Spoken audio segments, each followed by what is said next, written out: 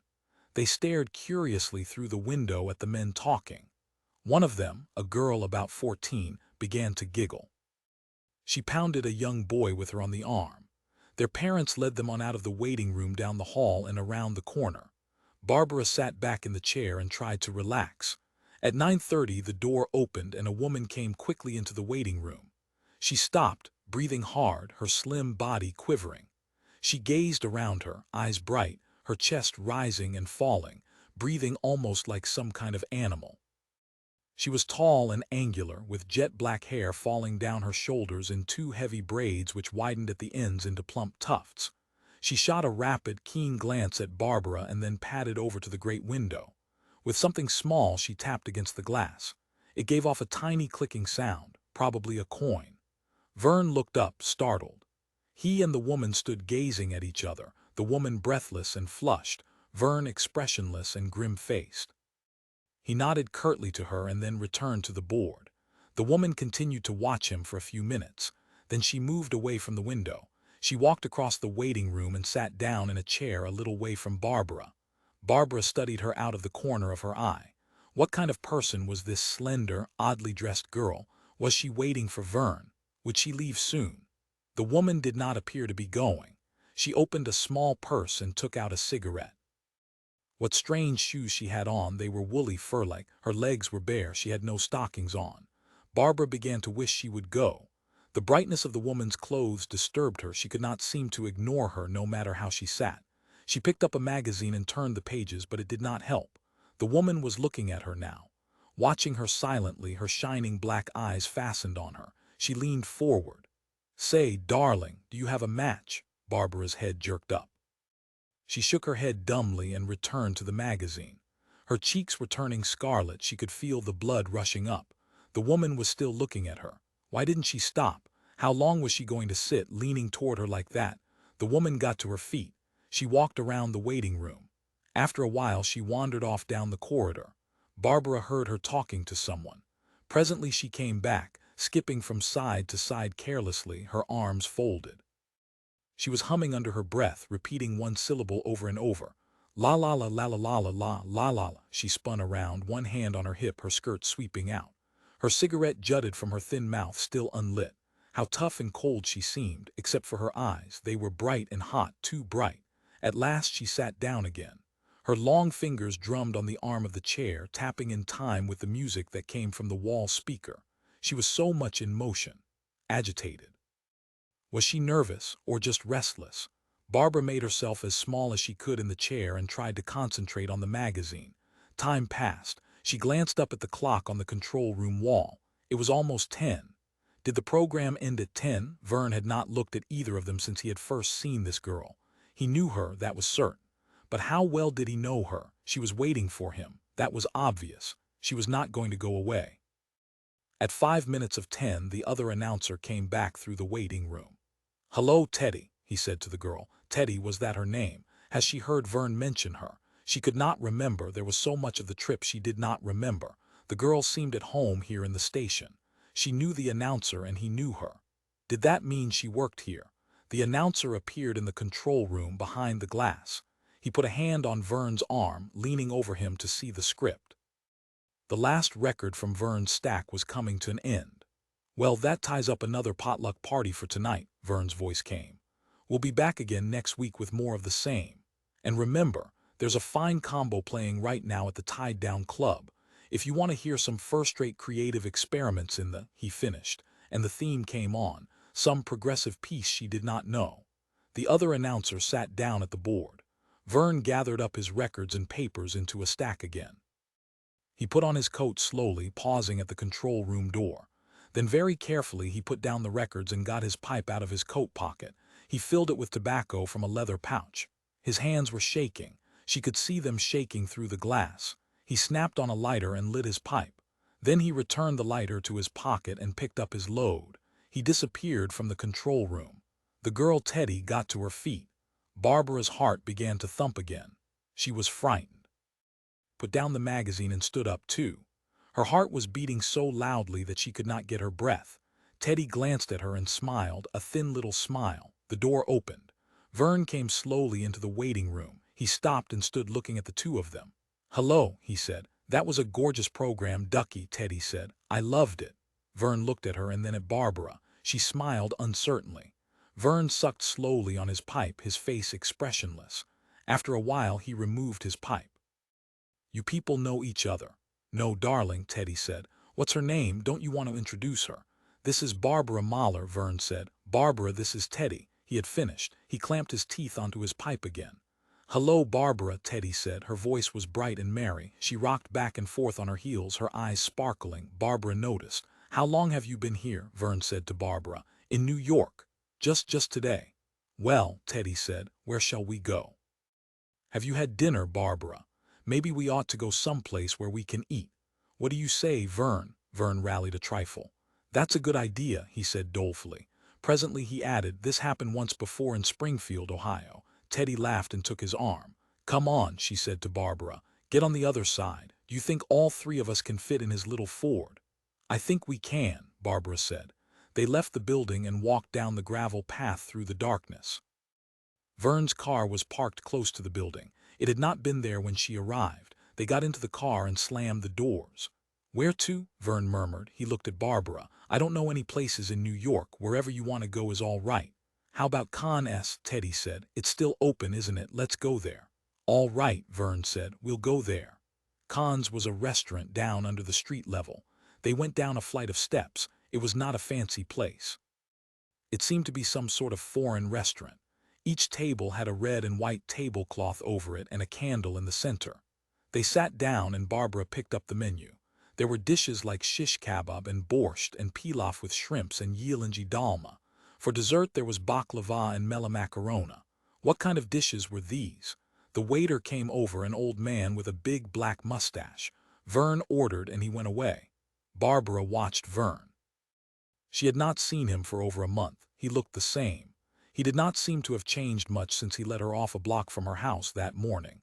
He was staring down at the table in front of him. Teddy was watching Verne too, watching everything he did. Her eyes were avid. What kind of a relationship did they have? Had they? She turned the thought away. If only she had known before she came to New York. But perhaps it meant nothing. Perhaps it was just bad luck that the girl had come to the station the same night as herself. How could she tell? If only she could talk to Verne alone. Teddy was humming to herself again, moving her head back and forth. Why didn't she leave? If only she would get up and go. But there was no chance of it. Obviously, she was here to stay. The waiter came with the food. He set the big metal tray down on the edge of the table and began to unload dishes of steaming food. His thick arm pushed past her and she drew back. The food was spicy and strange. She did not like it very well. She ate only a little. None of the three of them said very much. Verne was glum.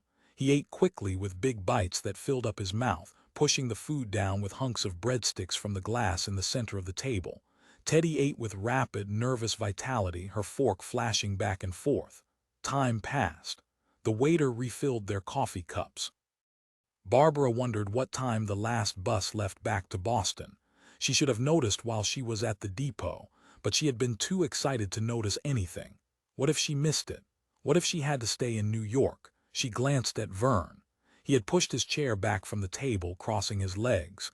Could she stay with him? Or would she have to go to a hotel? Now she did not want to do either, actually. But she could not go back to Boston without talking to him, without having been able to see him alone for even a moment. If only Teddy would leave.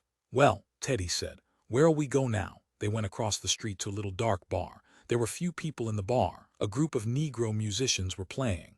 Let's sit here, Teddy said. They took a table off in the corner near the back. Verne went up to the bar and brought back drinks for them. Did you come on the bus? Teddy asked Barbara. Barbara nodded. How was it? All right. Where are you staying? Barbara hesitated. She managed not to look at Verne. I guess I'll go back tonight. I thought I would stay with some friends, but they're not here. They went out of town. That's too bad. They didn't know I was coming. Verne looked up at her. How have you been? Fine. Were your parents surprised to see you back so soon? They were a little surprised. How are Penny and Felix? They're fine. They're married now. They said to say hello to you. At her keenly. They know you came up here. Penny drove me down to the bus station. Where are you from? Teddy asked. Boston. Boston, that's a nice town. Yes. Do you live there? Yes. What do you do? Go to school? I graduated this spring. What did you major in? Political science. I thought of going into some kind of social work. Teddy smiled. That should be interesting. There are plenty of people to salvage all the time. You see them everywhere, don't you, Verne? He nodded. I'm finished with my drink, Teddy said. How about another? Verne stirred. All right. He started to get to his feet. I'll call her over. Teddy waved to the waitress standing by the bar. Sit down. The waitress came over, collecting their glasses on a small tray. What'll it be? Martini for me, Teddy said. Scotch and water. They looked at Barbara. I don't want any more, nothing for me. She shook her head. The drinks came. Verne finished his quickly. Barbara listened to the music in the background. It was getting late. How late? She could see no clock. What's the matter? Teddy said. I was wondering about the last bus. I don't know when it leaves. You're really going back tonight? Barbara nodded. Verne grunted. It's a hell of a long way to come. He pushed his glasses up, rubbing his eyes. What do you mean by that? Teddy said. I mean, it's too bad she has to go right back. Can't you stay at a hotel? He adjusted his glasses into place, regarding Barbara solemnly.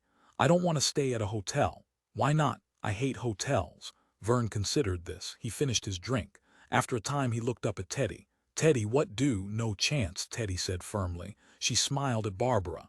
If I wasn't full up you could stay at my place. It's too bad we didn't know you were coming.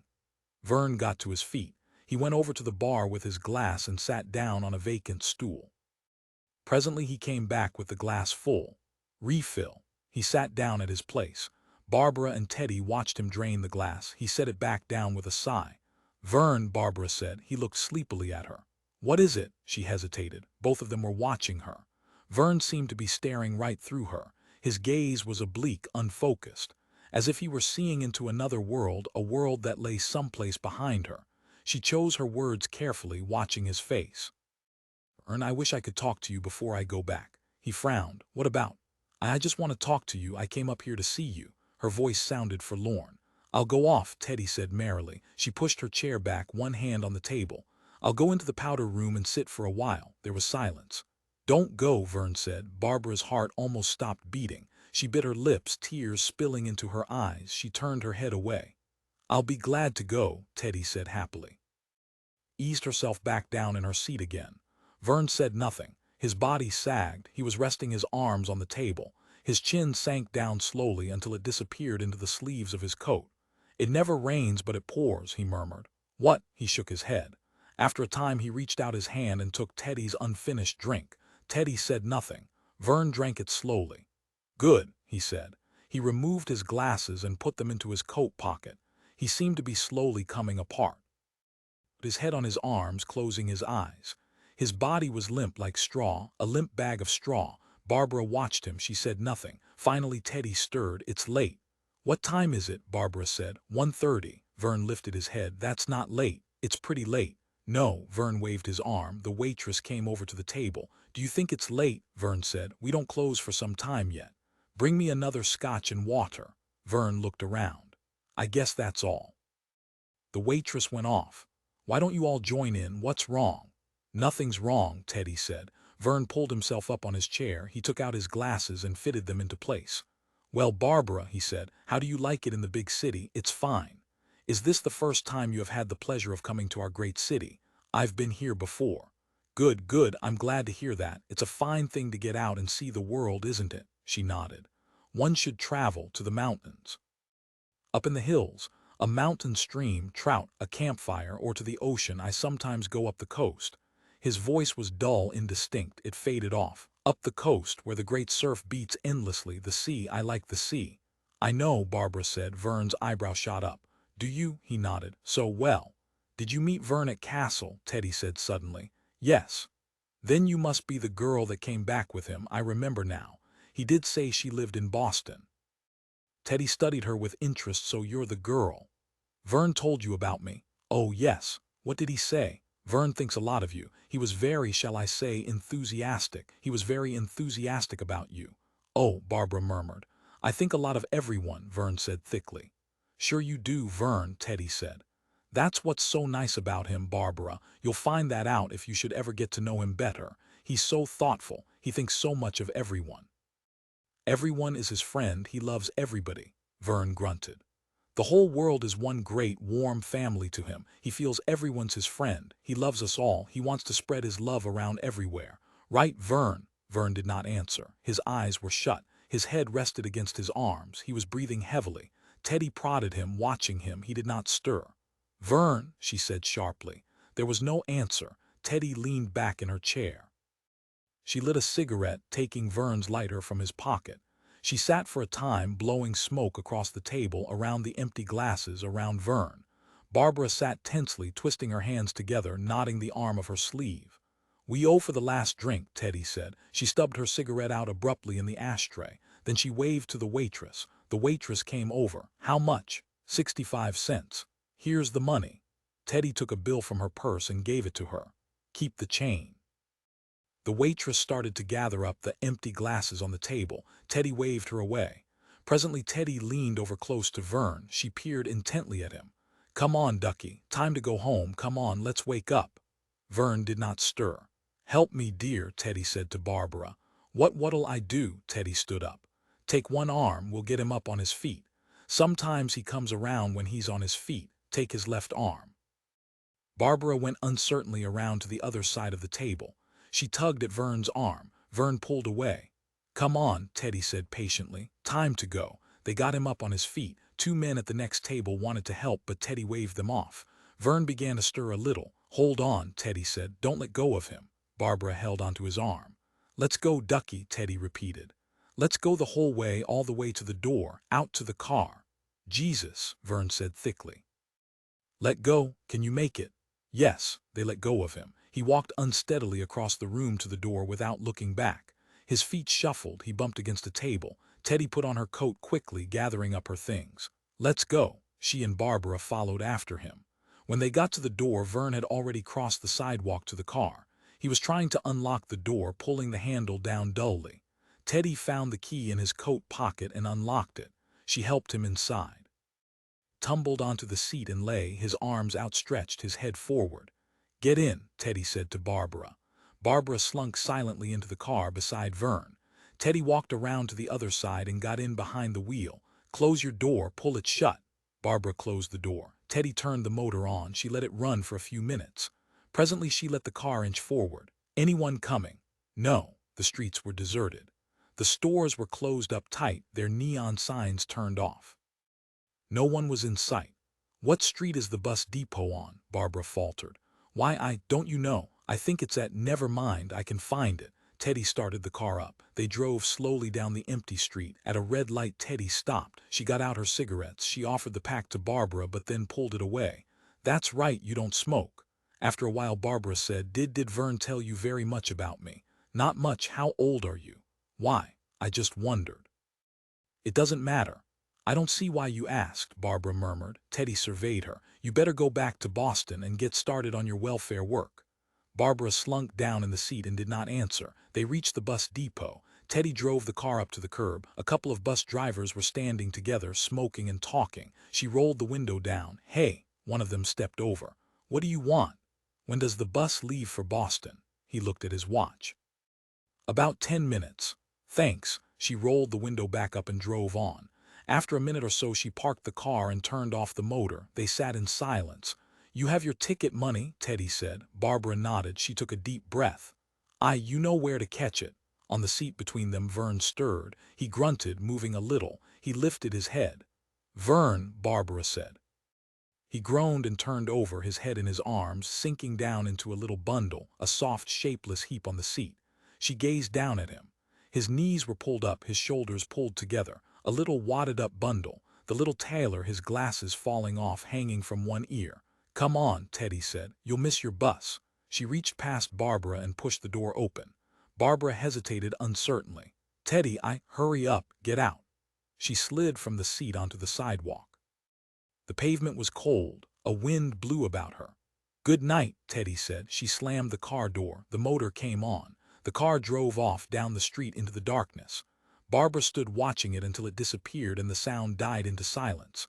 Some people waiting for the bus observed her with interest, a sailor, a girl, a middle-aged man. She walked slowly into the depot. What's the matter?" Carl Fitter asked. Barbara started, coming suddenly back to the present. She blinked. "What?" "You were a million miles away." Carl waved around him. "It's too nice a day to miss. This is one of the nicest days I can remember, don't you think so? There isn't even one cloud in the sky unless you count that unimportant little puff over there." They went along the path toward the commissary. "It is nice," Barbara admitted. "Look at the towers over there, like birds of some kind standing on one foot. They must be abandoned machinery. You usually don't notice them because of the fog." "I'm glad the fog has lifted today. It's our day to celebrate." "Celebrate what?" "Full and complete possession of all the world. Really, all the world as far as we know it." He pointed at the mountains beyond the company property. "What do we know of them? They're not part of my world." "Are they part of your world? Like the moon?" "You can see the moon, but it's not the same as living with it. How can you believe in something that's only a sort of painting someone has hung up in the sky?" "Actually, our world ends before those mountains begin, at the edge of the company land." "Do you believe that?" Carl laughed, kicking some stones away. Today I believe a lot of things. Sure, the world ends at that line, and we own every bit of it. It's ours. Why are you so happy? The weather, partly, and partly because in a way I'm glad to see all the people gone. Of course, his face clouded. Of course, I'll admit I wasn't so pleased when I first learned about it. I was just about to go. I had my suitcase under my arm and everything. They didn't tell me until I was practically getting into the car. It made me feel sort of bad. I can imagine. But that's all over now. Today I've forgotten it. It was yesterday in the past, over with. So it doesn't exist anymore. Of course not. How can something exist in the past? Things only exist in the present. Carl's face took on a glow of excitement. Do you know Aristotle's theory of the actualization of objects? Concept of the gradual developing of things, our view of which. Let's forget it, Barbara murmured. What? Carl's glow darkened to a flush of embarrassment. Of course, I'm sorry. His head sank down, he ran on a little way ahead, but after a minute his good spirits returned.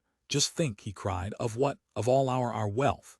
What wealth? The food, the beds. We can sleep everywhere, anywhere, even in the station manager's home. Most of his stuff is still here, I think. His books, his blankets, his library, his kitchen. It's all boarded up, but it's there. All we need is a hammer and crowbar. The yucks won't know if we take a few little things out. We have a whole week to do it, 7 days, maybe more, he danced, leaping up into the air. Finally, he became winded and gradually calmed down. I'm sorry, I didn't mean to get carried away like that. I guess you must think I'm crazy. Barbara had been walking along behind him. She smiled a little.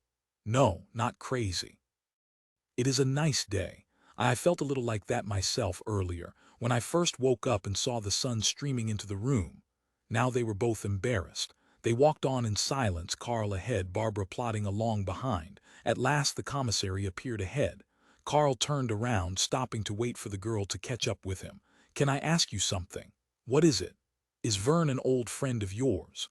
Why do you want to know that? Carl hesitated. Well, he seems to know you and you seem to know him, but both of you freeze up when you're together, and neither of you'll say anything. Why, what's the matter? Don't you like each other? Did something? I'd rather not talk about it, Barbara said, her voice gruff. Okay, see, that's what happens, but I know you're old friends, I can tell. I wouldn't say old friends. We knew each other for a while. Before you went to work for the company. Yes, I came out here without knowing that he was here. We were both surprised to see each other. Not that it matters, I haven't talked to him for years. You talked to him last night. I don't mean that. Where did you meet each other? For Christ's sake, can't we forget it? Don't you ever stop talking about things? Carl slunk away along the path. Sorry, she hurried and caught up with him. We can talk about it some other time, later on. I didn't mean to make you angry. No, I realize that. Suddenly Carl pricked up his ears. His whole expression changed. Hey, what do I smell? Do I smell somebody cooking something? Verne must have started. He ran up the commissary steps 2 at a time. Barbara followed after him, feeling some of his excitement. They pushed the door open and went inside.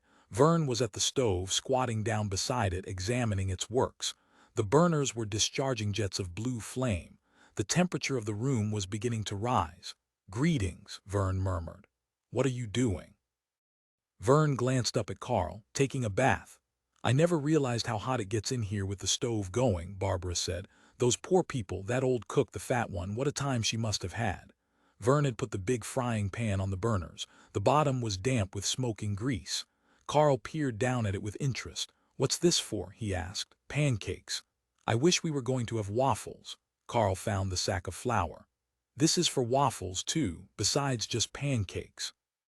He waited hopefully. We don't have a waffle iron. Oh, I guess that's right, but I certainly like waffles. Pancakes are always the same. Help me set the table, Barbara said to him. She was getting dishes out of the cupboard. What shall I put on? Those little bowls up there, I can't reach them. Carl got the bowls down. I never saw any bowls like these before. They must have been used by the staff, and a lot of this food. We never had a lot of this, like this. He held up a package of frozen chicken from one of the refrigerators. Did we ever have frozen chicken? Once in a while, Barbara said. Put the bowls on the table. All right. The pancakes were ready. They sat down at the table and prepared to eat. Barbara brought the platter to the table and set it down. Butter, she said. In the refrigerator, Verne said. I'll get it. Carl scrambled up, pushing his chair back. He returned with the butter. There's tons of it. I never saw so much. We won't run out. and cottage cheese and sour milk and eggs and regular milk. Verne punched a hole in the lid of the syrup can. Barbara distributed the pancakes to their plates. Now the coffee was ready. Carl brought it over from the stove, setting the pot down on a piece of cold tile. "Let's go," Verne said. They ate, enjoying the food. The window over the table was open and fresh air blew around them. "Look how much color there is in the food," Carl said. "The syrup looks like mahogany finish. Look at the butter. I've never seen butter so yellow, and the coffee is like," he pondered. "Mimeograph ink," Verne murmured. For dessert they had frozen strawberries with cream in the little bowls Carl had got down. Carl found some ice cream and brought it over to be used on the strawberries. "None for me," Barbara said firmly. "Why not?" "I don't like things mixed together." Carl put a little on his strawberries, but not as much as he would have liked. Both Verne and Barbara seemed strangely silent, eating with great seriousness and preoccupation. He glanced from one to the other, but they said nothing. "Anybody want any more?" Carl asked. They shook their heads. Verne pushed his plate away. "That's all for me." He leaned back in his chair, pushing himself away from the table. "There's still some ice cream left." They shook their heads. Carl sniffed the air blowing through the window. "It's a wonderful day out, isn't it? It's a good omen. Our first day here. It makes it more like a real vacation, having all the sunlight." "A vacation? We don't have to do any work, do we? All we have to do is be here when the yucks come. We can do anything we want, a whole week to do as we please." Carl grinned at them happily. "I can't wait to get started." "Get started what?" "Finding things, seeing what there is." Verne grunted. He looked across the table at Barbara. She did not meet his gaze. She was staring down at the floor, deep in thought. What was she thinking about? What did she think of this? He pushed his glasses up, rubbing his eyes and yawning. Could this really be? The two of them sitting like this, across from each other after so many years, as if they had got out of the same bed. He lowered his glasses into place. It was unreal, like finding an old album of snapshots and poring over them, or like being dead and in the great beyond and having everything come back and swirl around, echoing and gibbering, made of gray dust. Or like Judgment Day. Verne shifted uncomfortably in his chair. Not a pleasant thought, and sheer fantasy as well. But it was strange how people could come back after years of being outside your existence, come back and reappear, and fully three-dimensional too. Suddenly no longer ghosts, vague shadows. Was there a cosmic law about it? A law that demanded events and people stay alive, retain existence, on and on, until some prearranged end could be brought about. Verne smiled. It was only a chance thing, 3 names pulled out at random, his and Barbara's and Carl's. It meant nothing. He continued to study her as she sat staring down. Chance had recreated this, the two of them sitting at the same breakfast table in the warm sunlight, as they had sat once before, only once. Something to do with her parents being home and expecting her. Had that really been true? The trip, the hotel outside New York, he thought idly back. Their night together and then breakfast the next morning. Almost like this, but not quite. There had been no Carl around. It was not really the same at all, and Barbara had changed. She was different, very different. Even the few words he had spoken to her in the office had told him that she was hard and sour. Like him in a way. Not an innocent bit of lonely fluff any longer, not by a long shot. When had he last seen her? She had come to New York. That was the last time he had really talked to her.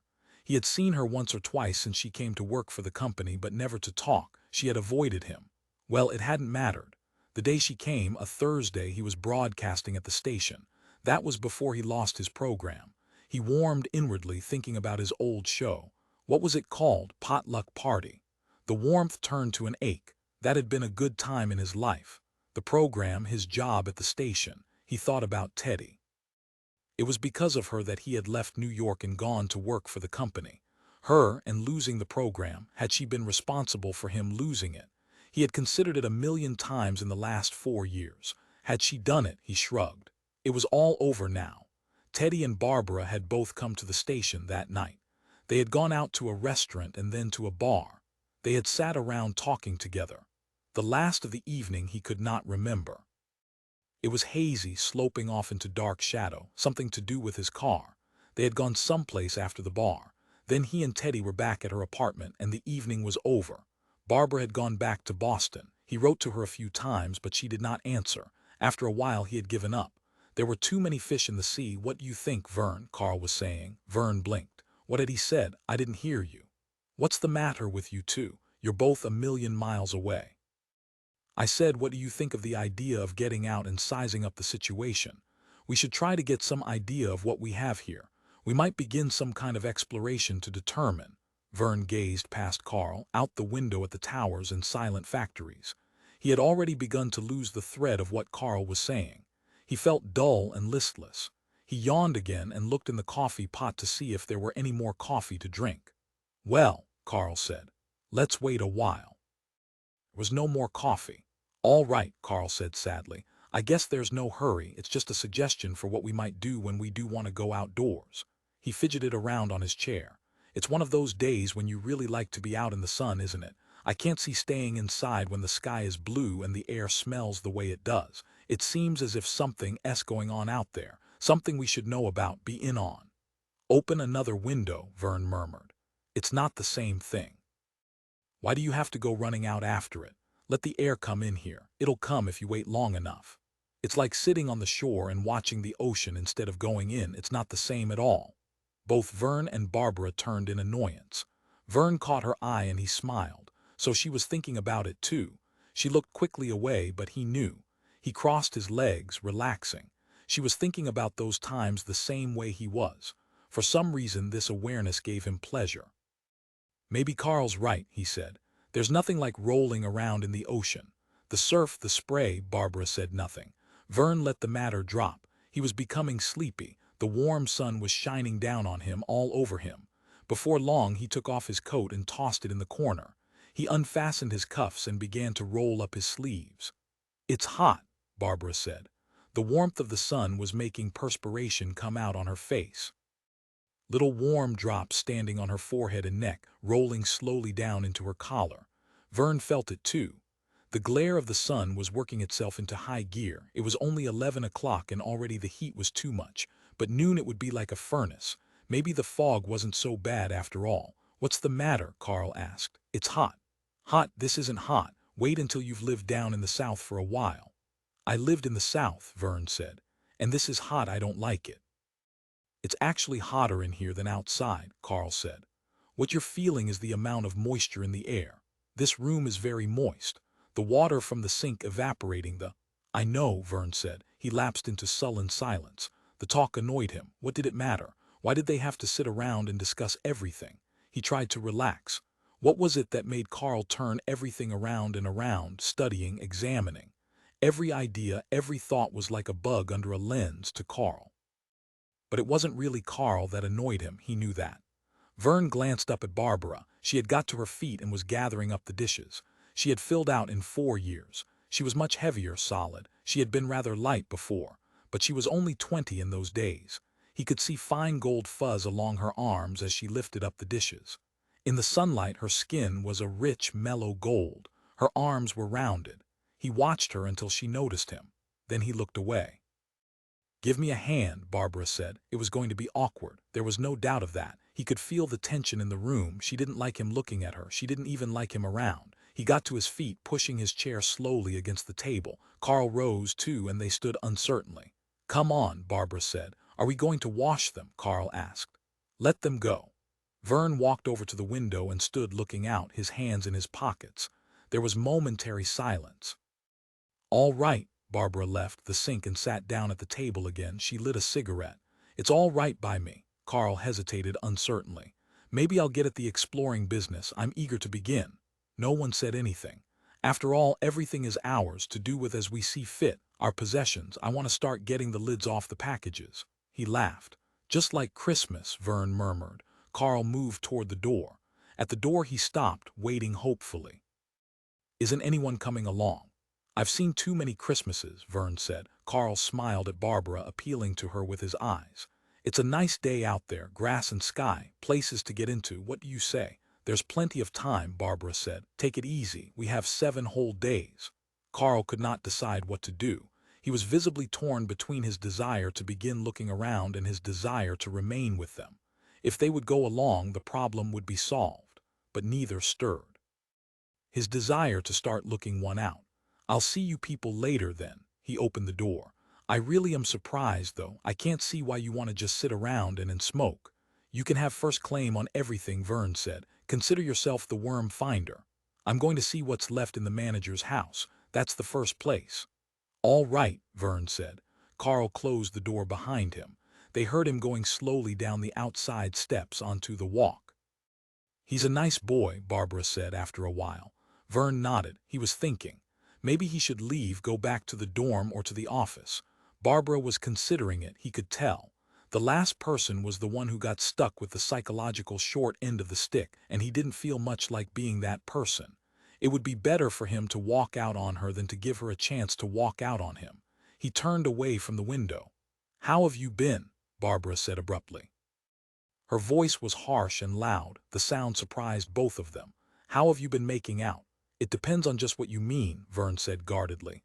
"I mean, how have you been?" "Fine." She was silent for a time. "How long has it been?" she said presently. 3 years, 4 years. "Saw you last week," Verne said. "Don't you remember? Saw you last night in the office."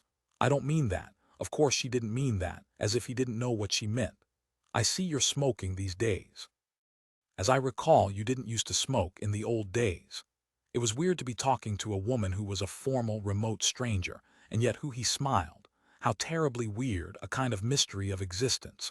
What was identity? Here she was, cold, remote, so formal that he almost found himself saying, "Miss Mahler," to her. But once, a few years before, he and she had spent an intimate time together, been in bed together. It was a memory, but a very real memory. Was it really of her? Was it always the same person who looked out of two eyes? Perhaps it was a different person. Perhaps a new person came each few years. "No," Barbara said. "I didn't used to smoke." "No, you didn't," Verne said. The old Barbara had not smoked.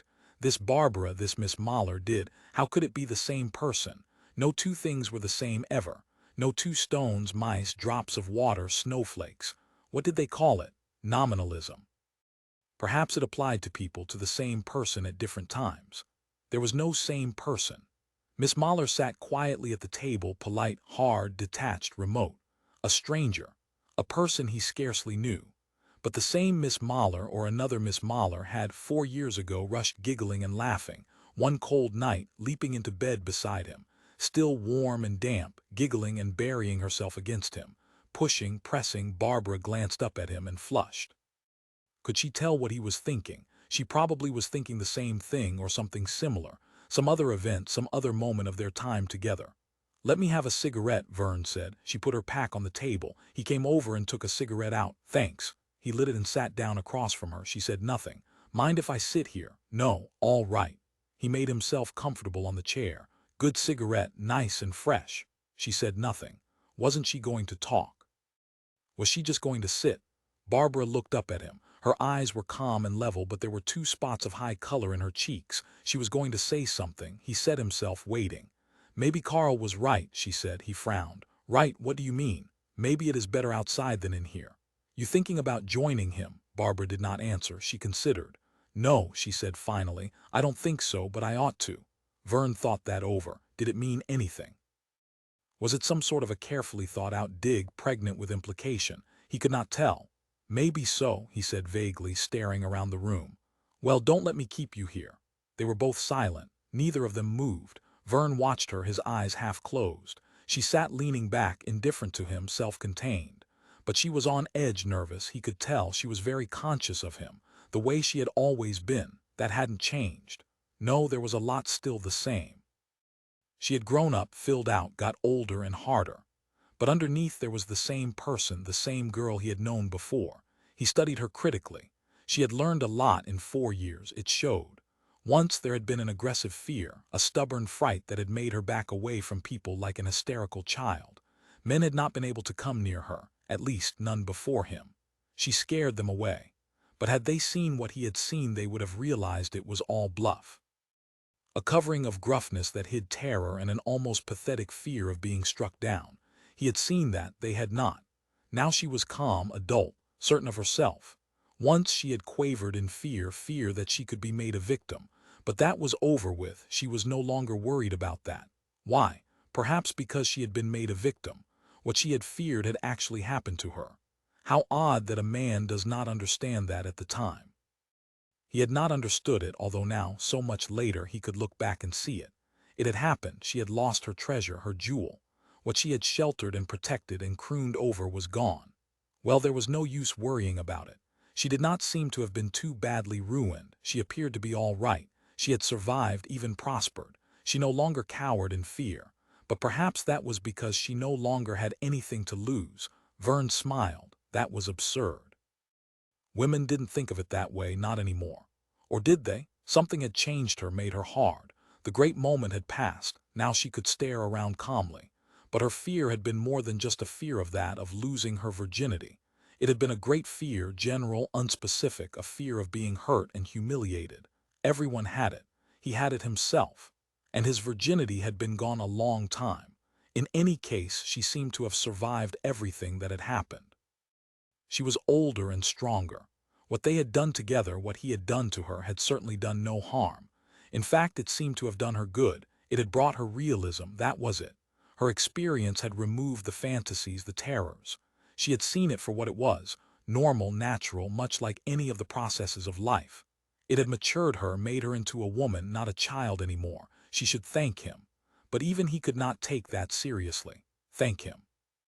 Verne smiled and rubbed his chin, amused. "Why are you smiling?" Barbara asked. "No reason. None, just my good nature coming out." Barbara nodded, serious and wise. She had never seemed to have much of a sense of humor. Life was too grim, too deadly for that. Or perhaps she thought laughing and smiling were for children, a sign of youth, of being too young, like Carl. His booming humor annoyed her, he knew that instantly. Poor Carl, well, it was his own fault. He would have to learn not to leap around and laugh all the time. He would have to grow up too. The way everyone did, it could not be prevented. Carl, Barbara, himself, everybody had to face it sooner or later, the world as it really was, not as one might wish it were, as one hoped to find it. "Well," Verne said, "I suppose we should do something today before the day's over with." Yes. How solemnly she agreed. As a good adult should. She had learned well, she had absorbed her lesson. "Do you think it's really too hot to go outside?" she said suddenly, looking up. She had been thinking. "I love the sun, but not when it's too hot and dry. I hate it when it gets dry and you squirm and bake. Hot and dry, hot and damp, it's all the same." He watched her. She was about to get up. "Don't go," he said quickly. "Stay here." "Why? It's cool in here." "Is it? Cooler than out there." "All right." She dropped her cigarette to the floor and ground it out. She lit another, slowly, carefully. Smoke drifted up into the beams of sunlight. "This is close enough to nature." "You know," Barbara said, "it seems very odd to be sitting here like this after so many years." Verne grunted, watchful. "Does it? Don't you think so?" "Oh, I don't know." "How do you mean you don't know?" His gaze flickered.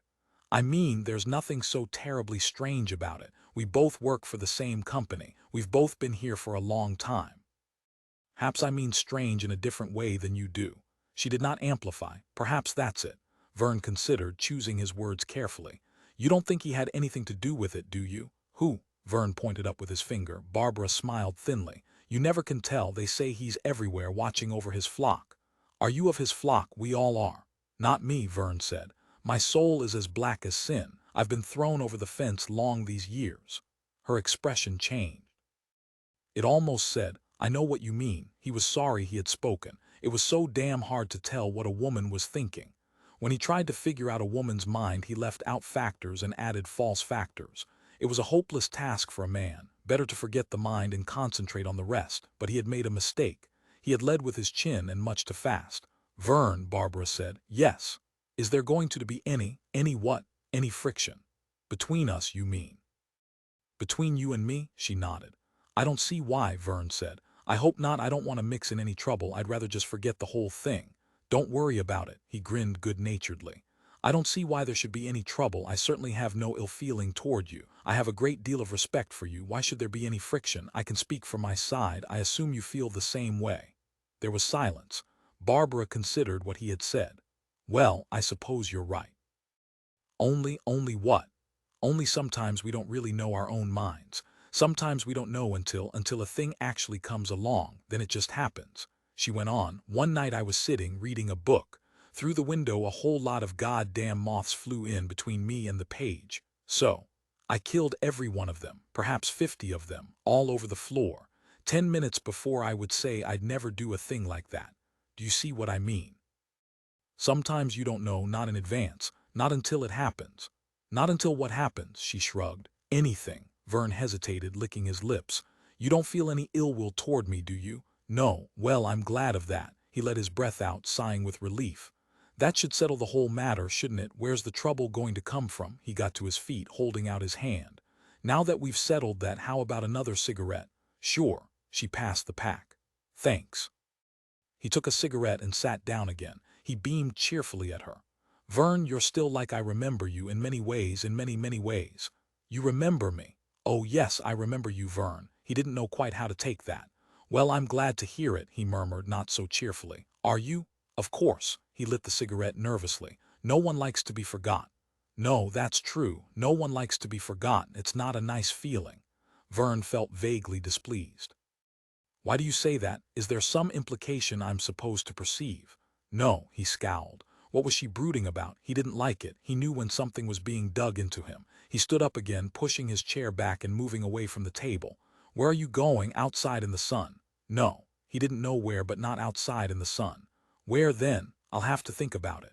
Stay here. It's nice and cool, as you said to me a little while ago. How the hell long can you sit at the table after you've eaten, just rocking back and forth in your chair? It gets me down after the first hour. You sound like Carl. Do I? He moved around the kitchen restlessly. What do you propose to do instead? I'm open to suggestion. I don't know, this is going to be a problem during the next week or so. Let's hope the yucks get here soon. The sooner the better. You sound angry. I'm not, just bored. I hate to sit and do nothing at all. That comes of working all your life. I suppose so, but that's how I feel. We could divide the company up into 3 parts and play blackjack. How would that be? No good. You could go help Carl explore, Verne laughed. With a pirate map and a flashlight. No thanks, I'm not interested in buried treasure. They both smiled at that. Some of the tension left the room. He enjoys it, Barbara said. After all, was it so long ago that we would have been glad to go racing all around, exploring and getting into things, sitting behind all the big desks and putting on the badges and pins. Carl can be any kind of an official he wants. We all can. We can all be important.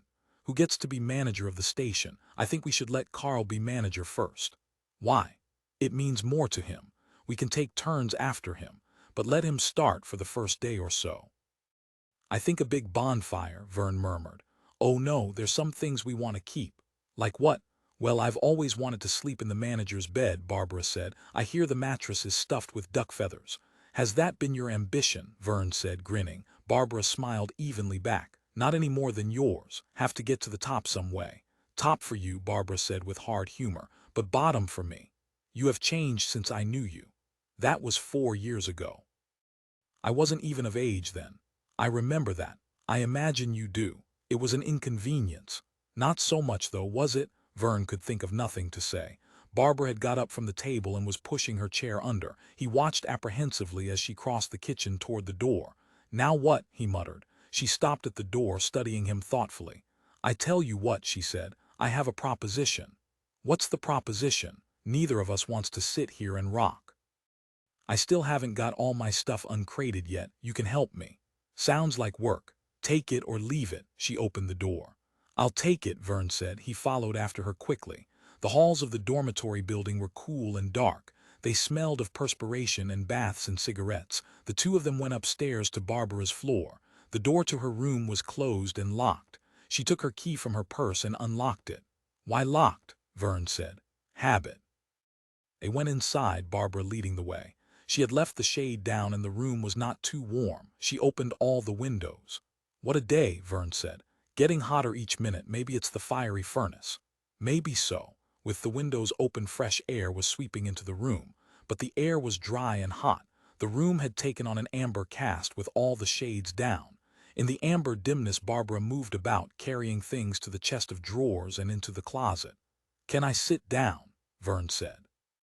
Yes, you can sit and watch. When I'm needed, call me. He sat down on the edge of the bed. The bed groaned under him. It doesn't like me. Listen to it, like a thing in pain. Maybe it's trying to warn me, Barbara said. Verne ignored her. He stretched out on the bed, making himself comfortable. His body felt heavy and tired. Sweat was running down his arms, inside his shirt, collecting in pools at his armpits. His neck was damp, his collar rubbed irritatingly. He unbuttoned his top shirt button and removed his tie. "Mind?" he asked. She paused, her arms full of clothes. "What?" "I took off my tie." She turned around and went on working. Verne sighed. He wanted to help, but he was much too dragged out by the mounting heat. On days like this, sitting at his desk, he always found himself falling asleep, sliding slowly into the typewriter until his forehead came up hard against the keys and tab indicators. Then he would come awake with a start and return to the endless stacks of files and memos. But now he could relax. There were no memos. It was all over with, all in the past. There would be no more forms, no more punch cards, files, tabs, endless papers. He had seen the dusty stacks in the closet of the office. The curtain had been rung down. He could relax, but he was restless and irritable. He stirred, moving around on the bed. He took out his handkerchief and wiped his neck. There were drops of moisture on the inside of his glasses. He wiped them too. "Maybe the sun is expanding," he murmured. "Yes, it is getting pretty steamy in here, like a hothouse. I feel myself slowly taking root and growing fast to the ground. All desire to move around is gone. You don't intend to help me at all, then? What can I do? You were supposed to let me know when I was needed. You could open this box. It's nailed shut. I don't even know how to start on it. Don't you?" He grinned, getting up from the bed with great effort. "Well, I suppose that's not too much to ask." He pulled himself together elaborately. "This would be a good day to lie under a bush in the shade, with the leaves blowing all around you. Where's a hammer? Look around. There should be one with the boards and things. Carl got it for me last night." Verne found a hammer and a screwdriver. He began to pull the nails out of the top of the box with the claw of the hammer. Presently the lid fell off. Stood it up against the wall in the corner of the room. "There you are. Any other chores?" "Already. But men are handy. You can go and lie down again if you want." Verne put the hammer down and walked back to the bed. Barbara came over with an armload of clothes. "Move, the dresser is full." "Move? Move where?" "To the end of the bed. I have to put these somewhere until I get another dresser." Verne pulled himself over and she dropped the stack of dresses and skirts and slacks down beside him. What a lot of stuff. They seemed to make him uneasy. He did not know why. Women always have so much junk. "What are you going to use all these for?" "What do you care? Just curious. We're only going to be here a week. You could have left most of them crated up." "Psychological reasons." She shot him a quick glance. "That's the way women are, all types of women." Verne grunted. "More." She was bringing a second armload over to the bed. Verne moved nearer the end. "I can't give you much more room, not without getting off completely, and I never do that. There's just a few more coming." Barbara laid the remainder of her dresses with the others. Some suits slid gradually to one side until they were resting partly off the bed. "Push those back, Verne, will you?" "Sure." He pushed the suits up again. Barbara wiped her forehead with her sleeve. Her cheeks were red. She was perspiring too. "That's enough for one day. The rest can wait." She sat down on the floor a little way from the bed. "God!" Verne gazed down at her in her dark slacks and red checkered shirt. On the back of her neck he could see drops of perspiration, at the narrow line between her collar and her brown hair. In the closeness of the room, steamy with moisture, he could sense the faint tinge of musk, the mist of human presence that was rising from the woman's body, from her arms and shoulders and neck, just a few feet from him. A smell of sweet closeness mixed with the crisp smell of the checkered shirt. "This is pleasant," Verne murmured, stretching out on the bed as best he could. He leaned his head against the wall for a moment and then rolled over so that he lay resting on a stack of her clothes. He watched her idly, her back, her brown hair caught in place with a clasp, her bare arms. Her arms fascinated him. They were so full and rich, golden, with the little hairs on them, alive. "Yes," Barbara said. "Yes." "Yes, what?" "It's pleasant." Oh, she had not turned toward him. She was staring off into space. What was she thinking about? In the silence of the room he could hear her breathing. He could see her chest and shoulders rising and falling. He watched dully.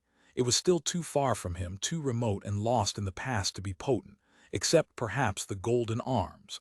But even those did not really bring him out of his lethargy. This, what he saw before him, had been passed through already, far back and long ago. He did not go over the same motions again and again with a woman. There was only one time when a man could look at a given woman for the first, original time, newly, freshly, seeing her particular shoulders and back as different from all other shoulders and backs, her hair as softer and sweeter than all other hair. And that was 4 years behind him with this woman. She was attractive, there was no doubt of that, but it was not the same as seeing her as something that lay ahead of him. She lay in the past.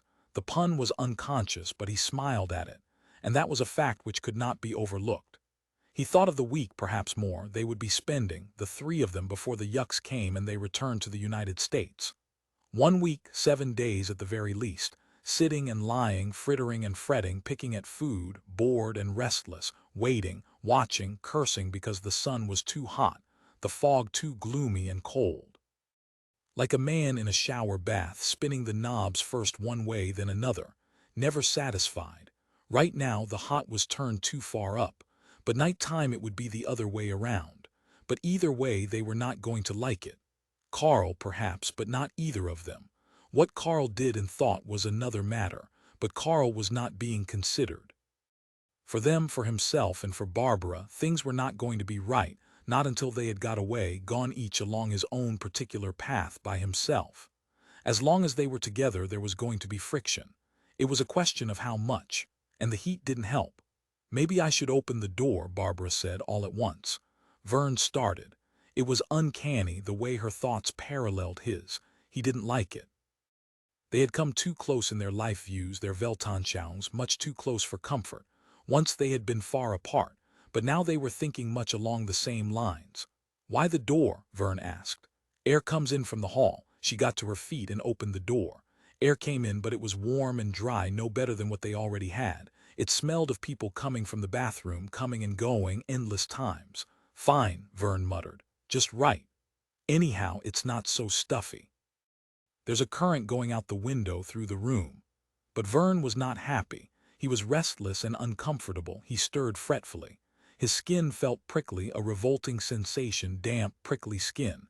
"Is there a shower in this building?" "There must be." "Just tubs." Sadness and angry despair settled over Verne. His face darkened, his whole body seemed to curl up into a scowl. Barbara watched curiously, her arms folded.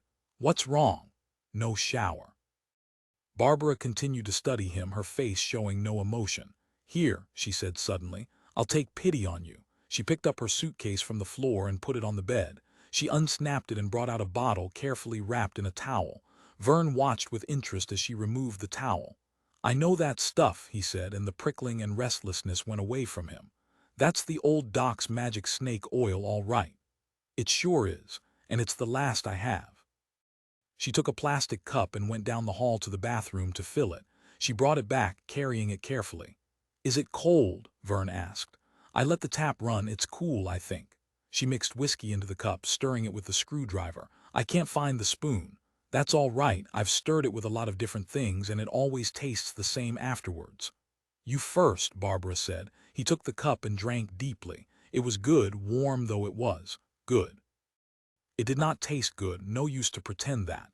He did not drink it because of its taste. He drank it for other reasons. He drank it because of the way it made him feel, and he was too old to spend time analyzing that anymore. He handed the cup back, smacking his lips. "You didn't leave much," Barbara said, sipping at what was left. "It doesn't matter. After all, you deserve something for all the work you did. I consider myself repaid in full." The two of them sat for a while without speaking. Verne stretched out on the bed as best he could, Barbara sitting on the floor again, sipping at the cup. It still seemed odd to Verne, but not as odd as it had. He was beginning to become used to seeing her again. It was regaining its naturalness. Now the other part, the 4 years of not seeing her, was starting to fade and seem unreal. The sight of the woman, sitting on the floor in her red shirt and dark slacks, was becoming an accepted event, almost partaking of the familiar. Like a habit which had been forgotten, it was all sweeping back on his again, after only a short reacquaintance. The groove was there, and it needed only to be filled. Of course, what filled the void, the emptiness, the space, was not exactly congruent with its earlier manifestation. 4 years had changed Barbara Mahler.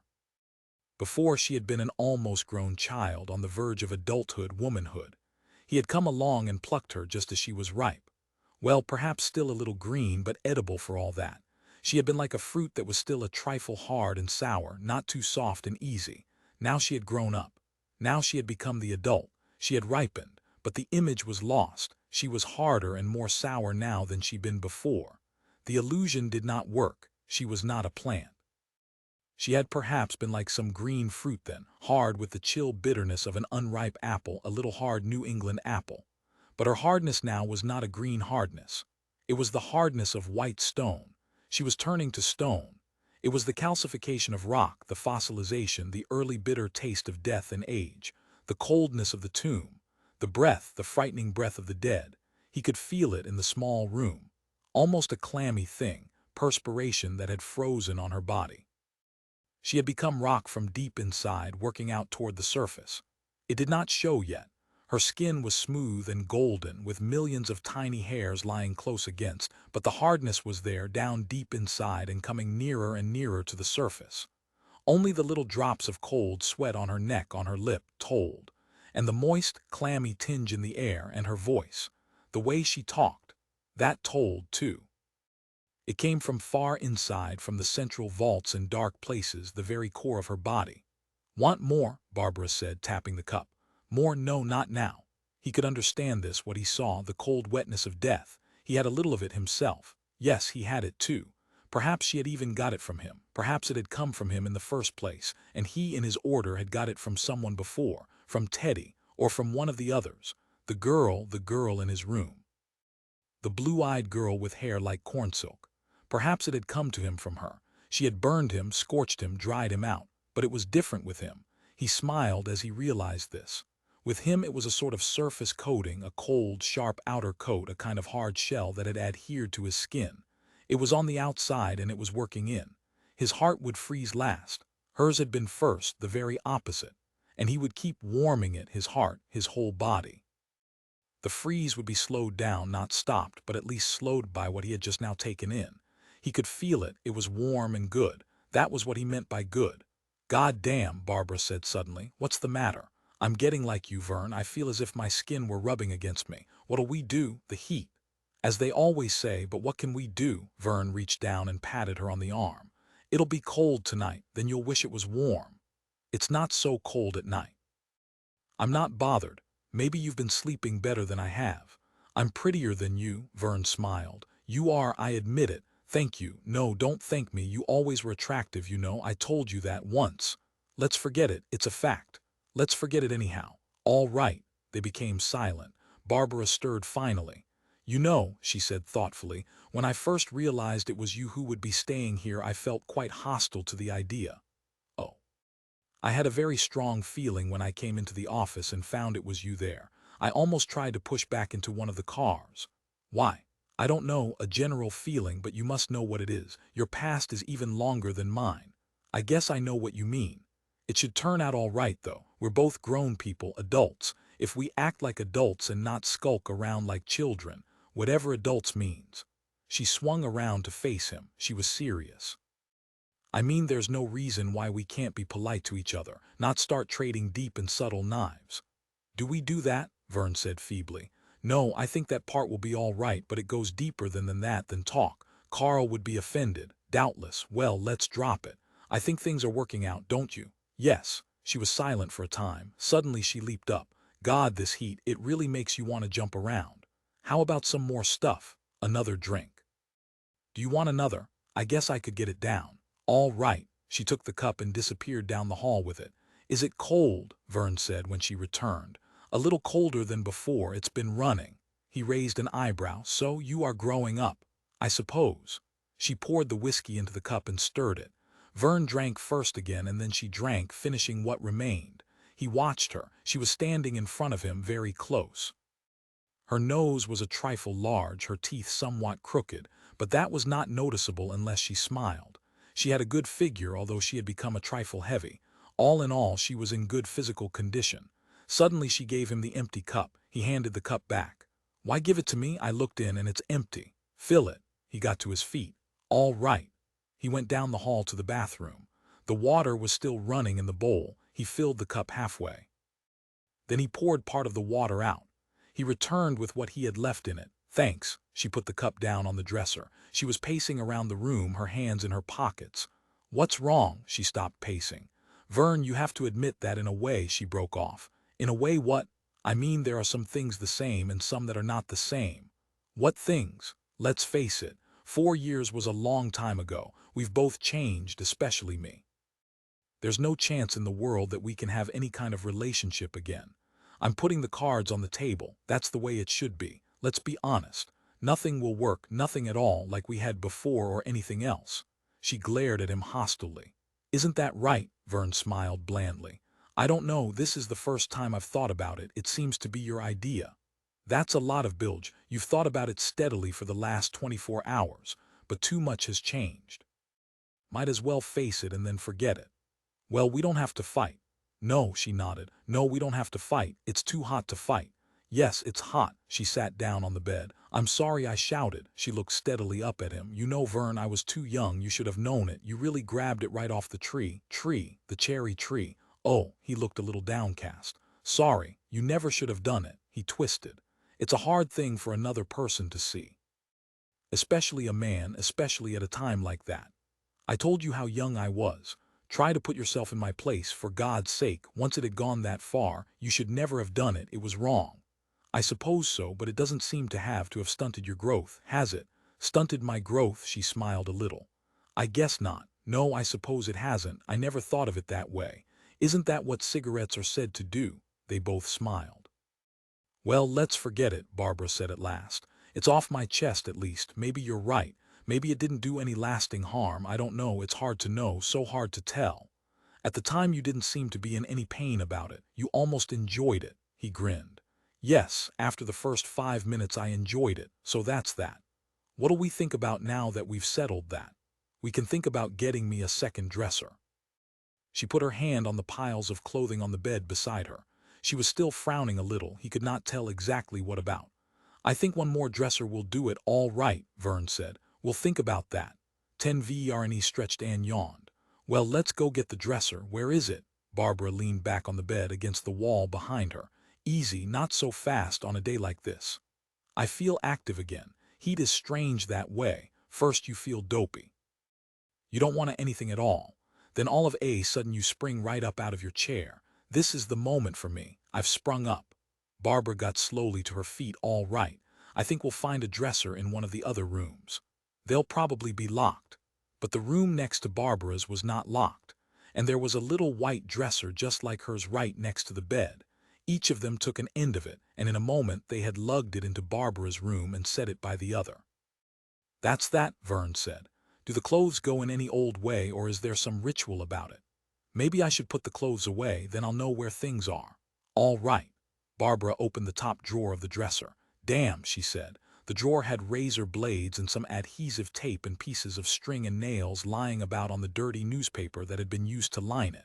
Verne looked in the other drawers. They were all the same way. I'll have to repaper it and clean it out. Maybe even scrub it. Christ! She went over and threw herself down on the bed. The bed sagged and groaned under her. Not a very strong bed, Verne said. Not much good for entertainment, is it? Strictly a chaste bed.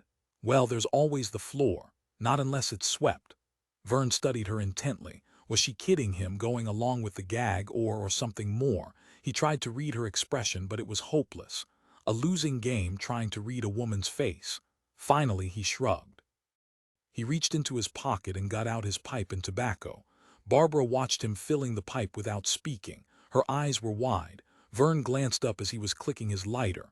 My pipe won't go until I light it. I know, I remember your pipe. I remember it very well. You had it that time at Castle. At Castle? Yes. Verne sat down gingerly on the bed beside her. She said nothing. He went on sucking at his pipe, trying to get it lit. Goddamn hard thing to operate, he said between his teeth. At last the tobacco caught. I don't see why you smoke when it's so hot. This isn't for warmth, this is for comfort. It relaxes me. Probably makes you feel more like a man. He shot her a sharp glance. Why do you say a thing like that? I don't know. Tobacco, pipes, cigarettes all make me think of high school kids trying to grow up. You smoke too these days. Not a pipe. No. Verne was silent, smoking and thinking to himself. Well, it might be Freud again. What might be? Let it go if you forgot. Verne leaned back, trying to make himself comfortable on the bed. He kicked his shoes off. The shoes fell to the floor with a loud crash. What's that for? Barbara said. To make myself comfortable. Are you going to stay? Verne glanced at her. That, he said, depends on you. Barbara reached over and picked up his shoes. She set them in his lap. Put them back on. Really, but I'm more comfortable. I'm not. There was silence. Verne watched her with mixed amusement and embarrassment. Barbara's face was dark and sullen. Finally, she relaxed. All right, it doesn't matter. She tossed the shoes back on the floor. Let them lie there then. I don't think I know quite how to take this, Verne said, still smiling at her. But his hand, gripping the pipe, was tense and pressed tightly to the wooden bowl. Barbara did not say anything. She was looking indifferently off through the open door into the hall. Verne continued to examine her face intently, watching her with an almost eager interest. He blew smoke slowly into the center of the room. Want me to close the door to the hall? Barbara turned. What? Want me to close the door? Is that what you were staring out there for? My God, no, I was just thinking. About what? Lots of things, as one does. I was thinking about Carl, for instance. I was wondering what sort of a boy he is. Seems nice, Verne said noncommittally. Certainly big enough. Why? I don't know. Last night I started down the hall to take a bath and there he was, standing outside the door in the middle of the hall, not making any kind of a sound, just standing. It scared the hell out of me. As if he were some kind of a ghost, a specter, a great silent figure watching me with that strange look he has, that look of detached contemplation. As if I were some sort of natural wonder like a waterfall or an insect. The whole world is one vast insect for Carl. I think that about sums him up. Does it? We're going to have to spend a whole week with him, I'd like to know, but he does seem to be all right. We could always push him into one of the septic tanks. Barbara laughed.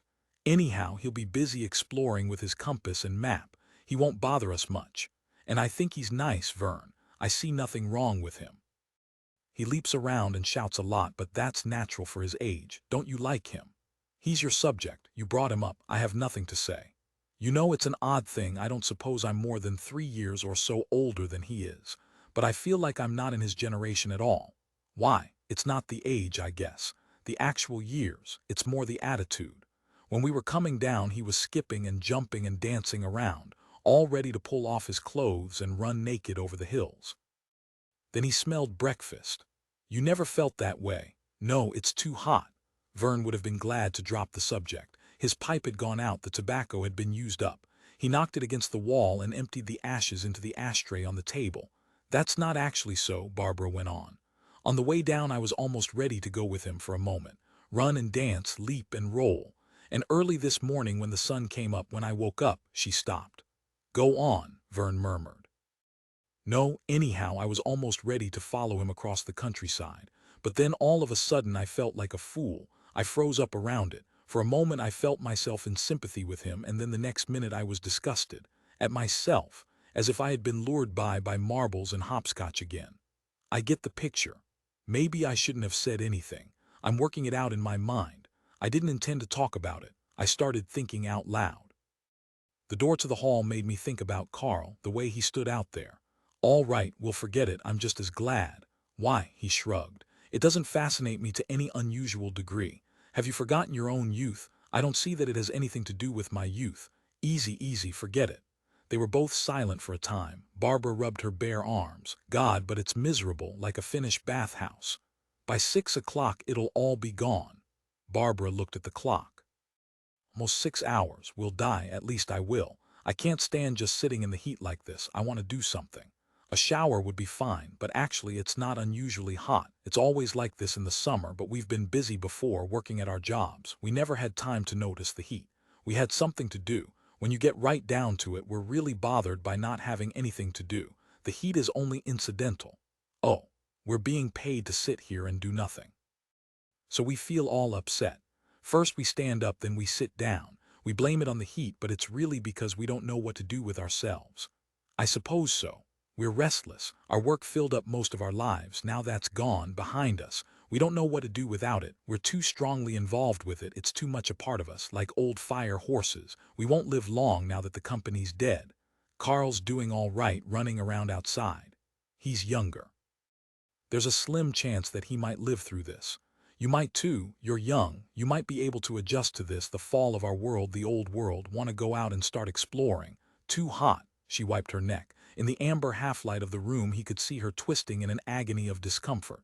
Suddenly she leaped up. Let's do something. I already have made my suggestion. What's that? Take a shower. There's nothing but a big pot of a tub here. Then take a bath. Oh hell. Whoever took a bath at noon? Anyhow, that's not what I want. I feel restless, as if there's something I should be doing, something undone, some kind of work or something uncompleted. You're right, I suppose. It comes of having sat at a desk for years. You must try to adjust, realize that it's over. The old life is gone, dead. I guess so. This is a moment of importance, the moment of decision. We've shed an old life for the moment. We've just gotten out from a dying world. Now we stand at the brink looking around us, like those crabs that aren't always in the same shell. What kind of crab is that? I don't know. I read about them once. They chase around, getting into empty shells. After a while they get tired of one shell and go on to the next. That's us. In a way, we've lost the old shell, it wore out. Now we have to find a new one. We have to live in some kind of shell. We can go in several directions. What are the directions? One is back. Back. To whatever we've always done, to what existed before, the was. What's the other directions? I don't know, I haven't worked it all out yet. You wait a while and I'll have the rest. Barbara laughed. A hell of a place to stop. She stood in the middle of the room, first on one foot, then the other. I know, but that's the trouble. We're at a time of decision, and we don't know what the decision represents or what choices we have or even where they lead. Our world is gone, our old world. We can turn and go with it, die with it. The crab can stay in his worn-out shell and perish. We've been fortunate, the three of us. We've been pushed out to the lip of the shell. We can stand and look around us. The others have already left, gone with the old. Soon we can follow them, or we can find something else. And if we do, well, if we don't, we simply die with the rest. Our being picked out this way, the three of us, gives us a chance to escape. We become free agents for a moment. The cosmic process hangs poised. We can start it spinning in any direction we want, like the figure in the Greek play. He looks around him. What is he going to do? He always does the wrong thing. That's why it's a tragedy. He does the greater thing. That's why it's tragedy. What he does brings personal ruin on him, but it had to be done. Duty. He recognizes what's at stake and does what he should do, just like a man plunging into a burning building. He does it because he feels he should. Even if he is burned up, the tragic figure does what he must and is burned up, but burned or not, the thing must be done. Why does the right choice always have to bring destruction on the person? It isn't fair. Well, if it brought him fortune, it wouldn't be tragedy. It would be just sound business. Barbara was silent. Anyhow, it makes an interesting topic for discussion. She wandered over to the doorway and stared out into the hall. The hall was dark and silent. All the way along it, the doors were closed. Nothing moved. There was no sound. Except for the musty, clinging smells, the hall was empty. What do you see? Verne said from the bed. Silence and immobility. Is that good? Yes. Why good? She did not answer. She continued to stand at the door, leaning against the doorjamb, her hands in her pockets. Verne gazed at her, square and supple under her slacks and her heavy cloth shirt, her golden arms. You look pretty good, he said. What? You look all right. She did not answer, but she shifted a little onto her other foot. Her body straightened out. Some of the supple lines melted and disappeared. She was standing rigid and stem because of what he said. What's the matter? She turned around. Nothing's the matter. You don't want me to tell you that you look nice? No. Why not? Because I do you understand? I don't want any more of that. None at all. Verne was surprised. But anything but that. Don't invent nice things to say. I don't want to hear them. I'll be damned. No doubt. Her chin was up. I have no doubt. Get off it, Verne said slowly. I thought we made an agreement. Barbara relaxed. Sorry, I'm divided up into a whole lot of parts. I want this, then I do that. Forget it.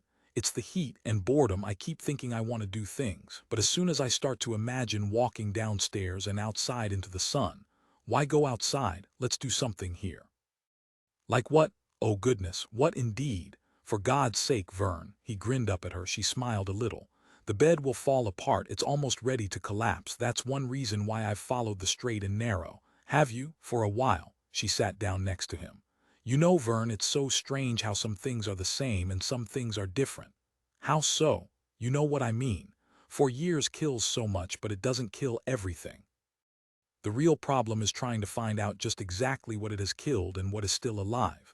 It's so hard to know. It's impossible to know. In advance, at least. What goes on deep down in your mind. I wish I knew what was still alive in me. I wish I could find out.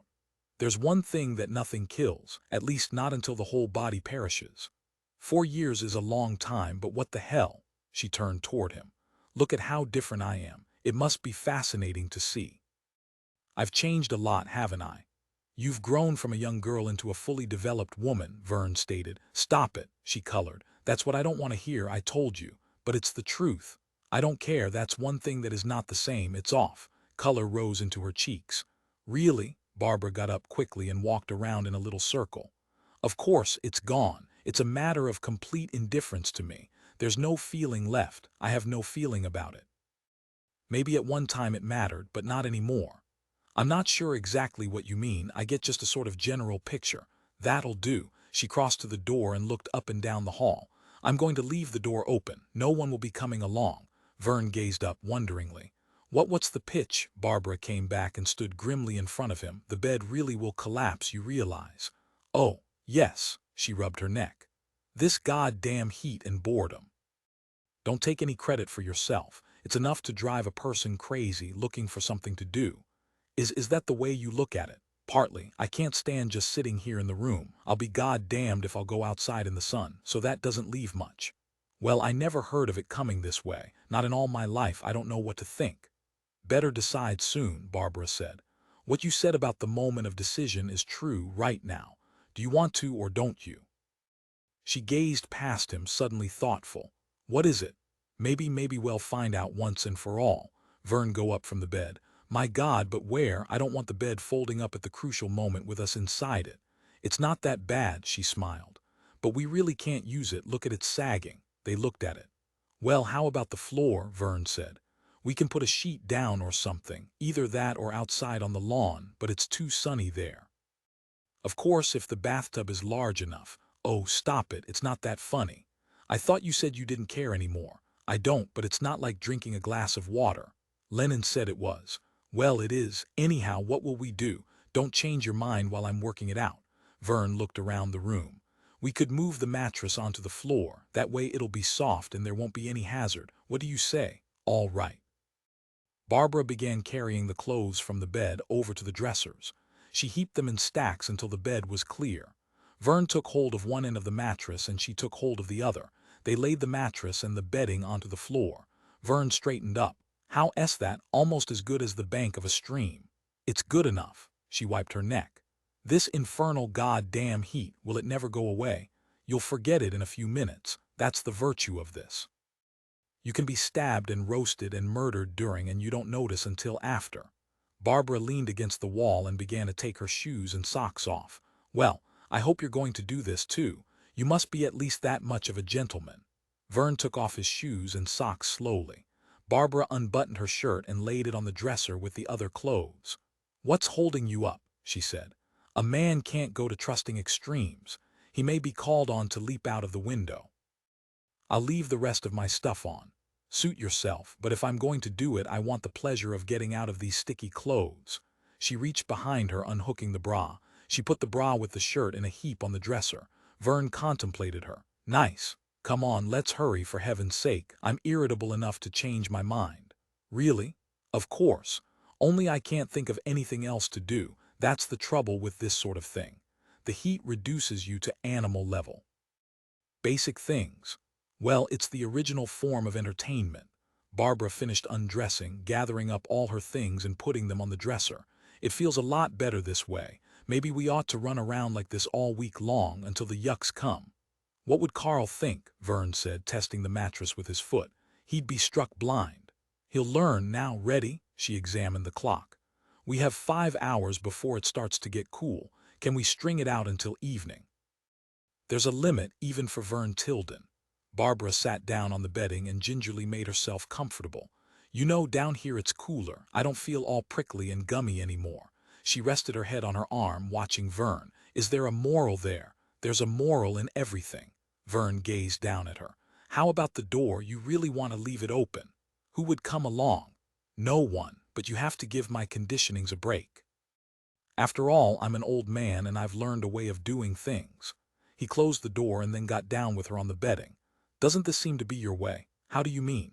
I don't know, you don't find this objectionable, do you? She gasped.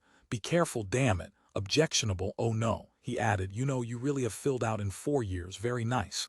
Thanks, it should cost you extra since you're getting such a good deal. You have changed since last time. Sure, Barbara said. But it's a cruel world. Odd, Verne said.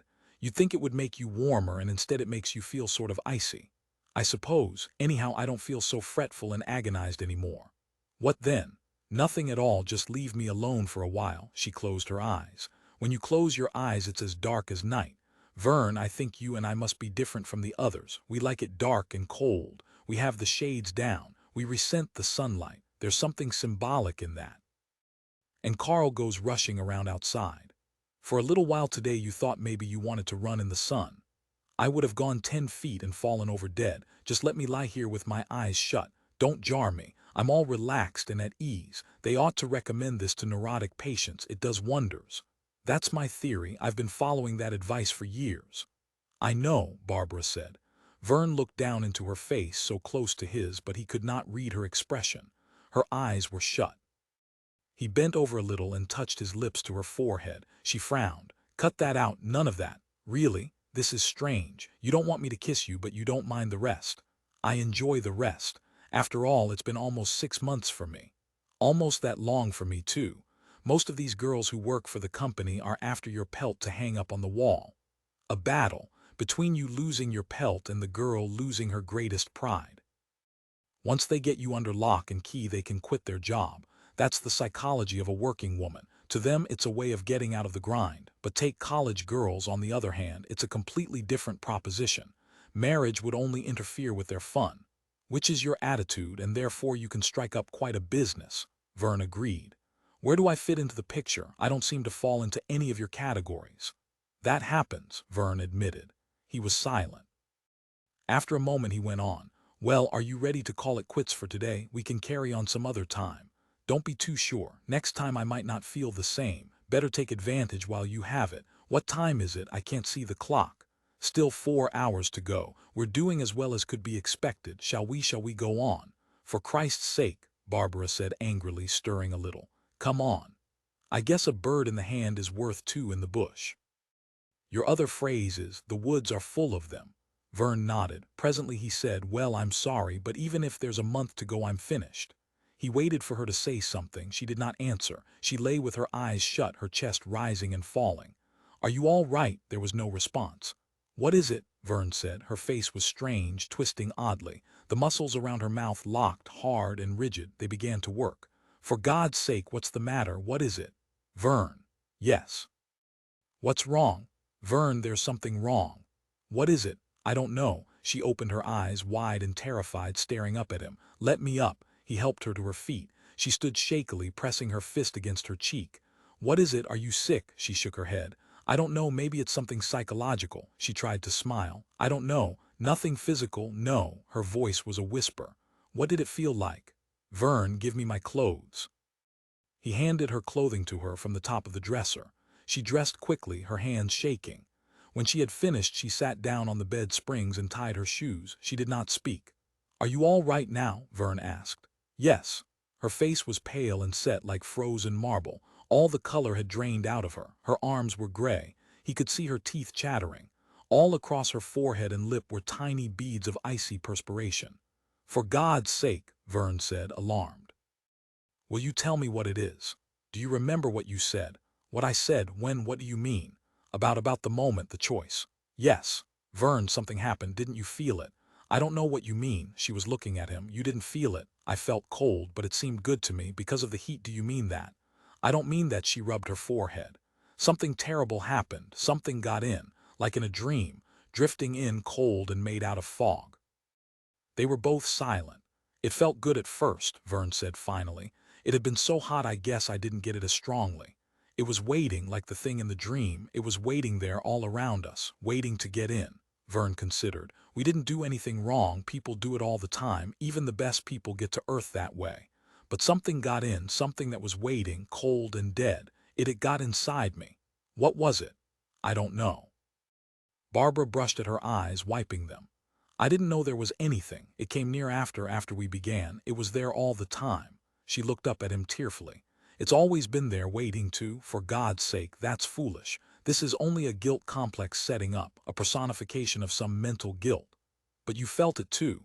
No, but he had felt it. He licked his lips. Barbara watched him. You did, I can tell, not as strong, but you did, in spite of what you say. All right, Verne said impatiently. Verne, what? It was like a sentence, a curse, as if we're doomed, Verne grunted. After a long time, Barbara went on in a tight voice, maybe we better put the bedding back. They lifted the bedding and put it down on the springs. Verne pushed it into place with his hands. The bed looked as it had before. That's that, Verne said. They sat down on the bed. Barbara was still pale and shaken. She shivered. I'm cold all over, cold and clammy.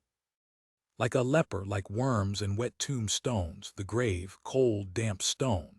She took his hand and put it against her face. He started pulling back. Her skin was moist and frigid. He swallowed, rubbing his hands together. A reaction, a psychological reaction. I feel so awful. I know. They looked down at the floor. Neither of them spoke. At last Barbara turned and raised the shade. A flash of yellow sunlight poured into the room, blinding them. They blinked. That's better, Verne said.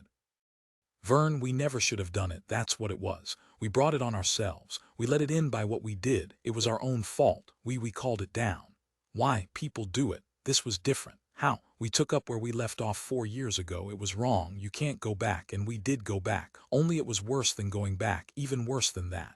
Why? It was all the bad part and none of the good. It was as bad as it could be. It was the slopping part, the blood and the seeping over, mechanical, and none of the feeling. There was nothing to make it into something. When I asked you to do it, I thought I was being, I don't know what I thought. I wanted to find out something. It was my fault. She looked up defensively. But it was your fault too. Nuts, there was nothing wrong with it. Wasn't there? It's a perfectly natural act. Verne, we've gone on with what we started 4 years ago. We've taken it up again. Only it was all the bad parts we brought back, none of the good. You said that. He got up and walked around the room. Perhaps I did feel something coming onto me, like a hand catching, settling over me. She watched him silently. Suddenly he stopped. Well, actually, there's no real problem. If our psychological apparatuses won't allow us to be together, then we'll have to separate. The human mind is very complex. The unconscious sense of guilt. Separate, how? We won't, we already have. And you told me once the time is past, the moment of choice. For Christ's sake, this is silly. Verne, does it mean we're going to have to keep living this way all the rest of our lives? Around and around, can't we break away? Will it always be like this, like it is now? We can separate any time we want. We separated 4 years ago. We were apart 4 years. It's too late. We've already done it. We've made our choice. It's happened to us already. Well, then if we're in the soup, we're in the soup. Verne smiled wryly. And what's so bad about it? There could be a lot worse ways to live. Barbara twisted. I'm so dirty, so contaminated, I want to be clean. She got up and crossed the room to the door. Where are you going? I've got to get clean. I've got to try to wash it away. That's not very flattering, Verne murmured. I didn't have to hit you over the head, you remember. It's my fault then. It's all my fault. She shuddered. God, I've become so dirty and cold. I can't stand it, like I said, Verne murmured. We can stop any time. We can make this the last. Now we know it's a bad idea, but it's settled. It won't happen again. It's not as easy as that. How can we stop? What can we do? Quit seeing each other. All right, she sagged. All right. I guess it'll be hard to do, at least during the next week. But after that, we didn't see each other for 4 years, and here we are. Well, something will break it. There's always a way out. He grinned, trying to be cheerful. I'm not joking, it's true. Don't you remember? The curse always is lifted when the right thing is found. Barbara smoothed her slacks aimlessly. Think of all the old stories, Verne said. The old legends. Remember the ring of the Nibelungen. The gods were cursed by having the gold. They grew old. Barbara nodded. They got rid of the curse. How? Verne pondered. He picked his shoes up from the floor and began to put them on. Siegfried saved them, or almost saved them. At least he was supposed to. Siegfried, the guileless fool, the virgin, completely uncorrupted, the innocent fool. Very interesting, Barbara said. She smiled tightly, rocking back and forth, her arms folded. Some color was beginning to come back into her arms and face. It's not really too promising, though, is it? Why not? Well, we have no Siegfried to save us. To make us clean again. They were both silent. There was a sound from the hall outside. They glanced at each other. What was that? Verne said. Barbara raised her hand. Listen. They listened. Someone was coming uncertainly down the hall, cautious and timid. He came closer and closer until he reached the door. He stopped outside and they heard a faint breathing sound. Verne and Barbara moved together, listening. For a time there was no sound at all. Then at last a faint voice came, distant and polite. Barbara, Verne, are you in there? For God's sake, Barbara exclaimed. It's only Carl, she gasped in relief. Lord, Verne opened the door, you scared the hell out of us. Carl looked around hesitantly. Can I come in? He came slowly into the room, smiling at them. I didn't mean to startle you. It's all right, Barbara murmured. I got worn out looking around. It's hot, all right, but I found some very interesting things. Very interesting. I thought you two might like to come with me. It's no fun exploring around alone. Verne was watching Carl intently, rubbing his jaw. After a time he brought out his pipe and began to fill it slowly, still watching the boy. What do you say? Carl said, looking around at them hopefully. If you say it sounds silly, I'll agree with you, but no, it's not silly. It's something different to do. Verne and Barbara looked at each other. The manager's house is full of things, Carl said excitedly, unable to contain himself now that he had got some response. Nothing has been taken out. I didn't get inside, but I know. I saw through some boards nailed over one of the windows. Everything's there, all of it. They must be going to have their officers stay there. Maybe we should go along, Verne said. It might be interesting. Come on, Carl cried. I'll lead the way. 11. The station manager's house was set apart from the rest of the buildings. It did not look like them at all. Once it had been an old home in New England. The manager had noticed it during one of his business trips to the United States. He purchased it and had it shipped piece by piece all the way across the world by boat, by packed train across mountains, finally assembled by workmen at the station. Now it stood, an old-fashioned American colonial house, trim and white, its austere front rising up like some pale frosted cake, among refining plants and towering factory units and heaps of slag. Round the house was a lawn and a border of flowers. At the edge of the lawn was a white picket fence and a tiny gate. 3 trees, birch trees, grew at the side of the house. Under one was a bench, a plain wood bench. Carl and Verne and Barbara stood at the fence, all of them a little awed. Just think, Carl said. We can open the gate and walk across the lawn and go inside the house. If we can get the boards off, Verne said. He fingered the crowbar. Let's go, Carl said. I'm anxious to get inside. He pushed the gate open. Don't be in so much of a hurry. I can't help it. Carl waited for them to catch up with him. Just think, we could move in here if we wanted to. We could move right in, live here for a whole week until they come. We could use his things, his kitchen, his chairs, his bed. All right, Barbara said. Suddenly Carl stopped. What's the matter? Carl looked around. Maybe what? Maybe this isn't such a good idea. Why not? Maybe we shouldn't break in this way. I don't think we're supposed to. That's why they boarded it all up. It was your idea. I know, Carl hung his head. But now that we're actually going to do it, I'm not sure how I feel. Come on, Barbara said impatiently. I'm kind of curious myself. I'd like to see how he lived. We heard so many different things. Carl hesitated. Should we do it? Why not? I don't know. I guess I'm just letting my conditioned responses get the better of me. But it's like breaking into a church, where you're not supposed to be. Like soldiers, the German army during the war, breaking in and sleeping in front of the altar, stealing things, breaking and tramping around. The manager was no god of mine, Verne said. They had come to the porch. Verne walked up the wide steps and tapped with the end of the crowbar on the boards that were nailed across the door. This is going to be hard. Then we're really going in? Carl asked. I never realized how well I'd learned all the company rules and taboos. I thought with everyone leaving. They hang on, Verne said. Old superstitions. He took Carl by the arm and turned him around. Look, do you see all that? Carl was facing the great domain that was the land and property of the station. It lay stretched out before them all the way to the foot of the mountains. See all that? Miles and miles of buildings and machinery, slag piles, pits, quarries, all deserted. No one there. No one at all. The buildings are empty, the factories, the miles of pits and excavations. You and I can do anything we want. We can go inside and wee all over the floor if we want.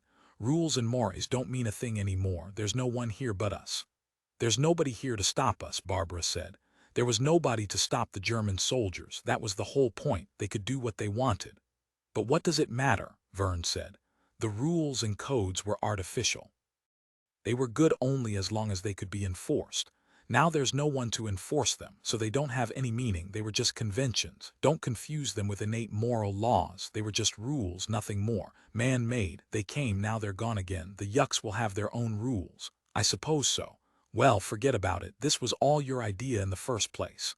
Verne hooked the crowbar behind the top board and began to pull. Here we go. Let me give you a hand. The two pulled together. After a while, they had the boards off the door and stacked up on the porch railing. Now, Verne said, pausing for breath, here comes the real question. He tried the door handle. Locked. That's bad, Carl said. We'll try the back. If it's locked, we'll break it down. They went down the steps and around the side of the house. Along the path grew flowers and vegetables, plants of all kinds and descriptions, an amazing hodgepodge that stretched out in all directions. There were pansies, begonias, tulips, watermelon, carrots, and rhubarb and orchids, all mixed in together without any order, planted wherever there seemed to be any space. How eclectic, Carl said. It's a mess, Barbara murmured. Look at them all growing together like that. They came to the back door. Verne and Carl tore the boards loose and stacked them up. Here goes, Verne said. He tried the knob. The door was unlocked. He disappeared inside. Carl turned to Barbara. After you. Thanks. She went on in, Carl following excitedly behind. They were on the back porch where the laundry tubs were. Verne was not in sight. Where are you? Carl called. I'm in here. Verne was in the kitchen. Barbara and Carl came after him and stopped short in amazement. Good Lord, Carl said. The kitchen was filled with cooking equipment of all kinds. There was almost no space to walk. In one corner, an immense gleaming stove jutted up from beside a refrigerator. Piled up on tables and on the floor were mixers, blenders, a waffle iron, an automatic toaster, countless white and silver shapes of all sizes and uses. A lot of this stuff hasn't even been opened, Verne said. It's still crated up. Along one side of the kitchen were packing crates and boards and nails and mounds of excelsior, wrapping paper and wire and heavy cord. Carl picked up an object of chromium and steel with an electric cord hanging from it. What's this? Barbara looked at the label. It's an electric egg dicer. Verne kicked at one of the crates. God knows what might be in here, more egg dicers, probably a lot of different things. They left the kitchen and found themselves in the dining room. In the center of the room was a heavy oak table covered with a fine-spun cloth. To one side was a cabinet with glass doors mounted against the wall. Barbara opened one of the doors. Look at these. Verne came over. Arid stood beside her. The cabinet was filled with dishes. Old dishes, their edges encrusted with gold like spider webs. Barbara brought out a crystal bottle and stopper, holding it up to the light. These must be worth $1 million, she said. Hardly. Verne took one of the plates down and turned it around. Early American, it's worth something, maybe not that much, but a lot. He replaced the plate. Carl came to the door. Come in here. What is it? Carl disappeared through a door. Verne shrugged. Barbara dosed the cabinet and they followed after Carl. They found themselves in the library. Carl was gaping up and around him, his mouth open. Look, he said. Do you see? Verne rubbed his jaw. Could he read them all? Could anybody read them all? Barbara said. Books ran along the walls of the library, around them on all sides, up over their heads, higher and higher as far as the eye could see. It made them dizzy to look up. The ceiling seemed hazy and indistinct and a long way off. Verne reached up and plucked a volume at random from the shelf above his head. He handed it to Carl. Look at it, he murmured. Carl opened the book. It was incredibly ancient, a medieval illuminated manuscript, the vellum yellow and cracking. He turned it around. It was heavy. Here too, Verne murmured. There were more crates, big wood-packing crates, bound with wire twisted into knots. Wisps of straw stuck out at the ends of the crates. Some had been partly opened. Books were packed inside, brand new books that had never been taken out of their packing. We get all this, Carl said, dazed. Not exactly. We get to use this for a while, but not more than a little while, a week maybe, very little. We won't get very many of these read in a week, Barbara said. Carl pulled some more books down and opened them. He put them back and gazed up. Some trick of the colors made the walls seem to fall back farther and farther the higher he looked. The number of books seemed to be growing, increasing as he watched, as if he were looking down the wrong end of the telescope. Faster and faster the walls of books fell away from him, until it seemed as if all the books in the world, each volume and pamphlet, each novel, each collection of stories, essay, study, everything man had put down on paper were collected here in this old-fashioned New England house, in one room. "It makes me dizzy," Barbara said. "How do you get up to the top?" "Some sort of ladder." Verne wandered out of the room. Carl and Barbara followed him. "What's all this?" Carl asked.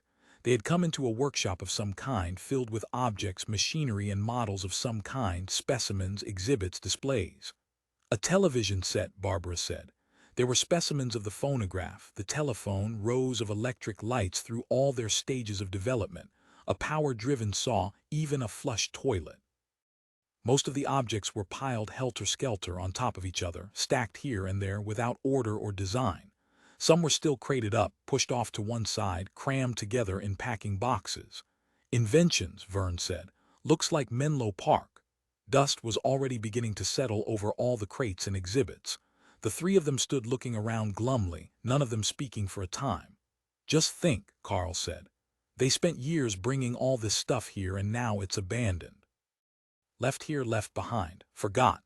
Maybe the yucks can use them. Probably burn them," Verne murmured. "What a depressing sight," Carl said. "It gives me the creeps. Imagine what the people who invented and made all these things would say if they could see them lying here, piled on top of each other, no order, no meaning, completely abandoned." Barbara began to root through one of the heaps. "What are you looking for?" "I don't know, something I can use." "What do you want?" Barbara straightened up. "Have nothing in mind. There ought to be something here we can use. Look at it all, tons of things, every kind of thing." "Let's go," Carl said. He moved toward the door. "Don't you want to fill your pockets?" "No, it reminds me of when I was a kid. I had a room full of things. Microscope, stamp album, maps, model, steam engine, like this. Everything strewn all around. There's something wrong with it." "Well, we can't take anything back with us," Verne said. "These things don't really belong to us. But we could use them during the time we have left. There's too much stuff. Let's forget it. Let's just let it go. It's dusty in here. It would make a nice bonfire, especially all the books. What a blaze." "We could tear out the last page of each book," Carl said. "Think of the power we three have. We could tear out the last pages. We could tinker with all this stuff so none of it would work. Then the yucks would never be able to use anything, or understand anything. They'd give up. They'd finally have to throw this all away. What power we have." "They'll probably throw it away anyhow," Verne said. "This stuff doesn't mean anything anymore, except maybe as museum pieces. We have power over a lot of useless objects." They went back through the library, into the dining room, into the kitchen. In the kitchen, Verne halted. "There's one thing I want to take a look at." "What's that?" "His phonograph records. I might find something good. It's worth a try." Carl grinned. "So there's something that isn't just a museum piece." "I'm going outside," Barbara said. "There's too much dust in here." She touched one of the half-opened crates. "Dust on them, and they're not even opened yet. This stuff is already decaying and it's hardly been used." Carl pushed the back door open. "Come on, let's go." He stood by the door and Barbara came toward him. "I'll see you later," Verne said. He disappeared back into the dining room. Barbara and Carl stepped outside, down the back stairs onto the path. The air was warm and full of smells of flowers and grass. Carl took a deep breath. "Smells good." Barbara bent down, examining a flower. "What's this?" Carl did not know. "Looks like some sort of rose, only it's so small." Barbara picked the flower. "Well, what'll we do? Where'll we go?" "We could sit on the grass." Barbara smiled. "Could we?" "Don't you like to sit on the grass when the sun's warm and the air's full of smells?" "I'm tired of running all over the place. I've done enough exploring." "You were so excited about the manager's house. Now you're not interested in it at all." "I know, but there's something depressing about it. All those things, all those books and inventions and plates and egg dicers. Everything, stacks and crates and heaps, all strewn around, all abandoned. I'd rather be outside." Barbara studied his face. "You change your mind fast." "There was something about it." "I know," Barbara said. "All right.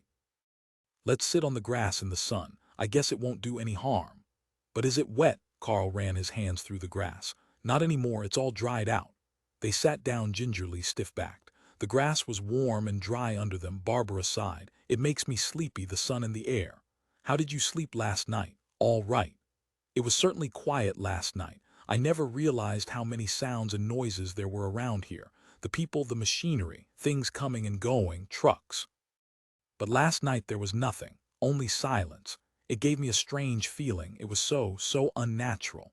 After so many years of hearing things, it's hard to get used to this. I wonder if we will get used to it ever.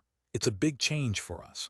I wonder if this is one of those moments in history when people will look back years later and realize that the whole world hung in the balance. Civilization on trial, like the fall of Rome, or when they stopped the Turks at Vienna, or when the Moors came up into Spain. Remember Roland, how they stopped the Moors, or Stalingrad, the end of Germany, history hanging in the balance. He glanced at Barbara. Barbara was gazing up at the sky.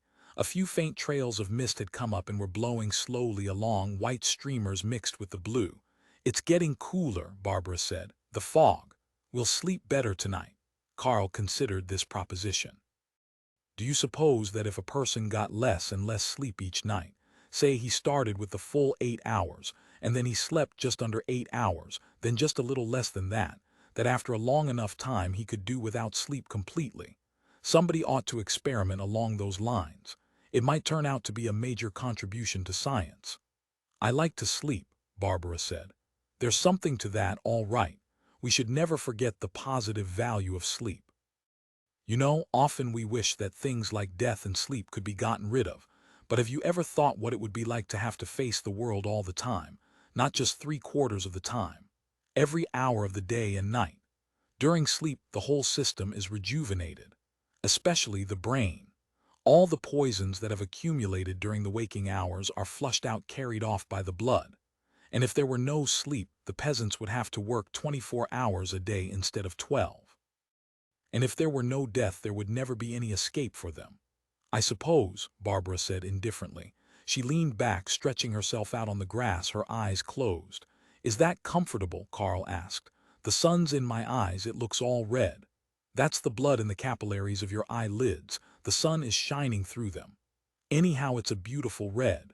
Blood, fresh blood, is an amazing color, but as soon as it strikes the air it darkens and looks unhealthy.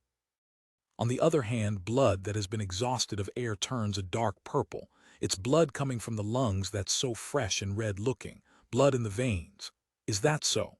I guess it's not very important. Can I lay back down with you?" "If you want." Carl lay back on the grass, resting his head on his arm a short distance from Barbara. "You're interested in a lot of things," Barbara said. "I guess I am. In a way, I wish I had your enthusiasm. It's been a year since I read a whole book. I start reading, but I don't finish anything. I haven't done any real reading since I was in school.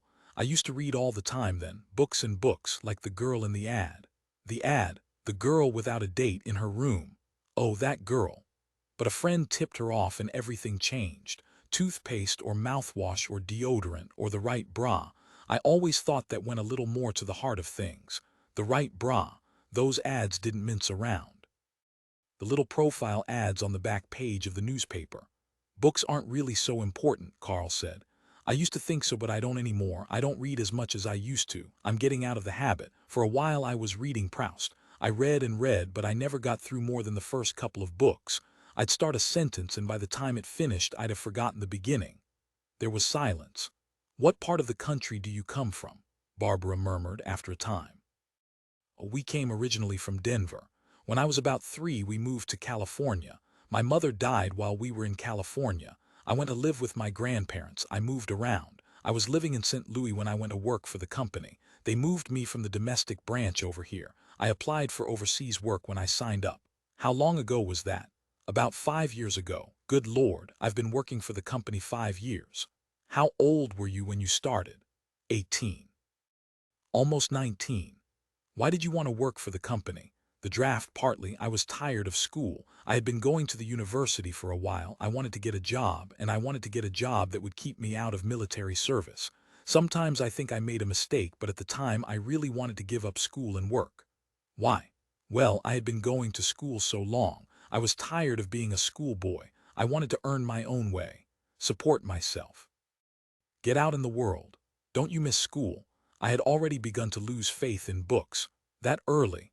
I lost faith in my books and my microscope and slides and Bunsen burner, my maps and notes and papers. Why? Well, I was in a period of internal turmoil. I didn't know what I wanted to do. I had been interested in a lot of things, but they never turned into anything that was important. They never seemed to get out of the hobby stage. I found myself in a world that was made up of quite different things than my slides and notes and books. There didn't seem to be any connection between all the things in my room and what I ran into outside. Barbara sat up. She took out her cigarettes and lit up. Carl watched her, turning his head on one side. "How about you?" he said. "Me. Where did you come from?" Barbara laughed. "From Boston. I thought you had a New England accent." I was right. It's not a New England accent. Anything. Damn it, why do people always think they're so clever when they figure out where you come from? I'm sorry. Boston people talk completely differently from me. I've never been in Boston. What's Boston like? Like any other town, I suppose. What do you remember about it? Not much. A few impressions. Barbara leaned back again against the warm grass. She folded her arms, cigarette smoke drifting up. When I think of Boston, I remember the Common. I remember that first. The Boston Common. It's like a park, a public park. When it was hot in the evenings in the summertime, we used to go out and sleep on the grass like this, warm and dry with the sky full of endless stars. Was that the kind of weather you had there? Not all the time, she laughed. Sometimes we had the worst possible weather. One night I was walking home. I had a job as a waitress after school in a one-arm beanery near the campus. It was about midnight. All of a sudden it began to rain. Great sheets of rain coming down, blowing along, trees bending, signs blown over. I started to run. I ran and ran until I came to the Common, all dark and soggy. I ran right across it. Finally, I came to a wall of some sort. I hid under the edge of the wall where the rain didn't come. Water was pouring down on all sides of me. Nobody was out, nothing but rain. I got out my cigarettes and my matches. I was just beginning to smoke. I lit every match, all 20, one after another. They were water-logged, I guess. None of them lit. There was water dripping off me, my hair, my clothes, and no one around. Only the rain and the grass and the wall behind me. That's what you remember about Boston. Yes. Did you ever get home? Finally, Carl considered. Strange how things like that will stick in your mind, bits and fragments from your past, snatches like tunes, phrases, a few words. Barbara smiled. Do you have a past, Carl? He nodded. How old are you? 23. Yes, how did you know? You were 18 when you began to work for the company. You said that was 5 years ago. Oh, Carl rubbed his chin. What's the matter? I wondered if I looked 23. Sometimes I think I look older, and then sometimes I'm sure I look just like some kid. When I go to shave in the morning, I always get a sort of a shock. I think I'll see a kid of 14 with long shaggy hair and in skin trouble. Do you want to be 14 again? No, I really don't. I'm glad it's behind me, all those years, my boyhood. You said you were interested in things then. Yes, I had books and drawings and my microscope and my electric motor and the chemistry set, but there was a sort of unhealthiness about it. I was so much involved in things, running from one thing to another, like ants running around a hot stove, faster and faster. I had a whole room full of things, boxes and piles and heaps, a desk of things, every drawer stuffed full, maps on the walls, rows of books. I stayed home from school all the time to work on my things. Was that so bad? There was something unhealthy about it. Inside my room and outside, everything was different. Two worlds, my room full of things and the things outside. Carl stared off into space, frowning. It was hard for me to get across, over to the outside things. There was something about them that didn't make sense. At least, the things in my room made sense. I knew what they were for, why they existed and did what they did. But the things outside, what happened outside? I remember one thing. There was an old cat, a worn-out old yellow tomcat that lived at the house behind us. All torn, ears cut, one eye missing, nothing left of his tail but the bone and a few patches of fur. He was old. Finally he got sick and lay out in the yard, their yard. The people who owned him never even went near him. He lay out in the long grass with the sagging porch swing and the beer bottles, with all the flies buzzing around him. I saw him out of the bathroom window, lying in the grass, gasping and dying. I went to the refrigerator and got some ground meat my mother was saving for supper. I took the meat out to him. The grass was long and wet.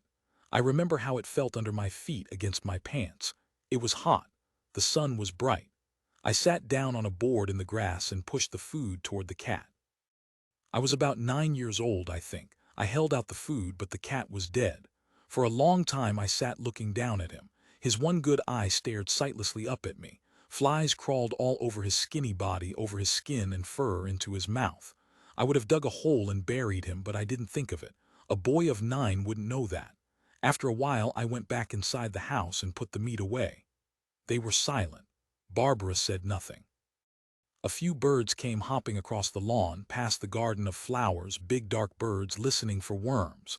Carl watched them hopping by, cocking their heads, waiting, then going on. The birch trees by the side of the house swayed back and forth with the faint afternoon wind. "It's too bad when people don't take care of their pets," Barbara said presently. Well, perhaps it was a good thing, at least for me. It had quite an effect on me. I never really got over it. Seeing the cat there in the wet grass. What kind of an effect? It was the kind of thing that made me begin to lose interest in my hobbies, that made me see that something was wrong. I started moving away from all my hobbies and things. Once in a while I wish I had them back.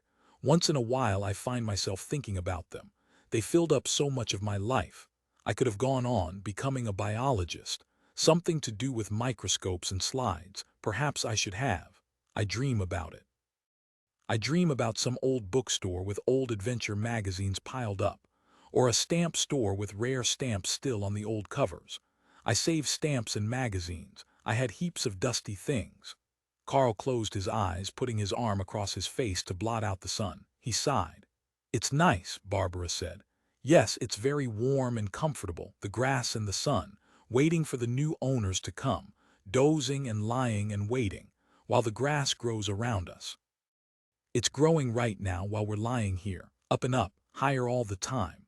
Carl's voice trailed off. "Up around us, covering us." "Why do you say that?"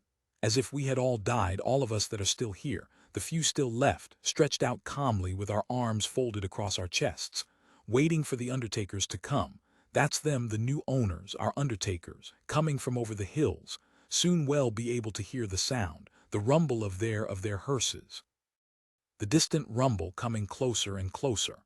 He yawned and became silent. Barbara turned her head, gazing at Carl lying beside her, stretched out on the grass, his arm over his eyes, his mouth open. He looked very young. His skin was pale and clear. He was big, 6 feet probably. A lot bigger than most men she had known, but Carl wasn't a man. He was still a boy. A boy, thinking about his microscope and stamps and books. But someday he would begin to get old, too. He would dry up and wither away like everyone else. What he said was true. They would all die and their remains would be turned under the ground, under the damp ground, under the grass, where the sun didn't shine at all, where it was cold and dark and things moved around, blind things reaching and feeling, cold clammy things that touched and felt, that oozed along. Barbara sat up. Sweat trickled down the back of her neck. It was hot, a bright, hot day. She took a deep breath of the fresh air. It smelled good. It smelled of all the flowers and the birch trees and the drying grass around them. She gazed down at the boy. He had taken his arm from his face. His heavy blonde hair glistened in the sun. How smooth his skin was, even his chin and neck. Did he really shave? Probably not very often. Barbara watched him for a long time without moving. He was big and young, very young, still thinking about his childhood. He was like the day, like the sunlight and the trees and the garden of flowers. He was blond and glistening and full of life. She could see perspiration glowing on his neck above his shirt. He was warm from the sun. She was warm too. She rubbed her arms, yawning sleepily. Carl opened his eyes. "This is Mark Twain weather," he said. "Along the Mississippi, catfish and rafts." His eyes were blue, warm, friendly blue. "Makes you want to sleep." "Then sleep." "No," she drew back suddenly away from him. "No thanks."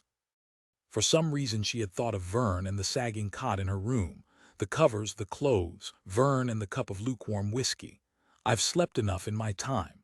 You know, if a person computed the total hours spent in sleeping during his lifetime. We already discussed that once today. "That's so, I guess we did. Sorry," Barbara nodded. "It's interesting though," Carl said presently. "Interesting to think about. Sleep involves time. Time is the fundamental problem of philosophy." He waited hopefully, but Barbara said nothing. She had lit a second cigarette and was staring down at it, deep in meditation. "What?" she said abruptly. "I was just talking about time." "Oh, what are you thinking about?" "Nothing," she shook her head. "Nothing at all. Go on with what you were saying." I was just talking, I've started an essay about this kind of thing. Time and change, death, growth, trying to sum up what I think, a sort of treatise. She nodded. A summary of what I believe. A philosophical credo. I have it all wrapped up with brown paper and cord to make sure nothing happens to it. Is it finished? Almost. I have to get somebody to type it up for me. It's in longhand. What are you going to do with it? I don't know, I'm not sure. Are you going to try to have it published? Well, I could get it published if I wanted. I know a woman that works for one of the big publishing places, but I don't think I'll do that. Carl plucked vaguely at a stalk of grass. I think I'll just keep it around to look at from time to time. It has no universal value. I may well be the only person who ever reads it. Maybe you could show it to me sometime, Carl brightened. That's an interesting idea. I might read you parts of it, not long parts, of course, a few sections here and there. That would be nice, Carl warmed up. You wouldn't mind, would you? If it bored you, we could stop instantly. Most of it is pretty dull, but you might be interested in some parts. I'll go over it and pick out the interesting parts. What do you say? Do you mind listening to some of it? I'd like to. Barbara studied the boy thoughtfully. He was smiling at her, his eyes large and blue. Again she thought of him, standing timidly outside her door, standing in the hall, gathering himself together to knock, trying to get up enough courage to do what he wanted to do. Twice he had done that. The first night, while she was putting all her things away. And then again while she and Verne were in the room together. Both times he had come, the big tall boy with his honest blue eyes, his blonde hair. Siegfried, the innocent youth, come to redeem and save. Carl's face was devoid of guile. His smile was warm and open, without secret meaning or intent. Now he wanted to read his essay to her. What did it mean? Anything beyond what he said it meant. No, Carl was as open and guileless as Christ himself. If it were anybody else asking her, but she could not imagine him telling a lie. She could not imagine the great blonde features screwed up into deceit. Yes, I'd like to, she said again. Fine. Barbara got slowly to her feet, putting out her cigarette. Where are you going? It's getting cold, I'm going in. Is it? Carl scrambled up. You're going inside already. Want to walk along? Sure, you're not mad at me, are you? Mad? Why should I be mad? I don't know. Do you mind listening to my essay? If you do, just say so. I don't mind. I don't want to impose on you. For Christ's sake, Carl shrank away, pain flushing across his face like a struck child. She was sorry instantly. She put out her hand, touching him on the shoulder. I'm sorry, I didn't mean to snarl. I have a lot on my mind, things to worry about. He blinked hopefully, regaining some of his lost joy. I guess I talk too much. Barbara put her arm through his. Let's go. Come along, we'll get burned if we stay out any longer. That's right, Carl said. It's hard to tell about that. The wind blows over you and gives you the false notion that you're not directly in the path of the sun's rays. You don't feel it, but all the time. He stopped, seeing that she wasn't listening. She was thinking again, far off in thought, frowning a little, as if a bug were buzzing around her head while she was trying to think. Carl became silent. Where shall we go? Barbara said suddenly. Wherever you want. Let's go fix some coffee. All right.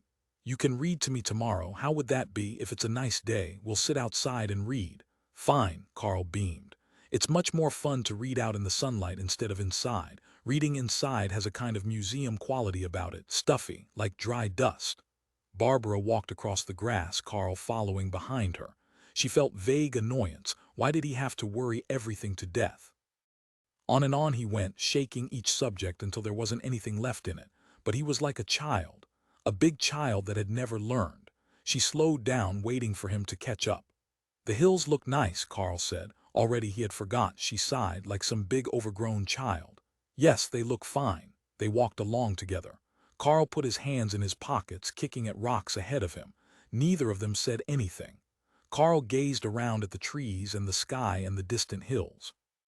If you find you don't enjoy it after we start, all you have to do is just say so and I'll stop. I have a lot of good ideas, but that doesn't mean much. Everybody has good ideas. That doesn't mean another person would be interested. All right, Barbara said. If I change my mind, I'll tell you. She smiled a little. Are you satisfied? I don't want to impose on you, Carl said. He looked at her out of the corner of his eye. Barbara nodded. I get that impression.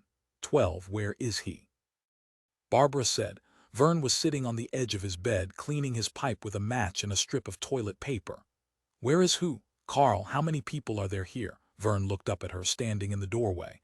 He's shaving down at the bathroom. Why? Barbara came into the room. It was morning, a clear, bright morning. Sunlight danced through the windows into the room, over the cots and chairs, the piles of clothing and neckties and men's shoes. "We're going hiking," Barbara said. "Hiking? What's that a euphemism for?" "We're going up in the hills and he's going to read his manuscript to me." "Didn't he say anything about it? Wasn't he jumping up and down and telling about it 60 times?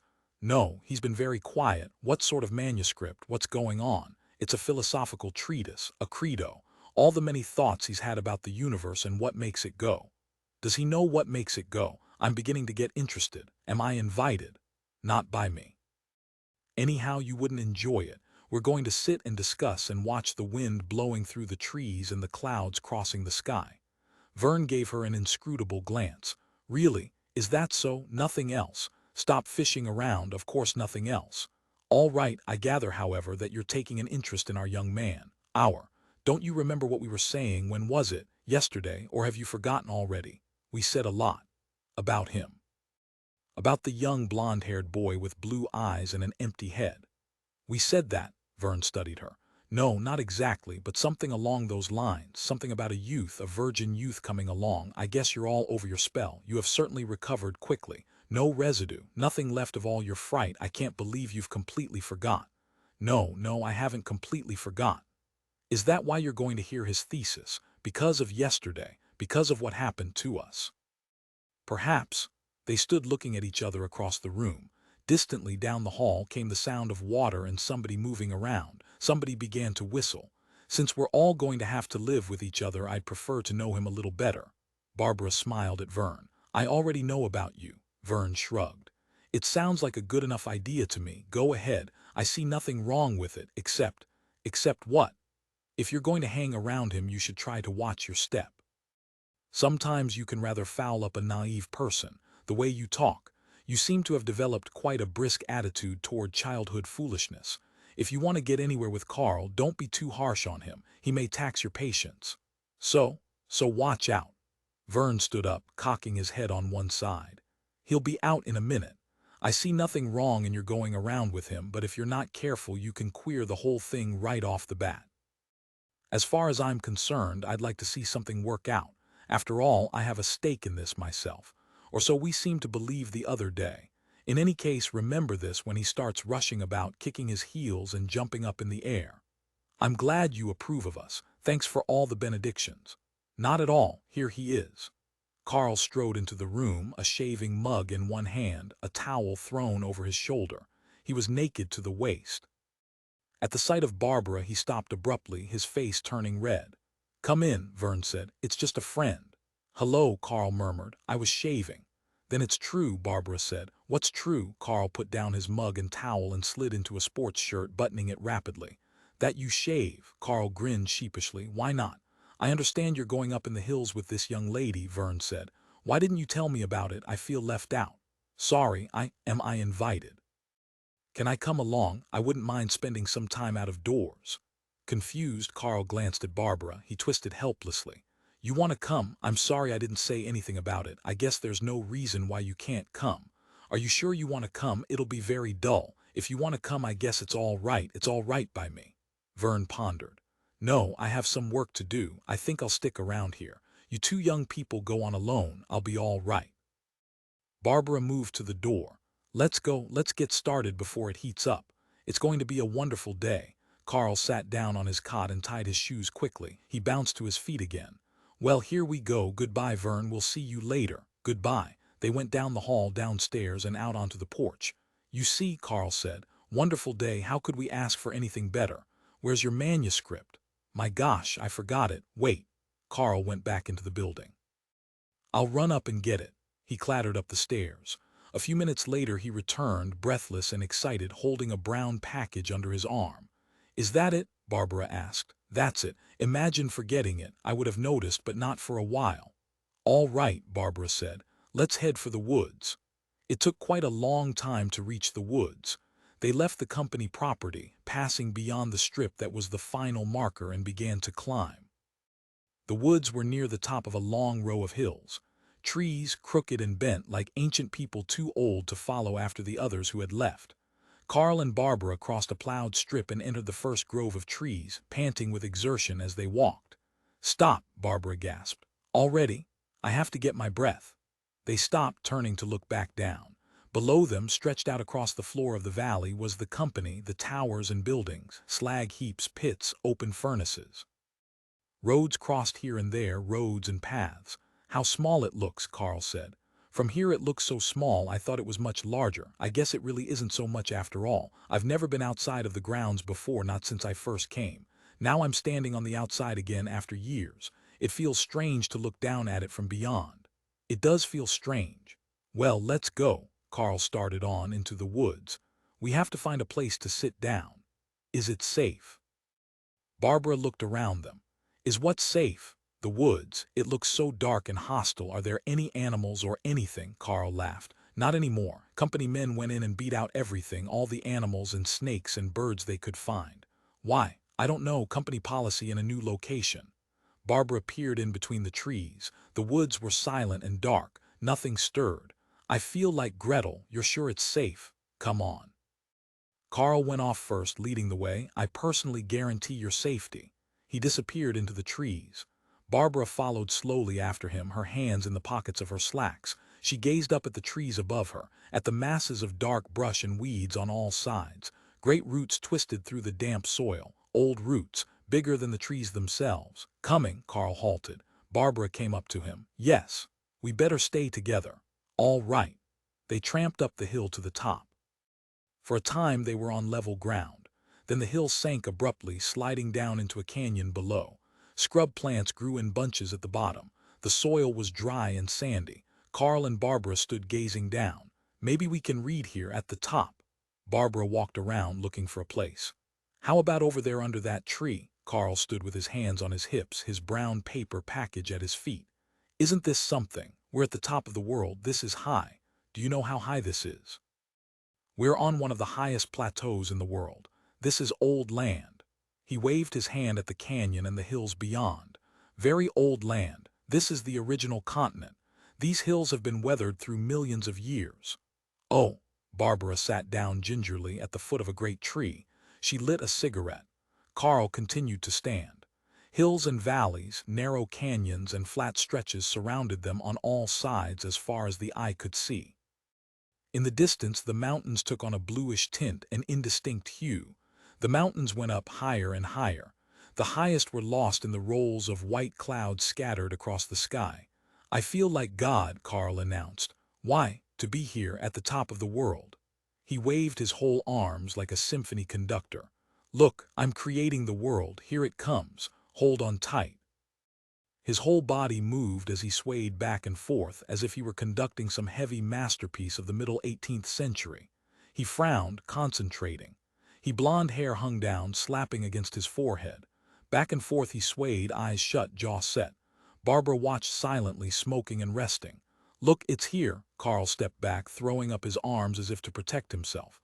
"Get back." "What's here?" "The world. I just made it. It's still hot." "We'll have to wait for a while until it cools off." He came over to her, grinning down, his hands in his pockets. "Well, what do you think of it? Any suggestions?" "For what?" "Suggestions as to how it should be." He considered. "What'll I do with it? I have to put things on it. Men. I want human beings running around. No world's complete without people. Let's see." He folded his arms solemnly. "I wonder if there's anything better than men that's come along recently. Maybe there's something new. I better get hold of the monthly bulletins and study them." Barbara shook her head.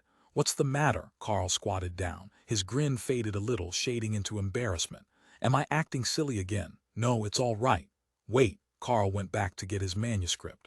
"I left it behind again. You see, I forgot it. That shows something. It's very important, the way I keep leaving it behind me." "What does it show?" "It shows I don't really want it. It shows I want to get rid of it." "Secret unconscious wish." Barbara smiled. "Really? It's true, I forget on purpose. That's what forgetting is. An unconscious act, getting rid of something you don't want. That's what Freud says." He sat down beside her and began to unfasten the cord from around his package. "You certainly have it all tied up," Barbara observed. "I'm protecting it. It has to be safe from all harm. You see, if my unconscious wants me to get rid of it, I have to fight all the harder consciously to protect it." He folded the cord up and put it in his pocket. He removed the brown paper carefully. "How does it look?" He held the package up. "It looks fine." "Well, that's half the battle." Carl slid the first few pages under. "Now the question arises as to just how it sounds." He stroked the paper for a time, not saying anything but just sitting and holding his manuscript with his large, pale hands. Presently he reached up and pushed his hair back from his forehead. "I'm ready," Barbara said. "Any time," Carl nodded. "All right, it's quite a strange place here, isn't it? So silent, not a sound, no one at all anywhere around us. We might be the only two people left in the world, like in those English doom stories that were popular in the 30s, where the world has come to an end, except for a young man and a young woman, no one else left but them. Civilization in ruins, apes and bats running all over, empty cities, and just the two of them to rebuild the world. Do they? Well, they have to get married first." Barbara laughed. "Why are you laughing?" Carl turned toward her. "No reason. I used to read a lot of those stories. I have made a study of them. As near as I can tell, the first one of that type was written about 1910 by George Allen England. It was a huge book called Darkness and Dawn. Nobody today remembers it. How did you come across it?" "Oh, I found a copy in an old bookstore. That was a long time ago, when I was about 13. I don't remember very much about it, except that the girl had long hair, and that their clothing had rotted away during all the years they were in suspended animation, and when she got up all her clothes fell away in pieces." "Well, that's something to file away in your mind." Carl nodded. "I guess so. Funny I remember that. Maybe sometime it'll turn out to be useful, a bit of information like that." Carl gazed at her owlishly. Barbara smiled at him, her cigarette held loosely against her lips. She blew smoke lazily toward him. The smoke circled around him, dissolving in the air. "Cigarette smoke looks so odd here," Carl said. "Why? We're so far from things like that. Cigarettes and radios and movies and bathtubs, all the things that go to make up our world." He gestured back the way they had come. "There it is down there, our world. Like a little postage stamp, a little square behind us. And someday it'll be gone." "I guess so. And soon, only a few days, they'll be here in a few days, and that'll be the end." "Why, are they going to burn it all up?" "It doesn't matter, for us it's the end." Barbara shook her head. "I don't understand. Whatever they do, it's the end for us, because it won't be ours anymore, to do with as we want. It's only your world and my world as long as we have power over it. In a few days the power will pass from us into other hands. Then we'll leave, the three of us." Barbara stubbed out her cigarette. "Do we have to talk about it? It depresses me." "Why?" "Well, it's so much like death," Carl grunted. "It is, isn't it? But death is strange. You never know where it'll come from." He looked up at the sky. "For instance, a bird might drop half a clamshell down on us and kill one of us. Does that happen? Once in a long while. Why would a bird be carrying a clamshell, for God's sake?" She lit a new cigarette. "They take them up high to drop them on something, a stone, something hard, to break them open. We're a long way from the ocean." "That's true. I guess it won't happen then." They were silent for a time, each of them deep in thought. Finally Carl roused himself. He shuffled through the pages of his manuscript. "I guess I could start." "Fine.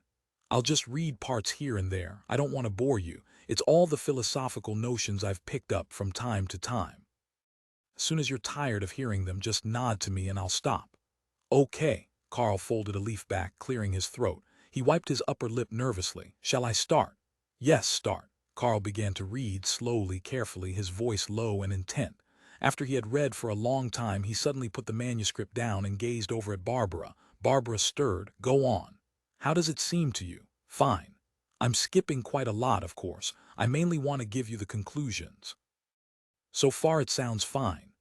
"I'll read you some more then." Carl read on. Above them, great clouds drifted across the sky, covering the sun. The air turned cold. When Carl stopped to turn a page, Barbara reached out and touched his arm. "What is it?" Carl blinked. "I'm freezing." "You are?" "I sure am." She scrambled to her feet. "The fog's in." Carl gaped up at her. "Are you going?" "I think we should go back. We can read some more later on." She held out her hand. "I'll help you up." Carl was crestfallen. "I'm afraid you were bored." "Bored, hell, I'm cold and damp and I'm beginning to get hungry." "Hungry? Really?" He got up slowly, gathering together all his papers and string and wrappers. Barbara caught hold of his hand, pulling him toward her. "Thanks." Her hand was firm and small. He could feel her hard nails against his skin. He let go suddenly. "What's the matter?" Barbara said. Nothing. Carl wrapped up his manuscript and tied the cord around it. He pushed it under his arm and turned toward her. All finished.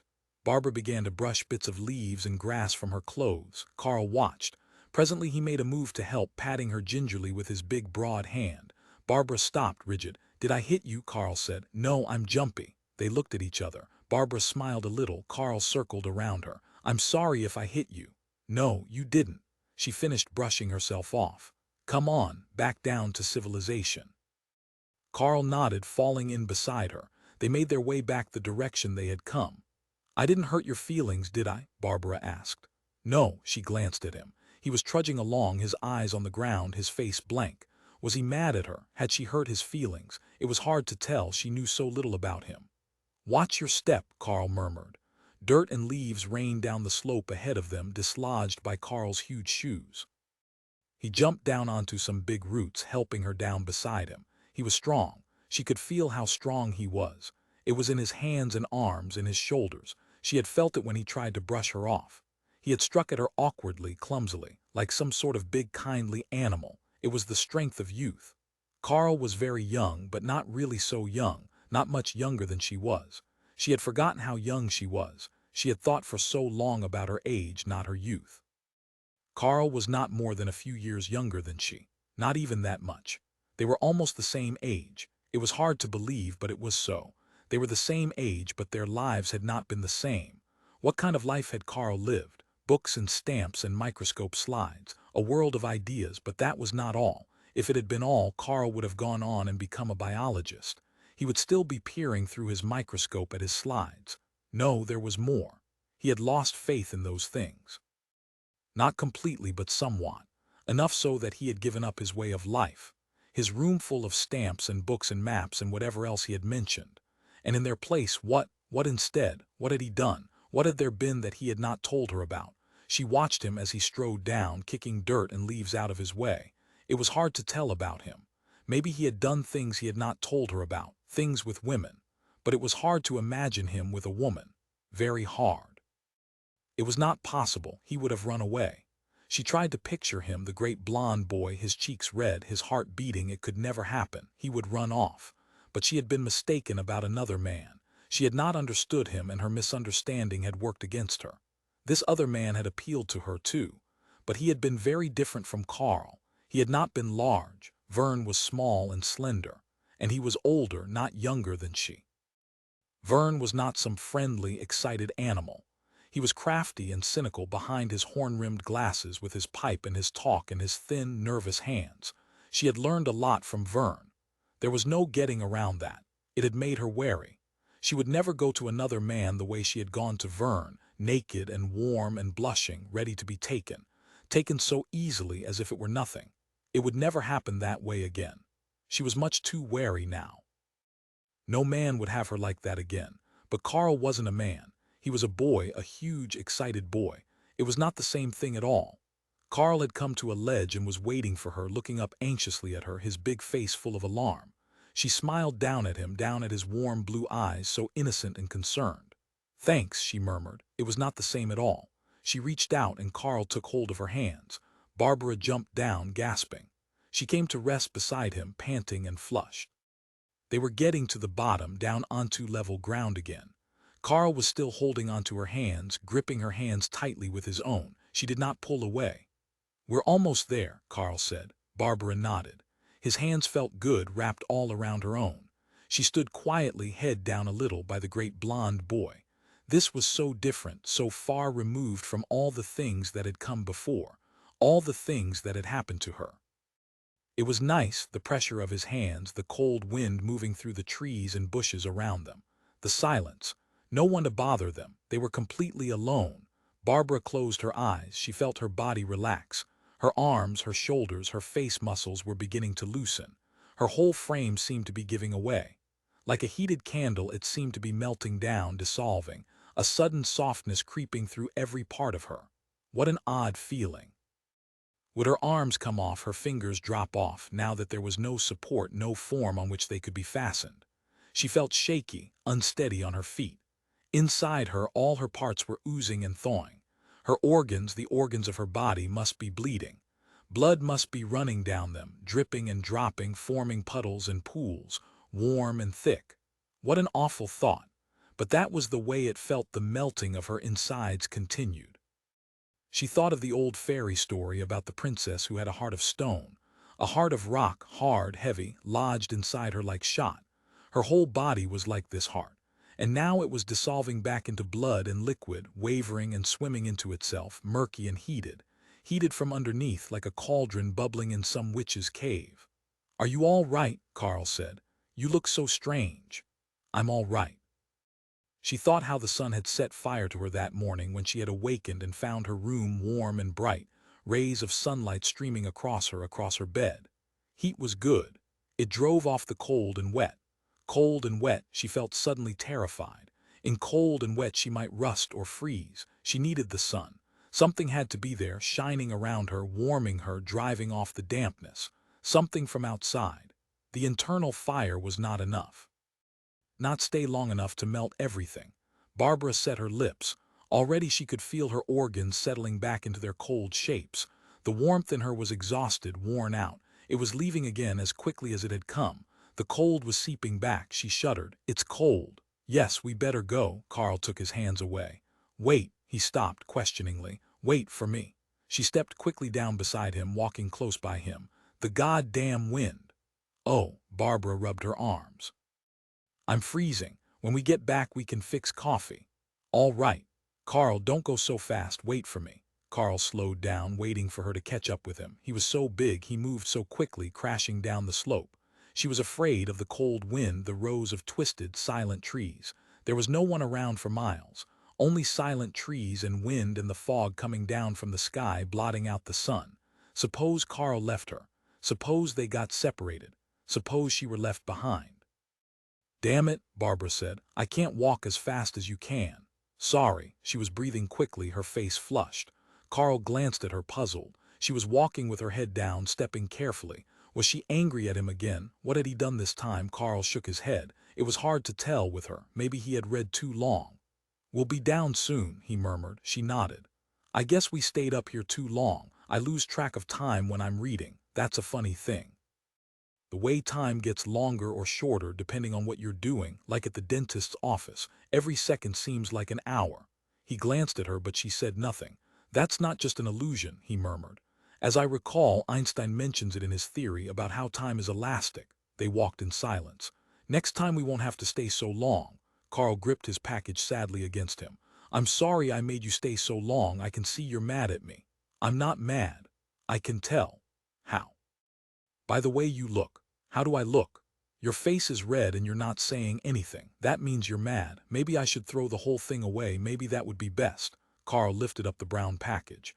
"I think I'll throw it as far as I can. I used to be pretty good at discus throwing. In school I was second on our team."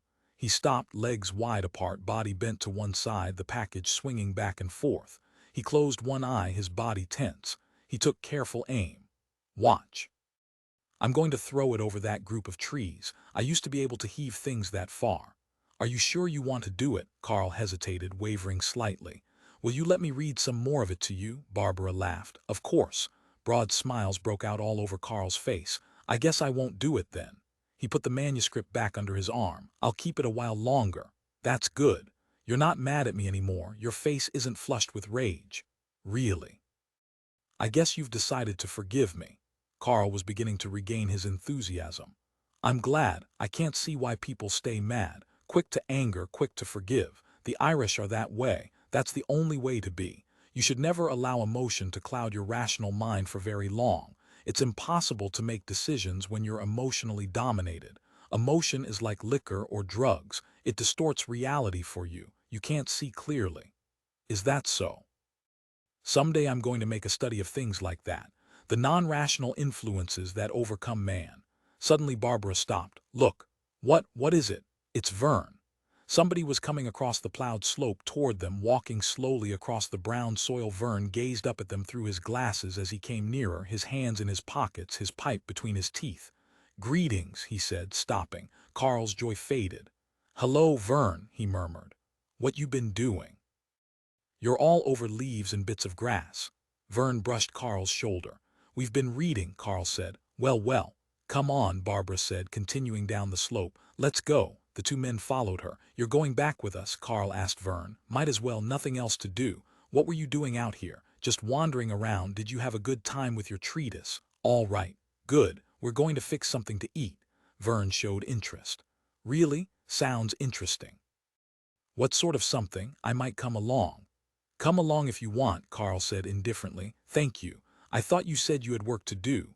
Oh, I finished that. Carl said nothing for a while. At the bottom of the slope, Barbara stopped and waited for him and Verne to catch up with her. She noticed that his joy had fled. Why the glum look? No reason. I'll tell you what, would you feel better if I fixed you some waffles? Carl brightened. Sure, that would be fine. We don't have a waffle iron, Verne said sourly. We already went through that once. The three of them went on back toward the company grounds. 13 by evening the fog had come in over all the world. Verne carried a big floor lamp from the manager's house over to the dorm. He plugged it in by his bed and clicked it on.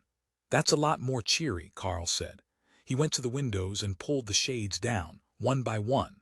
The room filled with yellow light from the floor lamp. Verne kicked off his shoes and stretched out on his bed, picking up a book. He found his place, adjusting his glasses and pushing the pillow behind him. I guess I'll go to bed, Carl said. Fine. I can't think of anything else to do. Carl sat down and untied his shoelaces. He unbuttoned his shirt and tossed it over a chair. Fine, Verne murmured. Carl got his pajamas out. He finished undressing and began to put the pajamas on. After a while, Verne looked up from his book.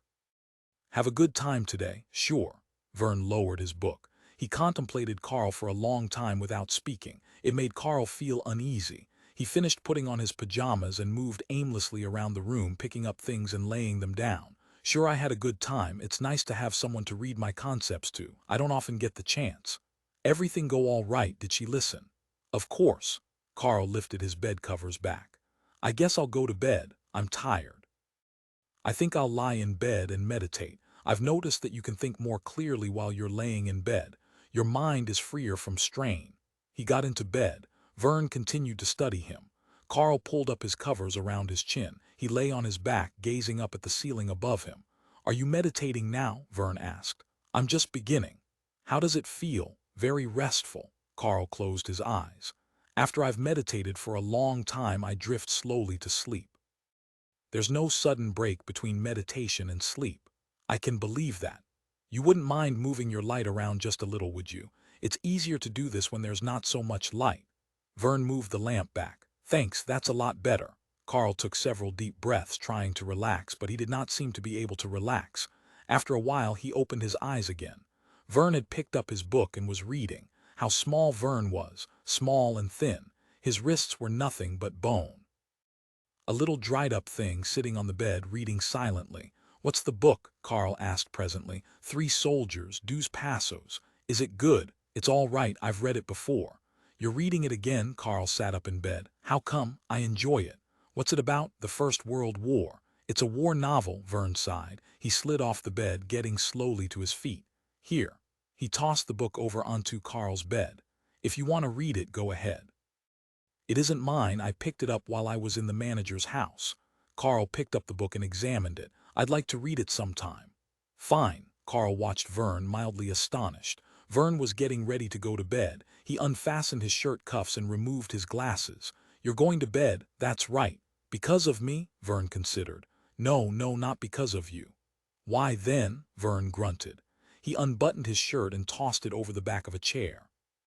For a time he stood scratching himself, yawning and blinking. He looked very odd without his glasses. There were circles around his eyes, wrinkles and lines. He gazed half blindly ahead of him as if he could barely see. His chest was small and thin with almost no hair on it. He was scrawny. Carl felt a pang of pity. You know you should get out in the sun more. You should exercise. Christ, Verne said in the middle of a yawn. He set his jaw. After a moment he reached around and found his glasses. He fitted them back into place. Maybe I don't want to go to bed after all. If you're not sure you can sleep, then don't go to bed. That's what causes most insomnia. People going to bed just because they feel it's time to go to bed when they don't really feel sleepy. Verne nodded absently, looking around the room. You could tell me about Jackson Heights, Maryland, Carl asked. Why? Didn't you tell me you came from there? I'd like to hear about it. Why do you want to know about it? I'm always interested in places I've never been. You wouldn't be interested in Jackson Heights. How do you know? No one is. Verne picked up his shirt and began to put it back on again. You're not going to bed? No. What are you going to do? I don't know. Walk around outside for a while. It's cold outside. Wait until daytime so you can get a tan. A good healthy tan wouldn't look bad on you. We could do something. Can you play chess? I have a pocket chess set. Oh. Carl sprang out of bed. They're fun. The men all lock into place. You can close up the board and leave the men where they are. Then you can finish the game later on. I use it to work out chess problems. You see chess problems in all the newspapers. He rummaged in his dresser drawer looking for the little chess set. Never mind, Verne said wearily. I'm going outside anyhow. He moved toward the door, rolling up his shirt sleeves. Carl straightened up. Verne, can I ask you something? What is it? You're not mad because Barbara and I went up into the hills, are you? Why should I be mad? Well, you knew her in the past, you're old friends, and I hardly know her at all. And he hesitated, smiling. And after all, I'm so much younger than either of you two. How old are you? 23. That's about the same as Barbara, but she seems so much older. You and she have done so many things I don't know anything about. What sort of things? I don't know. But I can tell by the way you two talk. You're old friends and you lived in New York, and you have a lot in common. That's important. You have a great range of common experience, things you've done and seen. Verne considered, standing by the door to the hall. He twisted back and forth, frowning. I don't know, it's hard to say. About Barbara, maybe she is too old for you. It's a difficult question. You have to work it out for yourself. I can't work it out for you. But I think you're overrating her experience. I doubt if she's been around as much as you seem to think. It's terrible to be too young, Carl murmured. Is it? I keep telling myself that eventually I'll be as old as everyone else, but by that time they'll be even older. I'll never catch up. You can also be too old, Verne said. I suppose so. I know some people feel that way. But that's certainly just an academic problem to me. When you're too young, you feel left out. You haven't done any of the things other people have done. Every time you open your mouth, you say something foolish, like a kid. Verne opened the door. Well, don't worry about it. Carl followed after him plaintively. But look, Verne, I wish you'd tell me what you think. Am I too young for Barbara? If I am, then maybe I better forget about her. What exactly did you have in mind? I don't know, I just meant our being together, like today. Carl smiled his wide, honest smile. I enjoy being with her. It's nice to have somebody to read to. You're not too young to read to her, for Christ's sake. Carl was silent. I wouldn't want to be with her if she were laughing at me, he murmured. I don't think she is. What do you think I should do? Well, I wouldn't give up, at least not for a little while. Try it out. You think it's all right, then? Verne took a deep breath, a weary breath. I don't know, it's a deep problem. Only time will tell. Maybe one day we'll know. I went out during high school to dances, and there was a club I was in that had parties once in a while, but I never went around with girls much. I was always reading or doing that sort of thing. I was never very lucky with girls. I'll see you later. Part of Verne disappeared into the hall. When will you be back? I don't know. Verne closed the door after him. He was alone in the gloomy hall. I have no idea. Barbara's light was visible, gleaming through the darkness above him as he mounted the stairs to the porch of the women's dorm building. He entered the dark corridor and climbed to the second floor. Barbara's door was partly open down the hall ahead of him. Who's there? Barbara stepped out into the hall. Me. For God's sake, what are you doing around here so late? She had been brushing her hair. In one hand she held her brush, tapping it against her leg angrily. She had on dirty army pants and a bra. Her feet were bare. I got restless. They stood looking at each other, Barbara tapping her brush, Verne plucking aimlessly at his shirt cuff. In the dim light from the lamp shining out into the hall, the girl's bare arms and shoulders glowed and sparkled, each tiny hair distinct and alive. You just took a bath, Verne said. You're still damp. Well, she put her hands on her hips. Verne gazed down at her bare feet. Well, what? What do you want? Do you want to come in? I suppose so. May I? I don't know, Verne scowled. You do know, that's a new one. Why not? What's the matter? There was silence. Why can't I come in? Barbara turned abruptly, going back into her room. All right, come on. Verne followed after her. She closed the door to the hall. The room was tidy and neat. All the clothing had been put away. Prints were up on the walls, and there was even a vase of flowers on top of one of the dressers. Nice, Verne said. He sat down in a chair, crossing his legs. Combing your hair? Yes. Barbara sat down on the bed. She had fixed up a mirror. She began to brush again, moving the brush through her heavy dark hair slowly and regularly. "You have nice feet," Verne said presently. "Thanks. I'm sorry to bother you." "That's all right." Her voice was distant, remote. She went on brushing, frowning into the mirror, her head on an angle. "Have a good time today?" She shot him a glance. "When? Up in the hills." "Not too bad. It got a little too cold and damp for me. The ground doesn't dry out completely. It will later on. We won't be here later on." "That's true, but you did have fun." "Yes, I suppose you call it that." Verne got up and wandered around the room. He stopped at the dresser, examining the vase of flowers. "What sort of flowers are these?" "Roses. They're too small to be roses." "Well, then I don't know." There was silence. Barbara went on brushing her hair. Verne stooped down to see what books were in the bookcase. Pulled one out and thumbed through it. "Ezra Pound, how are these?" "Personi, not bad. It was a gift." "A gift? From Felix and Penny." "Oh," Verne put the book back into place.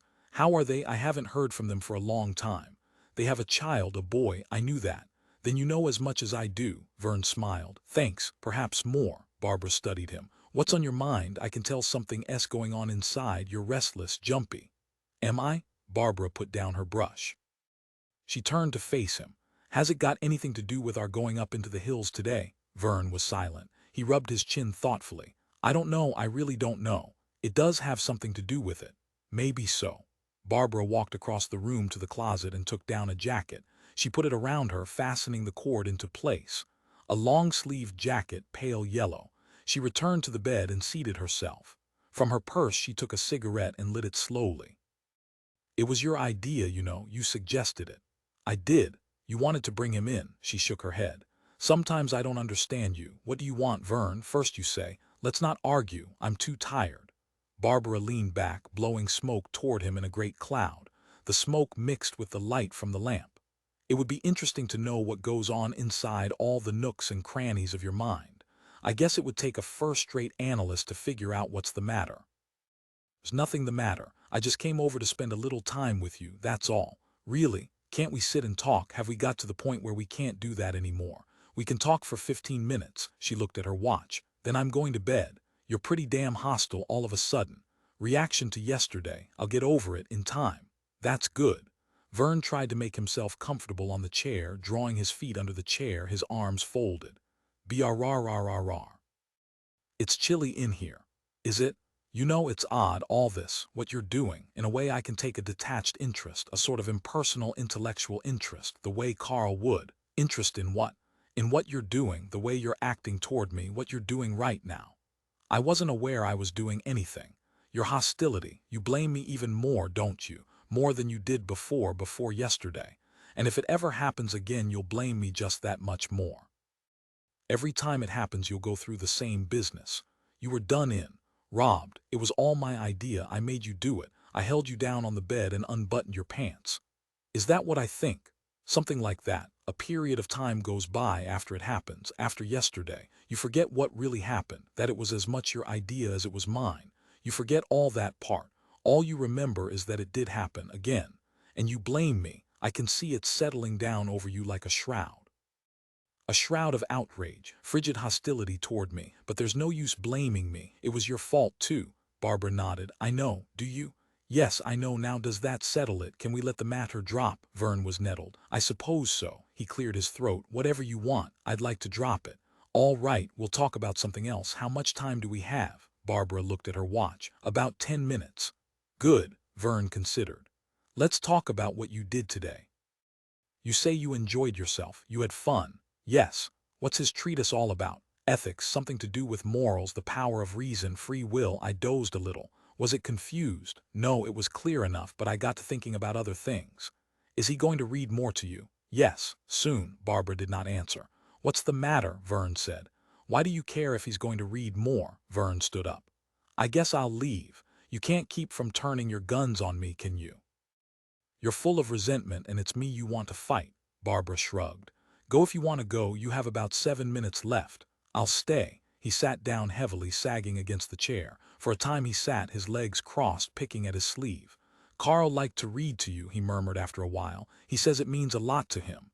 "Good. He's beginning to like you. Before I came over here he wanted my advice." "On what?" on whether you're too old for him. Old, too old in what way? Wasn't sure, he didn't know what way, maybe he hasn't found out yet what ways exist. Maybe not. But he is beginning to get interested in you, in some vague manner, a kind of sense that you make a good companion to read to, very general and nebulous.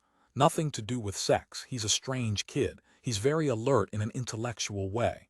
There's nothing stupid or dumb about him. But in certain areas his mind doesn't seem to function. Dead spots, as if he didn't understand or hear. He's led a different life from us. Maybe that's it. He frisks around like a great big colt. I have the feeling you could shout and shout like hell at him and he'd never hear you. It would depend on what you were shouting. True, but you are going to let him read his stuff to you again. Yes, you don't object, do you? Yesterday you seemed to think. No, I don't object. You go ahead if that's what you want to do. It's probably the right thing. I'm not sure anymore. I guess we have to be saved somehow. Barbara nodded. Verne eyed her. Is that it? Is that what all this is about? You want to try to shake me off and get away from everything I represent? Barbara did not answer. She sat smoking silently, staring off into the distance. Verne shifted uneasily. Say something, damn it, answer me. That's part of it, I suppose. Then you want to call it quits between us. I thought we had already decided that. Not in so many words. That was my impression. Isn't that what we were going to do? Yesterday. We talked about it. Had we made up our minds? Verne's voice was low and dry. I thought so. I see. Well, I guess maybe you're right. The whole thing is settled then. You're going to wash off your sins in lamb blood. Verne got up and moved to the door. He stood by the door, lingering. Remember one thing, though. What's that? You have to slaughter the lamb to get the blood. That's so. Verne shoved his hands in his pockets.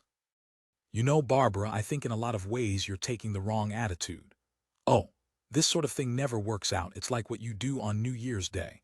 Resolutions, that all the wicked old habits are going to be kicked out the window, but after a couple of days there they are back again, just as before. Resolutions don't work. What works then? I don't know. Genuine conversions, I suppose. I don't know much about that. But the church says that works, where the whole soul is lifted. Not just the soul's face. Maybe this is a conversion. You still look the same. He walked back toward her. In fact, you look pretty good, not half bad, even in bare feet and dirty pants and your jacket hanging out. It was your idea. You saw it before I did. That through him. Christ, a story, a ghost story to scare us, the kind of thing you think up at night. We were scared, weren't we? Barbara said softly. We were both scared, even you, Verne. You were scared too, along with me. That was yesterday. Verne grinned crookedly. A whole day and a half ago. You're not still thinking about it, are you? Yes. I advise you to forget it. I've changed my mind. You can ignore my previous suggestions. I've changed my mind about it.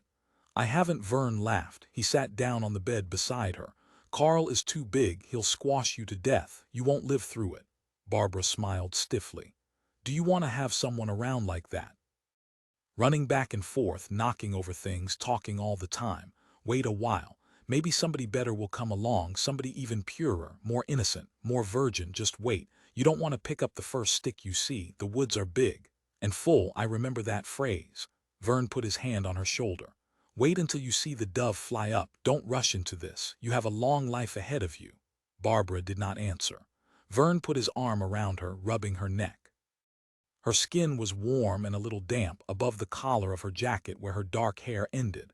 He rubbed slowly, pressing his fingers into her firm flesh. Barbara said nothing. She swayed a little with the motion of his fingers. In the ashtray her cigarette burned down. Smoke drifted into the lamp, circling slowly around the shade. It's nice in here, Verne murmured. Yes. You've made this room into something. Thank you. I remember that. It's been a long time, but I still remember that. How you changed that other room in Castle. At that party, do you remember? That was when I first saw you. You were sitting there at the end of the room all by yourself, all alone. But you did something to that room too, the same way. You changed it, the way you've changed this room. I remember. That was a long time ago. So many things have happened since then. Barbara nodded a little. Yes. Verne's fingers tightened against her neck. She was rigid and tense. He could feel her taut muscles under the skin. Like steel cables. Relax, you're all wound up. She relaxed a little. That's better, don't be wound up. Is there anything wrong? I guess not. He rubbed her neck slowly around and around. She leaned back, closing her eyes. Fine, do you mind if I do this? You don't mind, do you? It's good for you. Is it? Of course, physical therapy, doctors recommend it. It's considered very soothing. Barbara nodded. Yes, it's soothing. Good, then you don't mind. For a long time she did not answer. Verne watched her. The girl's eyes were still shut. She seemed to be a long way off, far away from him. What was she thinking about? There was no way to tell by looking at her. He did not say anything. Her flesh felt good under his fingers, warm and full. He touched her hair, hard, dry hair. It was good, too. His fingers pressed against her muscles and tendons into the warm flesh. Barbara sighed. All right, Verne said. He moved closer to her. The room was still. Neither of them spoke. Verne. What? When you found out how young I was, you should have let me go. It was wrong. I was too young. For God's sake, can't you forget that ever? Why didn't you let me go? Why did you go ahead with it? You knew and yet you went ahead. It didn't hurt you any, did it? He looked into her face. It didn't hurt you, not too much. How long ago that was. It seems strange to be sitting here talking about it. Another world, another time stream. You were so mixed up in those days. A girl playing at being an adult. You were so scared of men, I could see that. You were shaking with fear and it made you gruff. You chased men off by being gruff and harsh.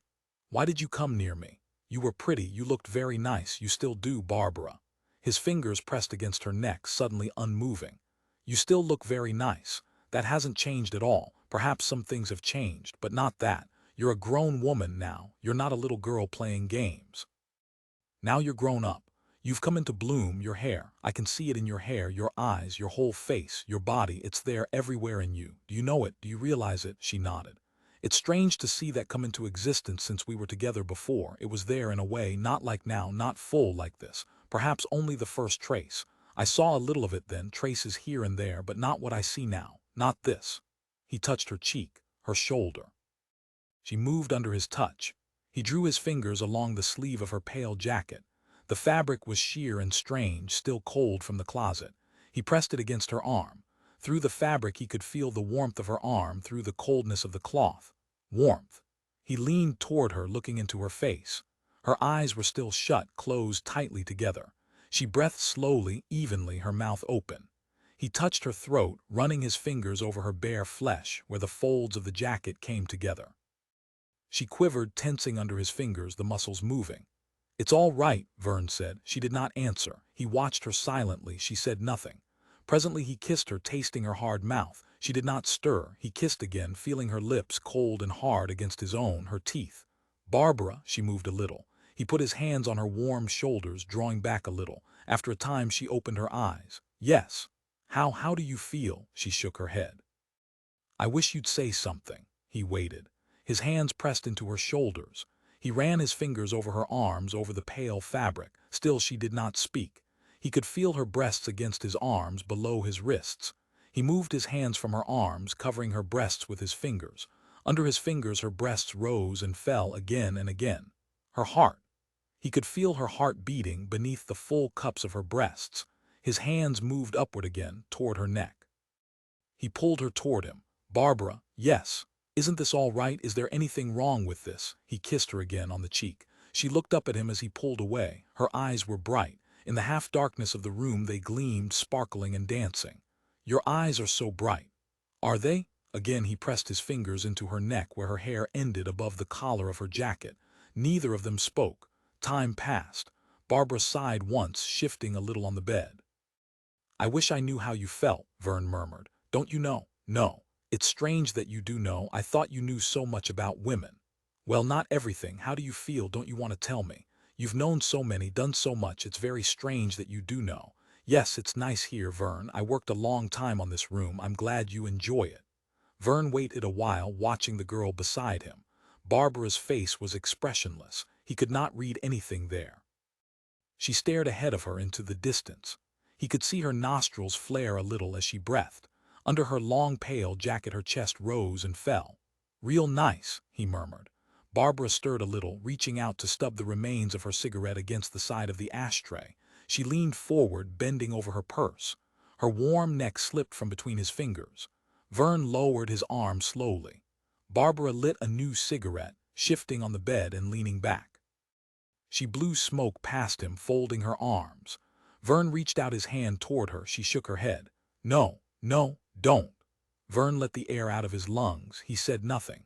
Beside him, the girl smoked quietly to herself, so close to him that he could see the pores of her skin, the faint lines around her nose, the chipped edge of her thumb nail where her hand rested against her lip, against the white of her cigarette.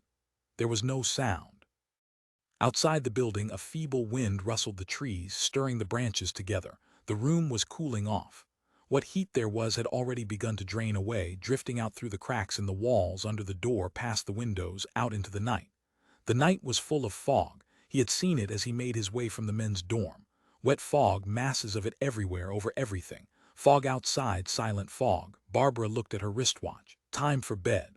So soon? Afraid so. Barbara stood up. Verne got to his feet.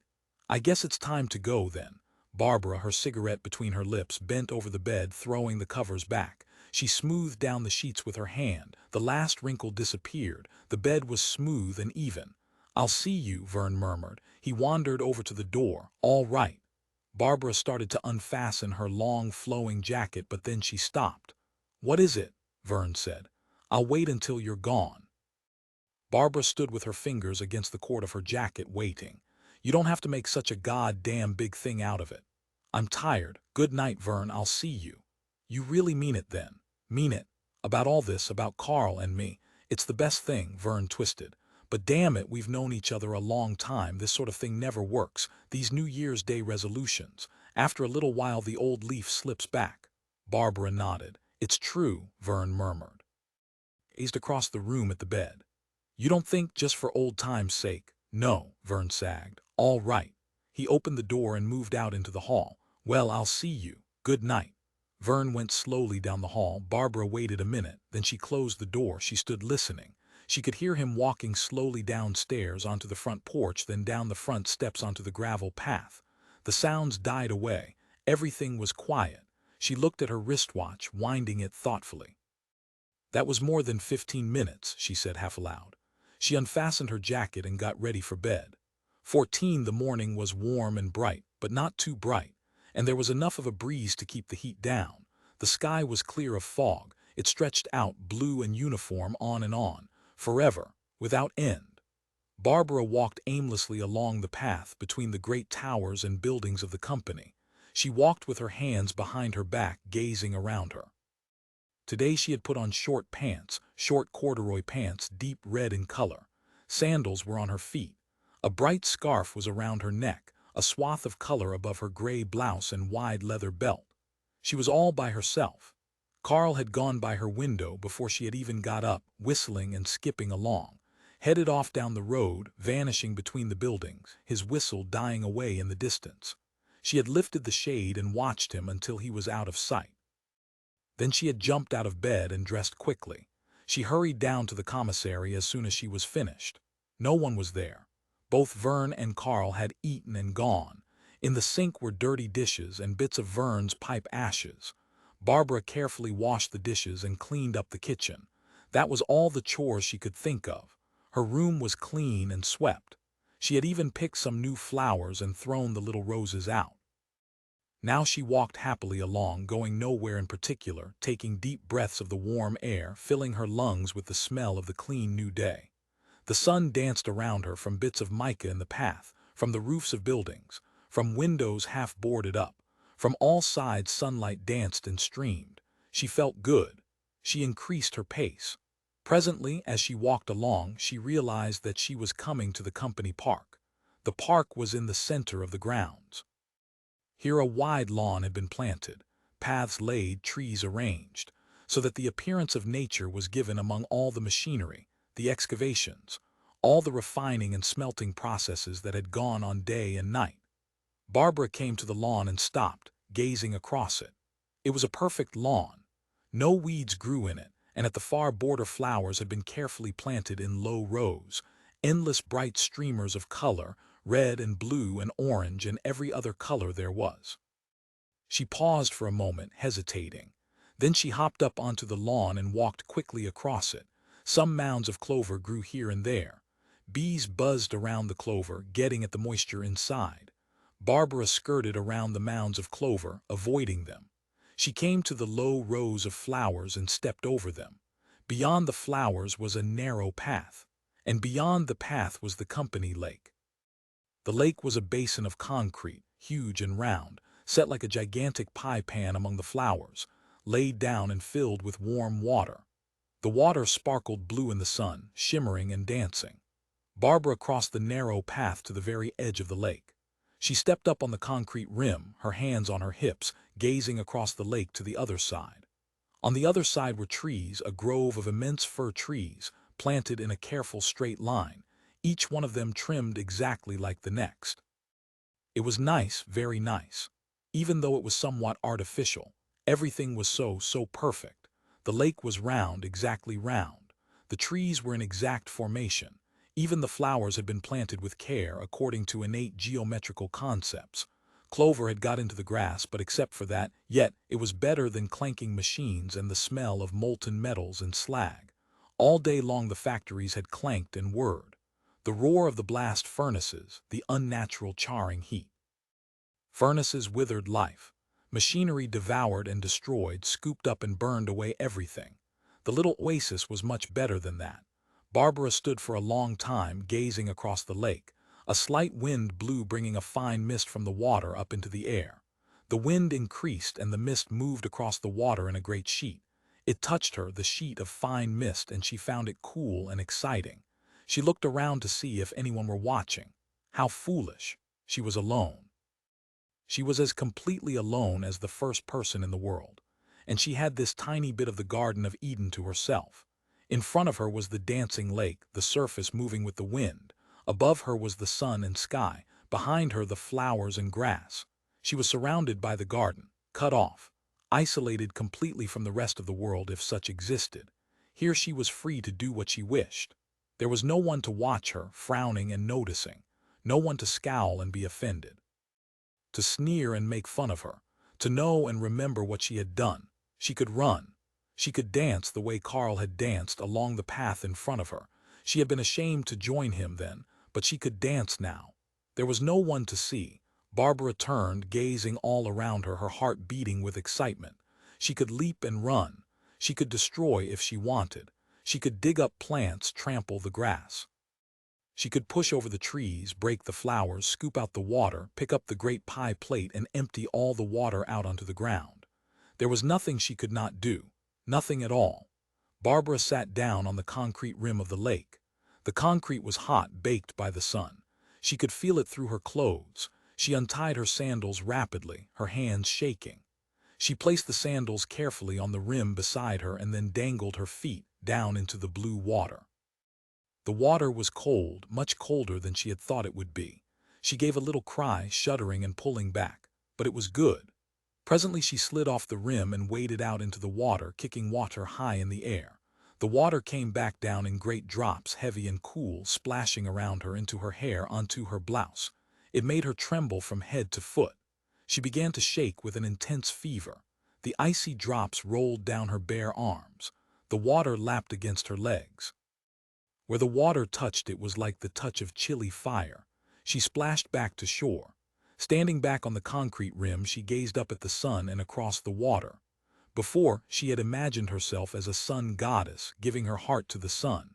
Here she could do even more than that.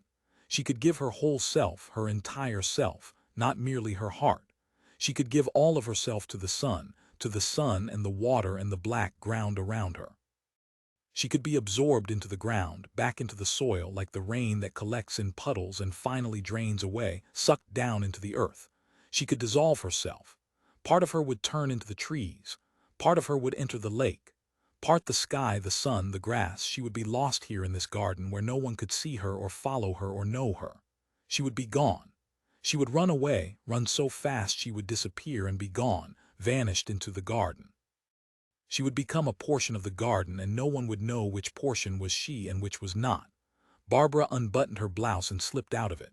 She unfastened her belt and stepped out of her short pants, laying them carefully on the narrow path beside the rim of the lake. Quickly she reached up for the sun, stretching out her arms, standing on tiptoe. But the sun was too far. She reached down to the water, bending over. The water was not so far. It was quite near. Barbara entered the water, moving out, away from the shore. The water came to her eagerly, lapping around her, at her knees and ankles. She unhooked her bra and tossed it back with her other clothes beside the concrete rim. Then she stepped rapidly out of her pants. She wadded the little silk pants up and threw them back onto the path. Now she was naked, completely naked from head to foot. She ran through the cold water, splashing it against her thighs and hips, against her flat belly. She ran as far as she could, and then, when the water was up to her waist, she dived into it, letting it cover her completely. Barbara lay in the water, drifting and floating. She was losing herself into it. The water was taking her. She would be gone forever. She was melting away, merging with the landscape. She dropped her feet, standing up. The water reached to her breasts. She looked down at them. The sun had refused them when they had been offered to him, but the water would accept them. She could feel the water pressing against them, asking for them. It was begging for her whole body, and if the sun would not accept, then she was sorry for him. He had lost out, and for him it was too late. She moved out farther, gasping for breath, shuddering and splashing. The water was sucking at her breasts, nursing at them. It desired to have them. It was eager. It could not wait. It wanted her now, at once. It could not be put off. She stretched herself out on the water and lay, floating and drifting, moving with the slight current set in motion by the wind. Now she was giving herself, all of her, without reservation. She was giving herself to the water, and the vast blue water was taking her eagerly. The water desired her. It was flowing into her, lapping into her, coming into her ears and nose, into her eyes and mouth. She opened her mouth and torrents of water rushed in. The water was bursting wildly into her, filling her up, swelling into her body. The water wanted to get inside her. It was pushing in greedily, too greedily. It was lustful. It was destroying her. "Stop!" she gasped for breath, choking and panting. She struggled to her feet, her toes barely touching bottom. Terrified, she pushed toward shore, wading toward the far rim of concrete. The water sank down. Finally, it was down to her waist. Water poured from her, splashing from her. She stopped, coughing and retching. The water was bitter, strong. She shuddered, spitting water, dribbling water from her nose. Water dribbled down her face in a dark stream. Her hair, soaked and dripping, hung down in her face. She pushed it back. She was sick and shaken and frightened. Barbara made her way to shore. What had she been doing? In another minute she might have drowned. She was all by herself. There would be no one around to save her. A few minutes more and it would have been over. She shook, gasping, pushing her hair back out of her eyes. She reached the concrete rim and stepped shakily over it onto the warm path. She made her way through the flowers and threw herself onto the grass. She was exhausted. She lay without moving, her eyes shut, feeling the warm ground under her, the firm earth. Finally she sat up, some strength coming back into her. She got unsteadily to her feet and walked over to her clothes. She was still wet. Her hair was slimy and thick, heavy and shapeless with water. She tried to squeeze the water out of it. Bubbles came to the surface of her hair. She gave up and began to put her clothes on. She dressed slowly, feeling the cloth cling to her wet skin. Above her the sun was white and blinding. She blinked. Her head ached. When she had finished dressing, she hurried away from the lake, through the flowers, across the grass, away from the garden itself. She came to the path and stopped, her chest rising and falling, gasping for breath. She had tried to give herself up to the earth and the sky, and she had not succeeded. The sun had refused her. He was too distant and aloof. He had not wanted her. He had not been interested enough to come and possess her and carry her away. She had given herself to what was below, the water and the ground. The water had covered her and rushed greedily to take her. But it had been cruel and demanding, destructive. It cared only about itself, not about her.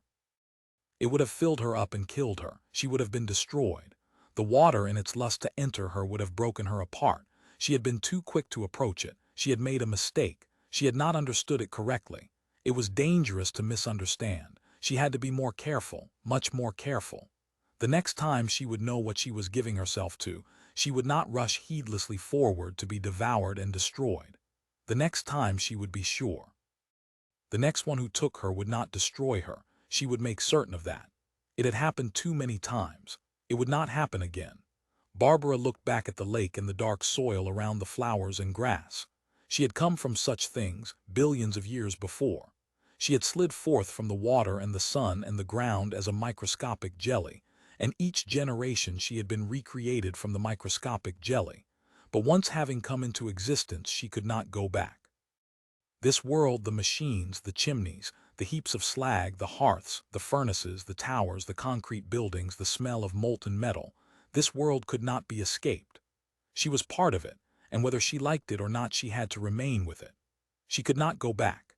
If this world had been abandoned, if it were of no value or significance any longer, if it had been deserted to rust and rot, to be picked over by the new owners, then she must go along with it and rust and rot too, and lie out among the other piles of useless and discarded objects, to be ridden over and crushed under by what was to come later, whatever it might be.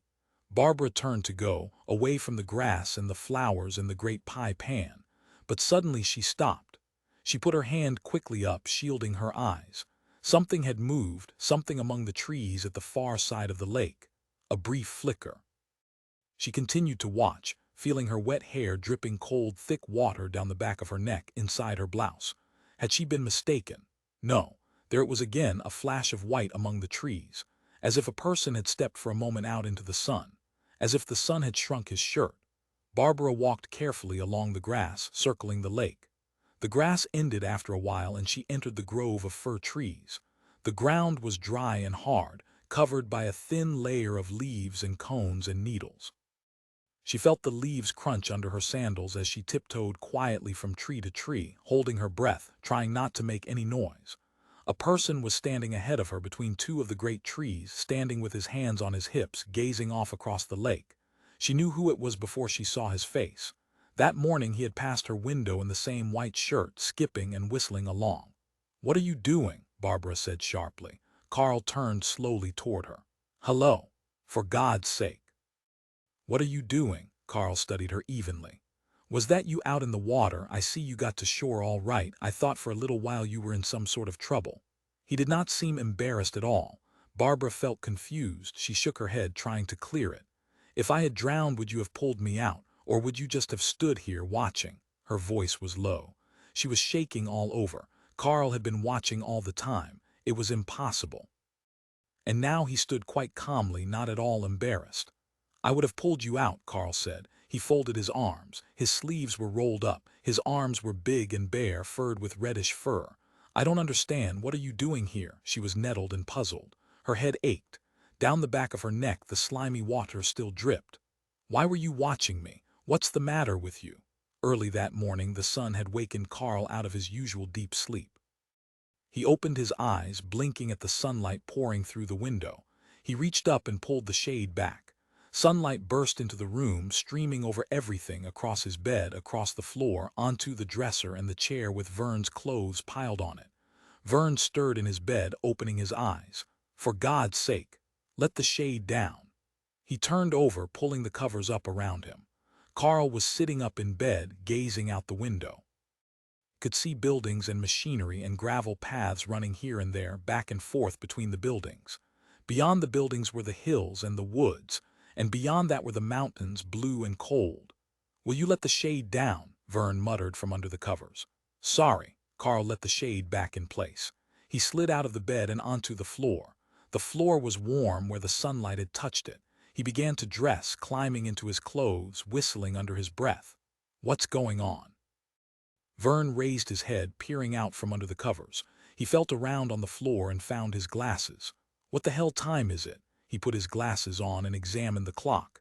7:30, my God. It's a wonderful day," Verne grunted, turning toward the wall. "If you're going back to sleep, you should take off your glasses," Carl said. "Otherwise they might break." Verne did not answer. Carl held out his hand. "Give them to me and I'll put them under the bed for you." Presently Verne's hand came out, holding onto the glasses. Carl took them and laid them carefully on the floor. "They're right by the bed. Just reach over when you want them. I'm going out for a stroll. I'll see you later." He finished dressing and then trotted down the hall to the bathroom. He washed and cleaned vigorously, combing his blonde hair back in place. Then he stood before the mirror, looking at his reflection. "Well, Carl Fitter," he said, "what do you have on your mind today?" His image, blonde and blue-eyed, stared back at him. It was the face of a boy, young and strong and full of great enthusiasm, but still a boy. Carl sighed. When would he look in the mirror and see a man's face? How long would it be? He rubbed his chin. What was lacking? Something was lacking. He had begun to shave. He had been shaving now for several years. His voice had deepened. It was even lower than Verne's. Verne's voice was squeaky, yet he was still a boy. For all his big shoulders, his good-natured smile, his booming voice, Carl's happiness faded. He gazed at his reflection forlornly, drooping sadly. But after a while some of his spirits returned. He straightened up. Someday it would change. Someday it would be different. There would be a flash of fire, a burst of white flame from heaven, and there he would be, a man. Carl walked down the stairs to the ground floor and outside onto the porch. He leaped from the porch onto the gravel path, scattering gravel into the grass and bushes that grew around the side of the building. In the early morning sunlight, the grass was still wet with tiny beads of moisture. They glinted up at him like globes of crystal. Or perhaps they were drops of perspiration, sweated up from the ground during the night. But why should the ground labor during the dark hours? What kind of activity was in progress when the sun had gone and the long shadows were over everything? The activity of growth, of course. The beginnings of life, the first stirrings down in the soil, tiny things pushing their way up. All this began in the darkness of the night, and when the sun came, the plants were ready to break through the skin of the earth to come out into the heat and warmth. That was the way it was. Life came into being in the dim darkness of night, and the ground perspired from the labor of it. Carl walked gingerly along the gravel walk, feeling the small stones breaking under his shoes. Everything seemed wonderful on a day like this. The world was full of wild and exciting objects. What he crushed under his feet might be rough diamonds, diamonds that had not been stolen from the stone yet, diamonds that were still dark and coated with the dirt and grime in which they had lain for centuries. A road of breaking diamonds, shattering under his shoes. He increased his pace, kicking the gravel as he went, sending waves of stones flying up into the air. There was mica in the gravel, and the sun caught the bits of mica and made them sparkle. Carl laughed in excited wonder. Maybe he was right. Maybe there were precious stones under him. He entered the commissary. It was cool and deserted. No one had been there since dinner the night before. There was no sound except the tap-tapping of the water as it dripped in the sink. He opened the window above the table and gusts of fresh air came sweeping in, blowing the curtains back and forth. Carl took a deep breath, letting it out slowly. He began to assemble a meal. What did he want? He looked in the refrigerators. There were so many things to choose from. What would it be? He considered. If he were going to do a lot of things, he would need a big meal. What was he going to be doing? Today he would wander around. He would go off and walk by himself as far as he could until he was too tired to walk any farther. He would be alone. Everyone was still sound asleep in bed. There was no time more exciting, no time more strange and wonderful than the early morning, when people were silent and asleep, and he had the great bright world all to himself. This time of morning, before the dew on the lawns dried up, before the bees began to come out, when his footsteps echoed among the buildings, this was his favorite time. Then, the world was entirely his personal property. There was no one to dispute his ownership, to try to inhabit it or take it away from him. Everyone was turned to stone, the people quiet and immobile in their beds, enchanted by magic. He only could walk about and inspect the world, his land, his buildings, his silent stone people. Thinking of this, Carl turned the fire on under the frying pan and began to lay strips of bacon into it. He got eggs and milk from the refrigerator, humming to himself as he worked. When he had finished eating, he carried the dishes to the sink and carefully stacked them up. Then he left the building, going back out of doors again. The day was still bright, but it was not so cool now. Time had passed. It was later. Subtle changes were already coming over the day.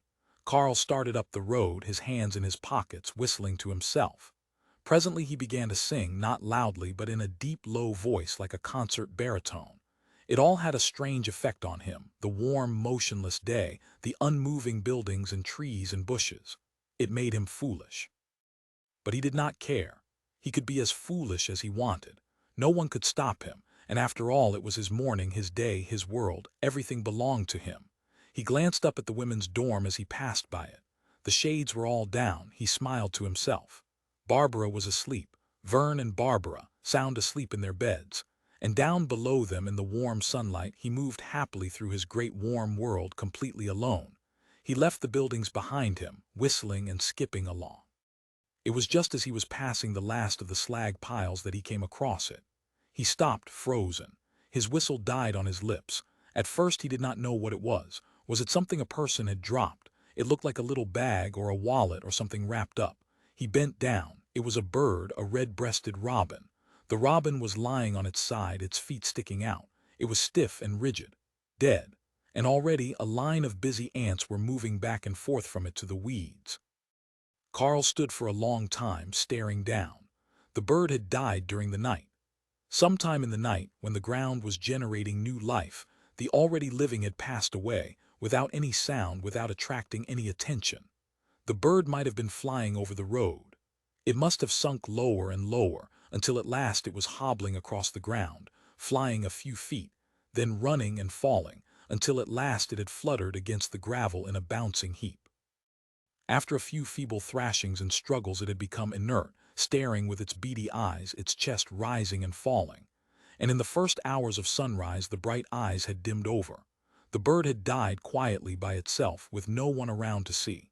This was what happened to all the things that came out of the wet earth, out of the filthy slime and mold. All things that lived, big and little. They appeared, struggling out of the sticky wetness. And then, after a time, they died. Carl looked up at the day again, at the sunlight and the hills. It did not look the same now as it had looked a few moments before. Perhaps he saw it more clearly than he had a moment ago. The sky, blue and pure, stretched out as far as the eye could see, but blood and feathers came from the sky. The sky was beautiful when he stood a long way off from it, but when he saw too closely it was not pretty. It was ugly and bitter. The sky was held together with tacks and gum and sticky tape.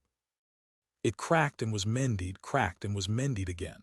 It crumbled and sagged, rotted and swayed in the wind, and like the sky in the children's story, part of it fell to earth. Carl walked on slowly. He stepped off the road and climbed a narrow dirt ridge. Soon he was going up the side of a grassy slope, breathing deeply and taking big steps. He stopped for a moment, turning to look back. Already the company and its property had become small down below him, shrunk, dwindling away. Carl sat down on a rock. The world was quiet and still around him. Nothing stirred. His world. His silent, personal world. But he did not understand it, so how could it be his world? He had come out to smile at the flowers and grass. But he had found something more, something that he could not smile at. Something that was not pleasant at all. Something that he did not like nor understand nor want. So it was not his world. If it were his world, he would have made it differently. It had been put together wrong. Very much wrong, put together in ways that he could not approve of. The silent bird lying in the road, it reminded him of something. His thoughts wandered. What did it remind him of? A strange feeling drifted through him. This had happened before, this very thing. He had gone out and found something terrible, something that did not make sense, something he could not explain or understand. After a while he remembered. The cat. The dying old cat with its broken ears, one eye gone, its body thin and dry with patches of loose hair. The cat and the bird. Other things, flies buzzing around, streams of ants, things dying, disappearing silently, drifting away, with no one to watch or care. He had never understood it, this thing that he found in the great warm world. It had no meaning, no sense. Was there some purpose, some reason? When he understood the cat was dead, he had gone back inside the house, walking slowly, deep in thought. Back inside to his room, his things, his microscope, his stamps and maps and drawings and books, they had meaning, purpose. Their existence had reason to it. He could look at them and understand them. Carl sat on the hillside thinking about his childhood. It was not so long ago, not so very many years in the past. He could feel the memories rising up around him, seeping up on all sides of him. Sights, smells, tastes. His past was very much with him. It was close, just below the surface. Waiting to come up, his room, his microscope, the drawings he had made, he sat and remembered about them. 15 Carl, the woman called sharply, and the little boy Carl ran into the room. Carl, I'm going to work. You might at least empty the garbage sometime today. You'll have all day to do it. I will, Carl said. He waited, hoping she would not ask him to do anything else. And don't you think you should work on some of your school work? When you do go back, you'll be so behind you'll never catch up. All right, Carl said. The woman put on her coat and hat. She took her sandwich, wrapped up in a paper bag with a rubber band around it. Goodbye, goodbye. He watched her go up the front walk, up the concrete path onto the sidewalk. Then she was gone. Carl ran into the kitchen. He pulled the little doors under the sink open, bending down to pick up the sack of garbage. He carried the dripping sack through the house, out the back door, onto the porch, carefully pushing the door open with his foot. The day was warm and bright. He blinked in the sun, looking around him, taking deep breaths. A joy passed through him. He had the whole day to do as he pleased, and there were many things he wanted to begin. Carl took the garbage down the back steps, along the walk by the great lily plants, their leaves wet and green, spiders crawling over them. He dropped the sack into the garbage can. Then he ran back inside the house and slammed the door behind him. He stood in the center of his room. His gaze took in the entire room and all the things around him. What should he begin first? There was the electric motor he was building out of paper clips and wire, but that could wait. On the desk, among the litter of papers and books and pencils, was his stamp album and a teacup of stamps soaking. He passed them by. They could wait too. Carl crossed to the desk. He pushed the magazines and books aside and pulled out a picture. It had been torn from a magazine, the picture of a girl, breasts and legs and red fingernails, smiling up at him in unnatural invitation. Carl stared at the picture, trapped. This. He would begin with this. He reached into the top drawer of the desk and got out a piece of drawing paper and a heavy black pencil. He sat down carefully on the edge of the bed, holding the picture and paper and pencil in his hands. Sitting on the bed, with the sun shining on him through the burlap drapes, he began to copy the picture, his body hunched forward in absorbed interest, his eyes only a few inches from the paper. The pencil left greasy, smeared lines, and every few moments he rubbed feverishly at the lines, so that the drawing began to take on an ominous, cloudy appearance, almost as if it were coming out of some angry storm cloud. At last Carl gave a groan of despair and crumpled up the paper. Threw it against the far wall. The ball of paper fell into the litter on the floor. Carl put the picture of the girl back on the desk and the drawing pencil back into the dresser. For a few minutes he sat on the bed, thinking. At the end of the bed was a book. He picked it up. The Nature of the Atom. He opened it and read, turning the pages very rapidly, his eyes intent on the lines of print. But after a while he found himself too restless to continue. He closed the book and put it down. Carl went to the desk, shoving the books and papers aside. He drew out a square metal box. The box was cold in his hands. He ran his fingers over the surface. For a time he pretended not to know how to open it. His hands touched each inch and corner of it, pressing, feeling its texture, its hardness, its cold smoothness. Suddenly his fingers found the catch of the box, and the lid snapped open. Carl lifted out the great microscope, metal and glass, its bright mirror flashing in the sunlight that filtered through the burlap drapes. A torrent of glass slides showered out of the box, falling down onto the bed. Carl placed the microscope carefully on the desk and began to gather up the slides, one by one, until they were all safely beside the parent engine. Presently he selected one of the slides and pushed it onto the stage of the microscope. He tilted the shaft backward, pushing his eye against the eyepiece, staring down into the tube. At first he saw only darkness, the black of night. He manipulated the mirrors, the adjustments of the machine, and presently an object appeared, swimming slowly along, rising and falling, coming at him and going away again. What was it? It was the reflection of the blood of his eye, the movement of his own body fluids. It was a part of himself that he saw, only a part of his own being reflected back at him. He changed the setting of the lens, and this time the light, maneuvered into the hollow tube by his deft manipulations, brought the specimen on the slide into view. Carl caught his breath. The transfixed interior of a cell wall gleamed up at him. For an endless time he gazed down at it, the section of rat liver, purple and ivory, a massive worm cut cleanly through, its vacant center revealed for all to see. His eye feasted on the pulpy, puffed-up rat tissue. His eye took in every line and bulge of the fleshy ring, the donut magnified by the tube and lenses of the big microscope. What was this, so small and far beyond ordinary sight? What had it meant to the rat, this single portion of its body, this bit of its physical self? Did the disembodied soul of the rat yearn for what lay here, for what rested on this slide and on other slides, thousands of slides everywhere, viewed by cold and unsympathetic eyes, curious and objective, each beyond the possibility of any understanding, of knowing in any way what this pulpy ring might have once meant. The ring, the section, was alive with import, full of sense and greatness, at least for a little while. But at last Carl's attention wilted. Torpor filled his veins. His hands, resting expertly on the adjustments of the microscope, began to become heavy and clumsy. Carl folded the microscope back into its box, into the felt and hair interior where it lived. He slotted the slides into place and snapped the lid tight, sliding the box over to the corner of the desk. He sat for a time, regaining his energy. After a time he began to look about him, at all the things in the room. The phonograph record stacked up at the end of the bed. The little record player with its cactus needles and sharpener lying on the turntable. His box of recipes, the metal file box with cards squashed together, bulging and out of order. His model airplanes, German planes of the First World War, 2 black wings, the stubby body, the huge still of the Kaiser.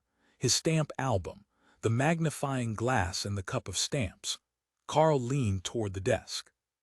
He thrust his fingers into the cup, groping for the gummy squares of wet paper, bright bits peeling loose from the sections of cut envelope. The battle maps on the wall caught his eye. The front lines were no longer correctly indicated. They were all out of place, left behind by the shutters of the war. Carl rushed to the map, shaking drops of sticky water in every direction. He grabbed up a pencil from the desk, snatching it from the top drawer. But again he saw the picture of the girl torn from the magazine. He stopped, standing by the desk, staring down at it.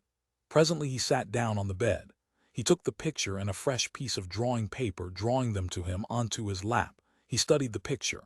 His eyes told him everything about the girl. He did not need useless touch to tell him what he needed to know.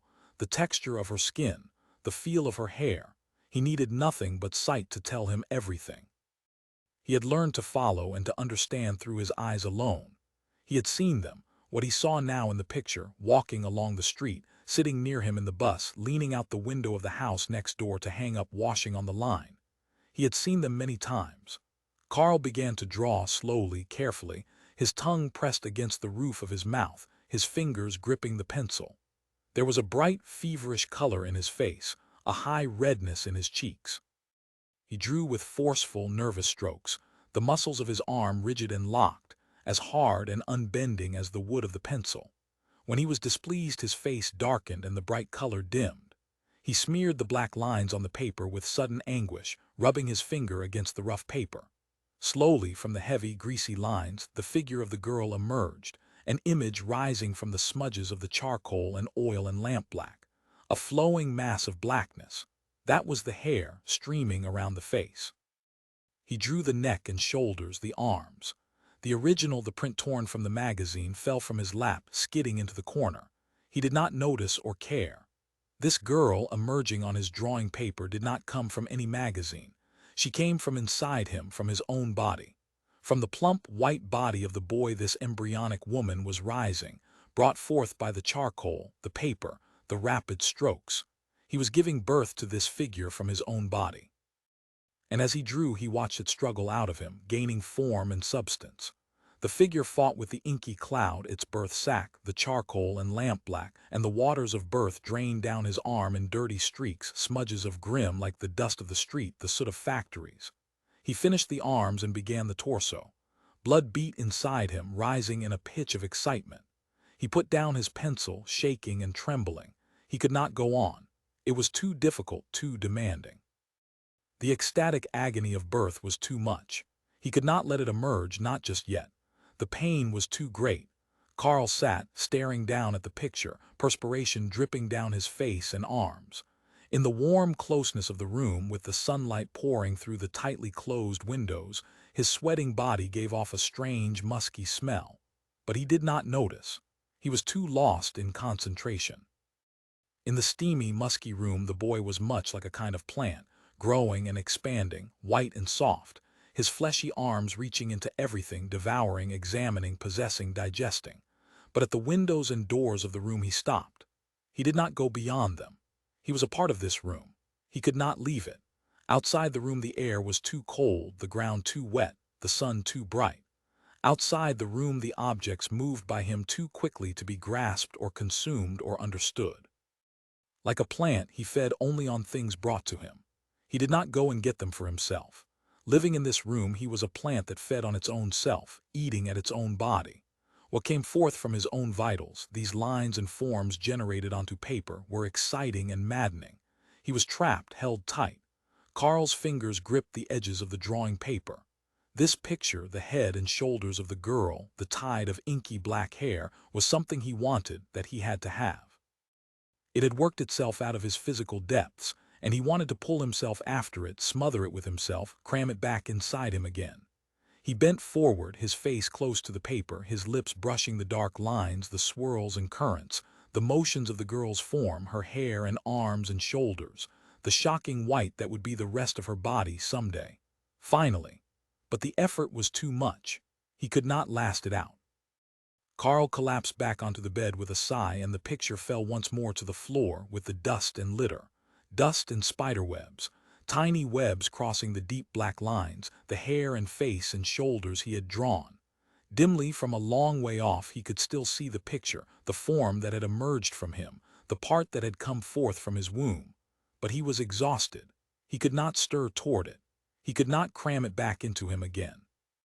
It lay on the dirty floor, such a long way from him, resting silently with the trash and spiderwebs and debris. He closed his eyes. Untidily, the boy dozed on the bed. Carl stirred, blinking. How clear the scenes and sights of his boyhood were. He stood up a moment, gazing down the hillside at the buildings and towers below. He took a deep breath, yawning and stretching. Presently he sat down again. He relaxed, letting his mind wander back into his youth, into his childhood. Back farther and farther into the depths of his memories. Around him the memories moved and swelled, drifting and murmuring. The procession of old women were coming along the path. It was snow all over. They were carrying white, but it was not snow. The first old woman staggered with a heavy sheet of rock, thin, paper-stuck, powdery, and dropped it at the edge of the path. The sheet of rock fell and broke apart, each section falling away, brittle, old. Carl looked down the path of broken paper and rock. "Because you jumped." He had been angry. The old women lugged out the last pieces of rock. The great dark warm heap of chocolate flesh, the massive body that was Lulu the maid, was saying and holding on to his arm. "But you had your tantrum in the moanin'. They is wrong. It was in the moanin'. Don, you see?" He did see. Yet the ceiling had fallen just as in Henny Penny. Only it was not the ceiling. It was the sky. He went to the store with Lulu. Along the road the ice and snow had turned to slush, yellow and crusted. He reached his hands into it, and the mittens became stiff with cold, and his hands had no feeling. "Are you a little boy or a little girl?" he asked the heap of brightly colored rags huddled on the steps. He was skating back and forth across the tracks made by people along the sidewalk, feeling the ice and pavement under his feet. "I'm a girl," the child said. It was evening. The sun went down. The air was dark. He could see the great white Merritt house in the distance, and in front of it the path of rocks and paper. He skated and hobbled across the ground, slushy and frozen, the water striking him. At the top of the hill he stopped, looking back. The bundle of rags raised itself up. "I have to go," it sang. "I have to go." It turned and fled. Along the edge of the hill the child ran home, dancing, dashing, the rags flying. Carl went inside. His mother was putting down the groceries on the table, getting out her key to see if there were any mail today. He stood in the hall, gazing up at her. The air was full of things. Carl had seen them come out of the trees. Each left a little body behind it when it emerged. The body was a tiny worn self, sitting on the branch of the tree. He pulled, and the little worn bit of shell case came away in his hand. He gathered them up all together, and presently he had a pile of them.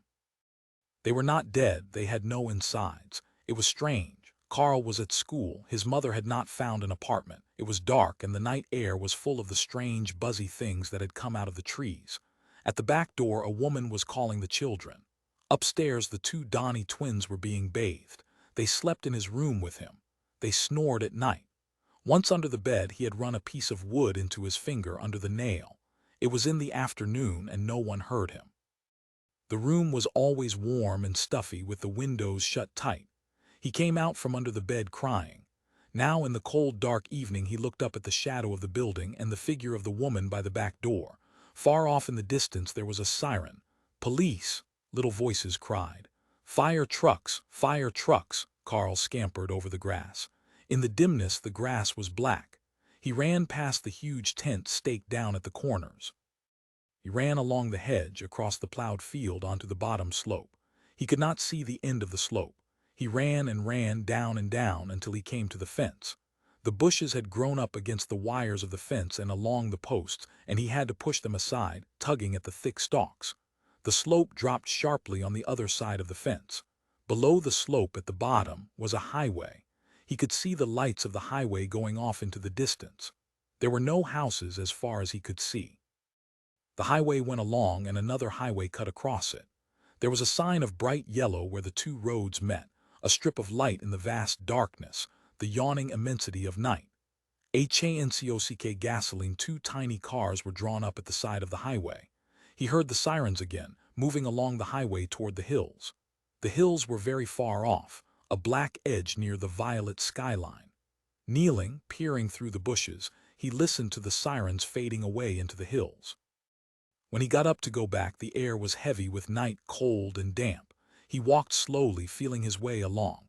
He passed the plowed ground and came onto the grass. He ducked under the ropes of the tent and went up onto the driveway, brittle and crackly under his feet. When he got to the door of the building, the woman seized him by the arm. "Where have you been?" Her voice was shrill and sharp in the night air. Carl pushed by her, murmuring. He went up the hall to the stairs. His room was hot and unpleasant with steam and the smell of baths. The Donnie twins were asleep. He sat down on the bed and untied his shoes. When Carl was 12 years old, he was allowed to go to summer camp. He was very excited about it. Jimmy Petio was going along with him. "I'll drive you up," his mother said. "I'll drive both of you." Carl twisted uncomfortably. "What's the matter?" Mrs. Fitter put down the magazine she was reading, The New Yorker. "What's the matter?" "I thought we might hitchhike." Mrs. Fitter raised her magazine. "Now I've heard everything." She adjusted her glasses. 12 years old and they want to hitchhike." Carl gazed out the window of the car. Mrs. Fitter drove up beside some trees and stopped. "Well, here we are." She pushed the door open. "Don't leave your sleeping bags behind." Carl and Jimmy dragged their sleeping bags out of the back of the car. Carl kissed his mother goodbye. She slammed the car door and started up the motor. "Gosh," Jimmy said. The camp was immense and cool. Vast trees, their tops lost in a green tangle of branches, surrounded them. A bird squawked, flying far above, its cries echoing away. A counselor approached them. "Fitter and Petio," they nodded. "Your tent is down here. Come along with me." Jimmy and Carl laid out their sleeping bags on the two cots a few feet from their weathered canvas tent. Beyond the tent rose a wall of earth and roots and vines. Black and green mixed together, damp, silent, awesome. In front of the tent was a slender trail, and just on the other side of the trail was the creek. Carl went over to the edge of the trail and gazed down at the creek. The water was deep and dark. A few tree branches drifted slowly along. On the far side land rose up again, trees and brush. Dimly in the brush more tents could be seen. "What's over there?" Carl asked. "I don't know." Jimmy threw a stone into the creek. Ripples poured away, widening silently. "It sure is quiet. Let's see where they all are." They ran back along the trail the way they had come. They came to the dining building and the sandbar where everyone was out swimming. Shouts and splashes echoed around them. On the far side of the creek was a high platform and a diving board. A few brown shapes basked in the sun. The sandbar was swarming with swimmers. Canoes, red and blue and orange, drifted up and down the creek. A counselor with boys hanging from him made his way toward them. "Did you boys just come?" "Yes." "Put on your trunks and jump in." They ran back to get their trunks. They changed quickly. A moment later they were pattering back along the trail, the wind blowing against their bare bodies, tiny stones cutting into their feet. Jimmy hopped expertly. Carl did the best he could. "Come on," Jimmy shouted. "I'm coming." They reached the sandbar, past the redwood dining building. The sand was warm and dry under their feet. Jimmy leaped into the water. Carl ran to the edge, making his way through the brown, glistening bodies curled up in the sun. At the edge of the water he halted, looking around him. He stood gazing across the creek at the platform on the other side. Jimmy's head rose up in the water, spluttering and gasping. "What's the matter?" Carl did not answer. "What's eating you?" Carl dived into the water. He swam around and came up to the surface. He paddled toward Jimmy.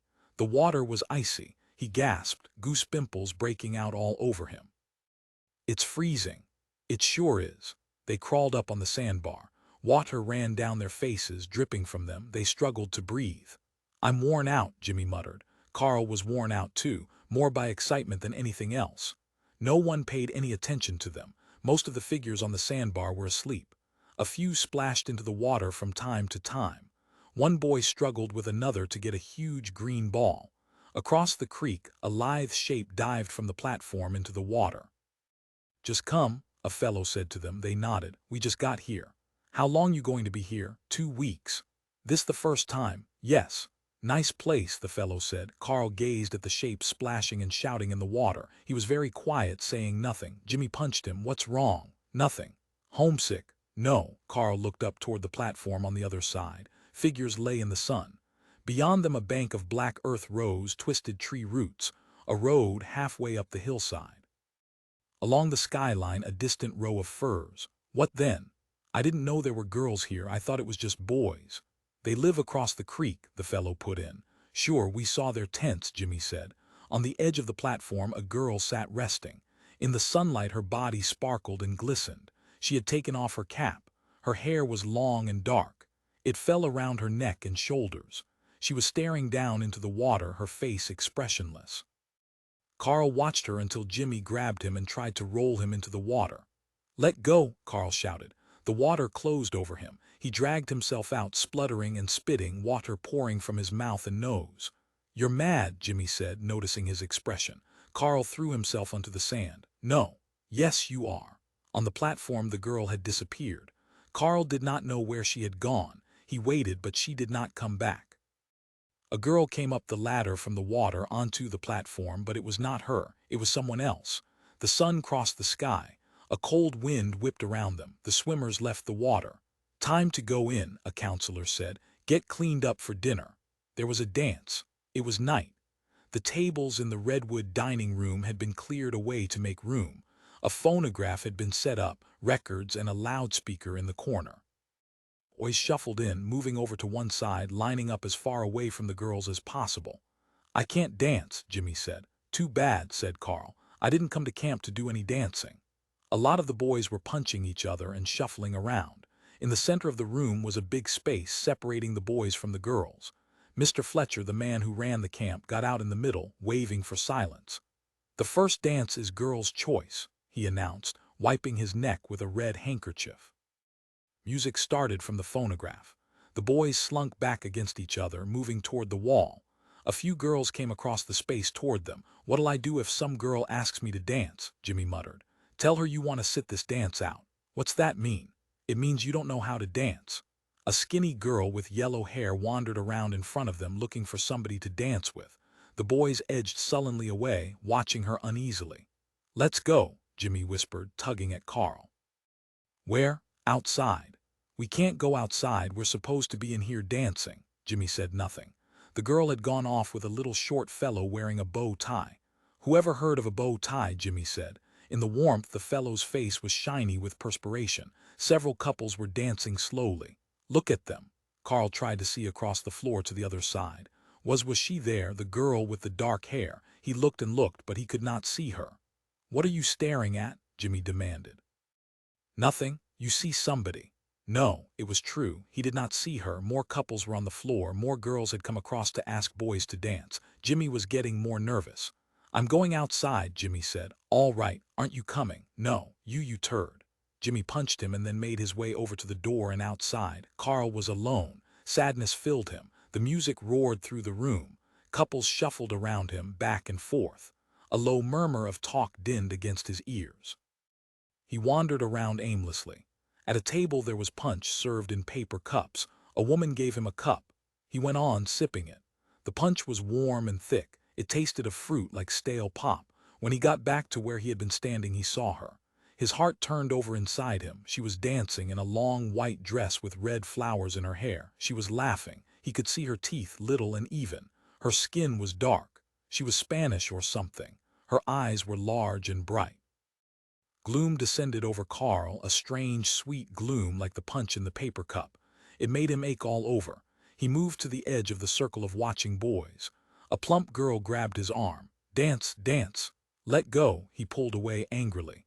The plump girl ran off after someone else, laughing and shoving. The music ended. Jimmy came back inside, slipping over beside Carl. "How was it?" he asked. "How was what?" "The dancing." "I didn't dance." "Never thought they'd have dancing at a camp," Jimmy said.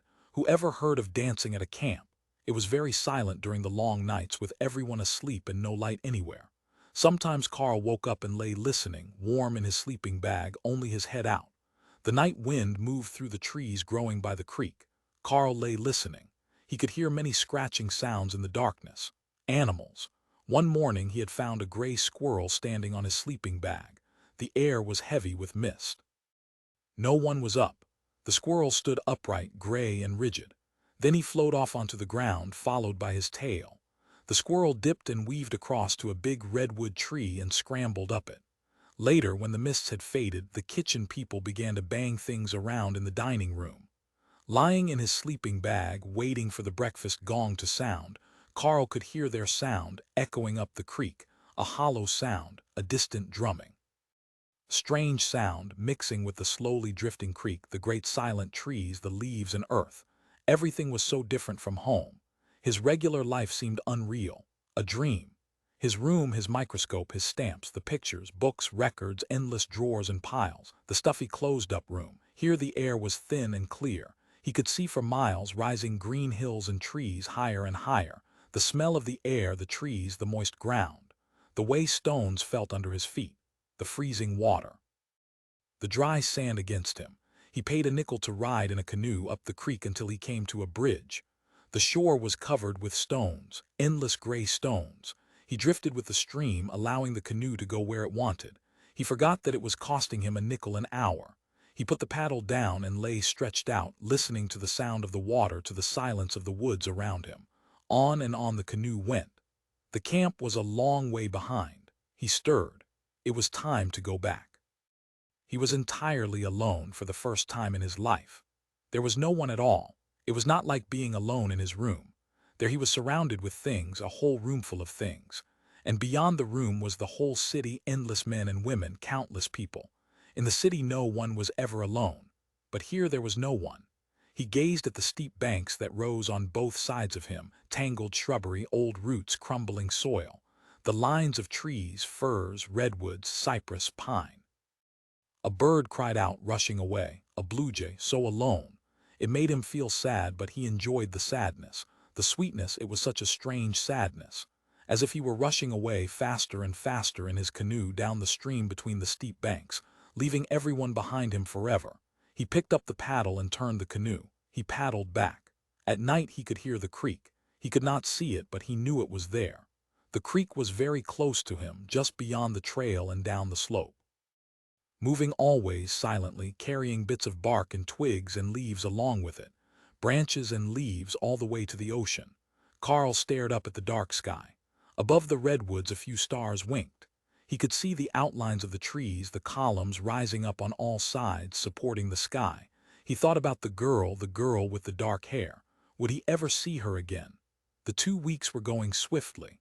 Across the stream was her tent, someplace on the other side. She was there beyond the water, sleeping silently. He closed his eyes. When he opened them again, the first feelers of gray mist were starting to settle down. It was morning. A vague, diffused light hung everywhere. The stars were gone. Carl shivered. It was very still and cold. In the cot next to him, Jimmy grunted and turned over. Carl lay watching. Mist blew around him. His face was moist. He could see the creek now, the broad surface like pale stone. And the bank on the other side rising up, the trees and roots and vines. The ancient twisted roots. After a while he slipped out of his sleeping bag. He was trembling all over from the damp coldness. There was no sound. The world was utterly silent. He pulled his cotton pajamas around him and padded across the trail, down the slope, picking his way carefully. Nothing stirred. The mist eddied everywhere. He came to the bottom of the slope. There was the water, the flat, opaque surface. It moved so slowly that it did not seem to move at all, but it was moving. A branch passed, a black dripping branch, cold and stark, its leaves hanging limp. Carl sat down on the slope at the edge of the water. Time passed. He did not feel the cold. The mists began to go away a little, but there was no color anywhere.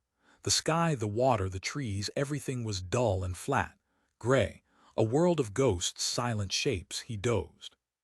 When he opened his eyes, she was standing on the other side of the stream. He was stiff all over, stiff and cold. She was looking at him. She did not speak. Carl and the girl gazed across the gray stream at each other. A bird flashed through the trees. Faintly down the creek, a metallic booming drifted. The kitchen people starting breakfast. The girl stood between two trees, her hand against one, at the very edge of the water. She wore a kind of gray robe. Her hair was long and black. Her eyes were black. He could see her tiny white teeth. Her mouth was open a little. A cloud of moisture rose from her lips as she breathed. Carl did not move. The trees, the girl, the water, everything blended together in the silent grayness. After a time he fell asleep again. When he woke, Jimmy was kicking him in the small of the back. "Get up," Jimmy demanded, his voice shrill and far away. Carl stirred. He could hardly move. His bones ached. He was stiff and numb. "Get up." Carl got slowly to his feet. His head ached and rang. He could hardly see. He was terribly tired. Up the bank he climbed, trembling and shaking. "What's the matter? You sick? Why were you sitting there? How long were you sitting there?" He did not answer. He made his way to his cot and sat down. One of the counselors came striding along the trail. He halted. "Anything wrong?" "He's sick," Jimmy said. The counselor came over. "You sick, Fitter?" Carl nodded. "There's something wrong with him," Jimmy said. He lay in the nurse's tent in the big bed.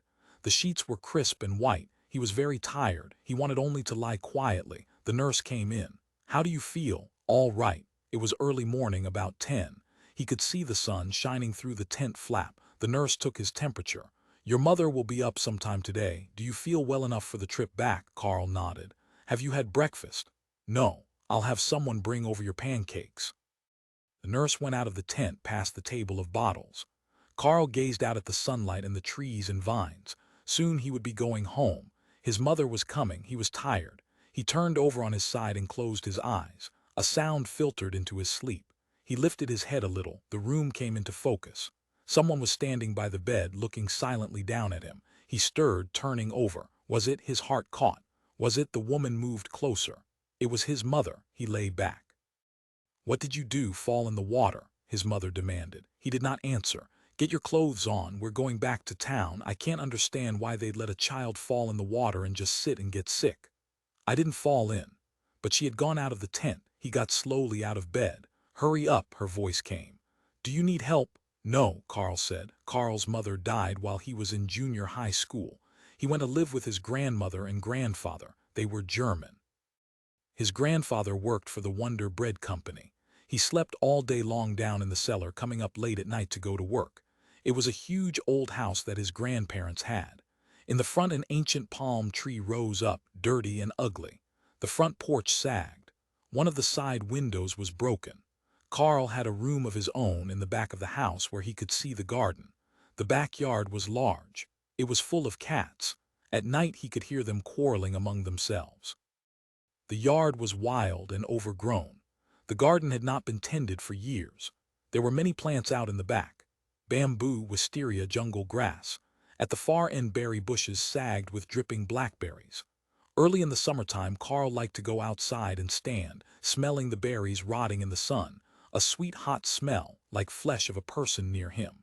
He liked to go and lie down in the jungle grass near the berry bushes, smelling them, feeling them close to him. The smell of the berries, the warm wind, the movement of the bamboo all came together and made him sense life so close and tangent that he could scarcely believe there was not someone in the yard with him. He would become tired and go to sleep, lying in the grass. When he woke from sleep, he always felt loggy and saturated with the smell and presence of the garden. He would struggle to his feet and go into the house to wash his face. Looking in the cracked mirror in the high-ceilinged old bathroom, the walls yellow and peeling, Carl would wonder at his reflection, wonder where he was going and what would finally become of him as he grew older. His mother was dead. His grandparents were quite old. Soon he would be out on his own, earning his own living, making his own way. Where would he go? Which direction would he take? Soon he would know. He gazed and wondered. 16, when Carl was in high school, he joined the chess club and the debating team. He debated political questions with great zeal. There was one debate a week, held after school in one of the classrooms. Anyone who wanted to could come and listen. A few students came and some of the teachers. "You're a good debater, Carl," Mr. McPherson said to him one day. "When we debate against Lawrence, I want you on the team." Carl swelled with pleasure. "No kidding. What question do you want to take?" The teams usually submit sample questions. Carl considered. "I want to defend the Political Action Committee," he stated. The PAC was under attack that year. Sidney Hillman was on the hook from all sides. Mr. McPherson raised an eyebrow. "Really? That's not my idea of a good subject. Why don't you take federal aid to schools? Wouldn't you rather tackle that?" "No, I want to defend the PAC. I feel a labor union has the right to make itself heard. How else can the working class gain political representation? It's useless to expect the regular parties to represent labor. They're firmly in the hands of reactionary big city businessmen." Mr. McPherson shook his head. "Well, we'll see," he murmured. He went off down the hall. Carl had been a socialist for some time, ever since the middle of the 10th grade. He had attended a lecture on socialism by the Youth Socialist League at a neighborhood church. He contributed 25 cents and took home a handful of pamphlets. The pamphlets described the condition of the working masses. It was pretty awful. "Look at this," Carl said to Bob Bailey. They were sitting at a soda fountain. It was after school. Other high school kids sat around them, throwing paper wads at each other and playing the jukebox. "What is it?" Bailey said. Carl handed him a pamphlet folded open. "Read it." Bailey read it, his lips moving. Presently he gave it back. "What do you think?" Carl demanded. "Interesting. Did you know things like that went on in this country?" "I guess not. Strikers beaten, their wives terrorized, children working 15 hours a day." Carl told him about a book in which a child, working in a pork refining plant, had gradually lost his feet in the pools of corrosive acid lying everywhere on the cement floor, until at last there was nothing left below his ankles. "Terrible," Bailey said. Well, what? What are you going to do about it?" Bailey considered. He was a tall, thin youth with glasses and red hair. He shook his head. "I don't know. Don't you want to get out in the streets?" "Streets? The barricades," Carl shouted, his eyes flashing, his face alight. Bailey was puzzled, but by then their cokes had come and the matter was forgotten. Carl drank his coke, staring off into the distance. "What are you thinking about?" Bailey asked. Carl stirred. What are you thinking about?" Carl smiled a little. "Many things," he said. Carl went to college only 1 year. It was election year. A friend of his, a graduate student doing work in the political science department, was running for the office of city councilman against the corrupt Democratic and Republican candidates. Earl Norris was running on his own. He did not go along with anybody, not even with the Progressive Party, which was controlled by Stalinists.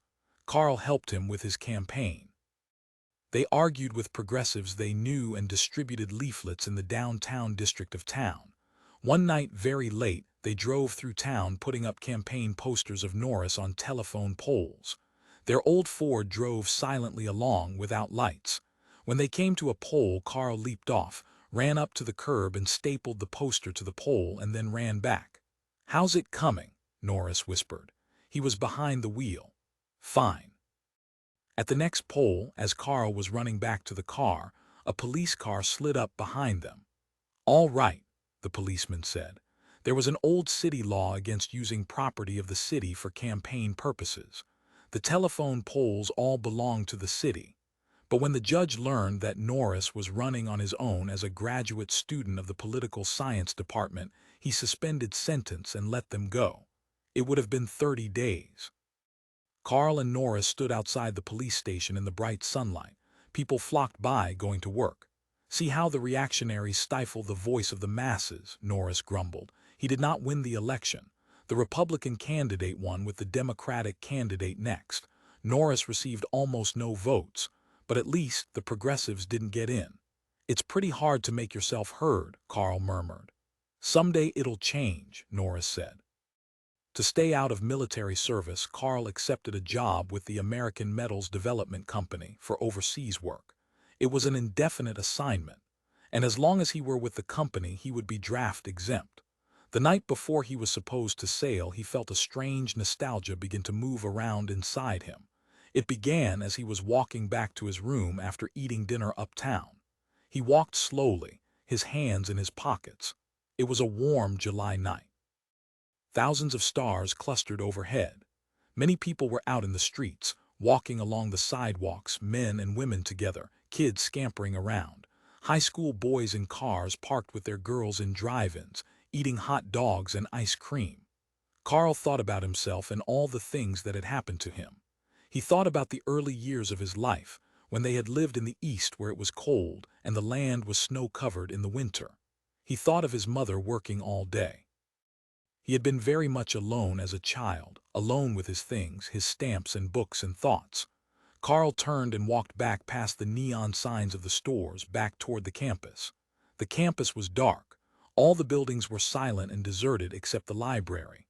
The university library was still open. He thought of camp, the time he had gone away to summer camp. The redwoods. As he walked through the campus, he thought of the stream, the silent trees, the cold water and bright sun. The campus was like that, dark and empty with trees rising up around him on all sides. Carl came to the library building and stopped. The great marble building was ablaze with lights. Did he want to go inside? He walked around it. Grass was under his feet, moist green grass. He could see it in the light from the library windows. A group of college kids passed, girls and boys, laughing and talking together. After a time, a silent couple came along, a boy and girl walking quietly together, holding hands in the darkness. Carl thought of high school, the debate team, the Youth Socialist League, the speech he had made for socialism that time the principal was there. His thoughts returned to camp, how wonderful it had been before he got sick. He had never gone back. His mother had not let him. Now she was dead, killed in a street accident. His life had been much happier since her death. She had been so thin and hard, pushing him all the time, making him do things. Now he was leaving the country, going away to work in Asia. How long would he be gone? He did not know. A year, perhaps, maybe many years. What would it be like? He did not know that either. He did not know where he was going. He scarcely knew where he had come from. His past was dark in shadow, a vague, gloomy memory of sounds and shapes and smells. The redwoods, grass at night, neon signs, snow, a slow-moving creek. His old room full of stamps and microscope slides and pictures. Carl went inside the library. The marble halls were bright with yellow light. He climbed the stairs to the main reading room. He did not have a card, but he could use the reference books. For a while he sat in the reference room, reading the Cambridge Ancient History series. He read about Greece. The familiar passages, the wars, the battles, Alcibiades, Cleon, Pericles. He found the part about Thermopylae and his heart warmed. The brave Spartans. He found somebody he knew, a friend studying for an exam. With his friend's card, he took out Xenophon's Anabasis and sat reading it. The snow, all the hills, they reminded him of his own life. That was what he retained of his life, the memory of snow and of streets, trees, silent water. Carl closed the book and dropped it into the return slot. It was growing late. The library would be closing in a little while. He left the building, walking down the great wide halls, down the stairs, outside into the warm darkness. He took a deep breath of the night air. The air was sweet, heavy with the odor of flowers. There was a huge purple bush by the door. The air was full of its smell. He walked down the path, away from the building. One by one, the library lights winked off behind him. Other young men and women walked with him, some behind, some in front. They were quiet. A faint wind had come up. The wind rustled around Carl, carrying sounds to him. Snatches of conversation, the noise of footsteps. Men and women walking through the darkness away from the library. He crossed a small bridge. His shoes echoed against the boards. A level grass meadow sloped away. Beyond it, the neon signs of town glinted, red and yellow, deep orange and violet. A restaurant, a theater, a real estate place, a loan office, a cafe. He stood at the end of the bridge, looking out across the grass at the black buildings and neon signs rising up against the sky. People passed him, students going home, books and papers under their arms. Soon he would leave.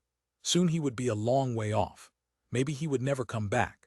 Maybe he would never stand in this spot again, see these trees, the grass, the outlines of the buildings. Far off a car honked. Cars and buses.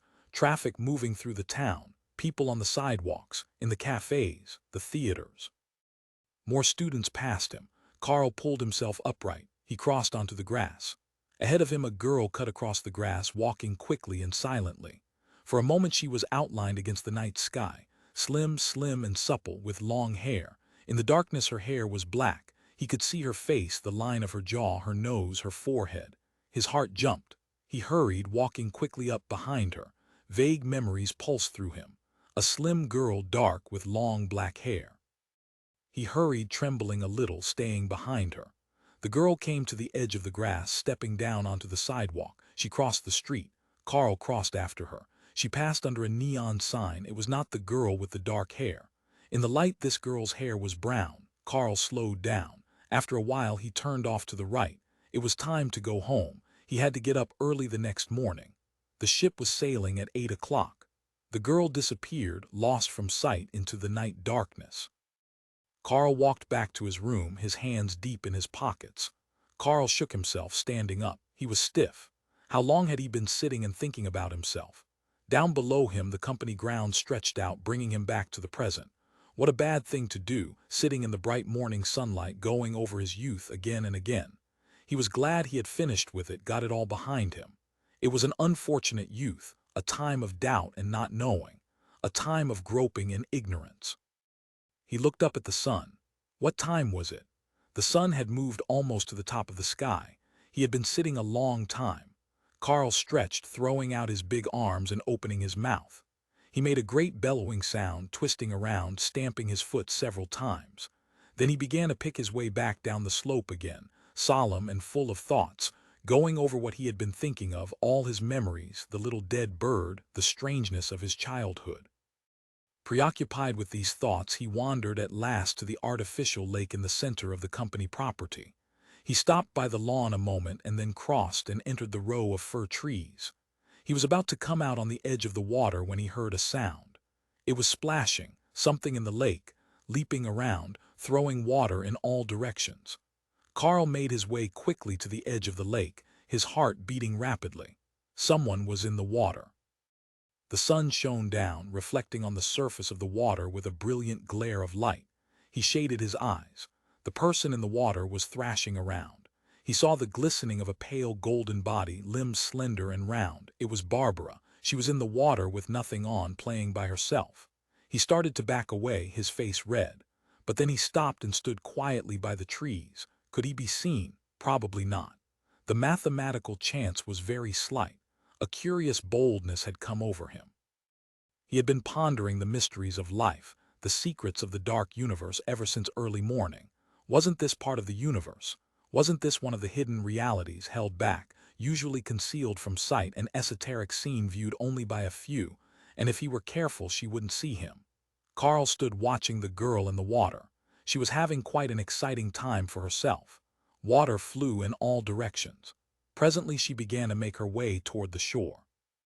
She climbed out of the water, up onto the concrete rim, dripping and struggling. Carl felt his heart begin to beat more quickly, and in spite of his deep inner calm, a glow of redness crept up into his cheeks and ears. The lake was not wide. He could see the girl quite clearly as she clambered up on the opposite side. This was the first time in his life he had seen a woman naked. It was like birth and death and marriage and becoming 21. It was strange and important. And it would never come again. He watched her, kneeling by the edge of the grass, wringing her hair out. For a moment his sight blurred as if it were failing. He put his hands on his hips and took a deep breath, filling up his lungs. His vision danced before him, bits of red and specks leaping and darting about. On his skin perspiration slid slowly down. A rushing clamminess oozed under his shirt. His body was damp and cold. But then the moment passed, and after it came a surge of hot blood flowing to his heart, surging with white foam on it, racing through the hollows of his body, through his veins and arteries. Kneeling on the bank, twisting her brown hair, the girl glistened wet and smooth in the sunlight. A million points of light glittered on her sleek skin. All the rare jewels, all the precious stones were there, too many ever to count, far beyond the diamonds of the path, the orbs of dew on the lawn. This was beyond what he had known before. This shone with a tawny richness that reduced the grass and the soil and the trees and hills to their proper place. Nothing he had seen had such grace as her naked arms and shoulders. No colors he knew were as intense as the gold and white of her skin, fresh from the water. He saw her hands move. She was shaking her head, tilting her head on one side. She squeezed one last time and then threw her head back, looking up at the sky. Her brown hair, thick and heavy, fell back onto her neck. Her face, small and clearly lined, gazed up. She got to her feet slowly and stood. Now he saw her completely for the first time. She was not tall. She was much smaller than he had expected. It was not what he had expected at all. The pin-up pictures and drawings and calendars had misled him. They had pictured great women with immense legs, curved and long, massive breasts high in the air. This girl was not like that at all. She was small and rather heavy, not fat or dumpy, but rather short. Her body was not so different from the bodies he had seen among the boys in the school gym, except that it was smoother and the hips were wider. But she was not tall and her legs were only legs with kneecaps and feet resting firmly on the ground. Her breasts amazed him.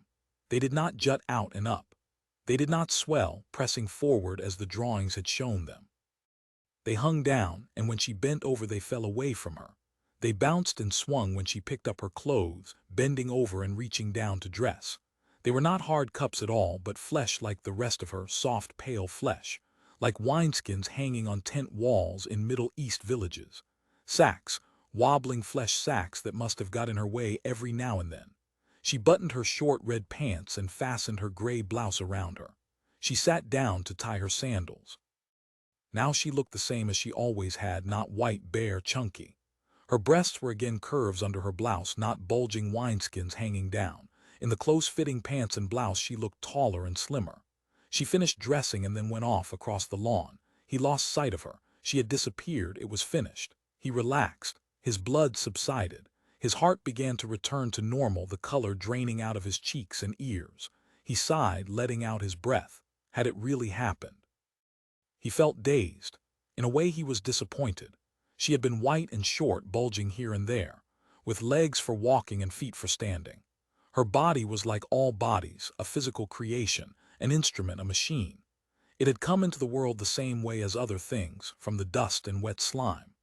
After a while it would wither and sag and crack and bend, and the tape and glue and tacks would give way to let it sink back down into the ground again from which it had come.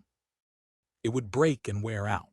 It would fade and pass away like the grass and the flowers, the great fir trees above him, like the hills and the earth itself. It was a part of the ordinary world, a material thing like other material things, subject to the same laws, acting in the same way. He thought suddenly of his drawings, the pin-ups he had copied, all the notions and images that had crowded into his mind as he sat in his stuffy room with the sunlight shining through the drapes. He smiled. Well, at least he had gained a new understanding. He had lost all the cherished images and illusions, but he understood something now that had eluded him before.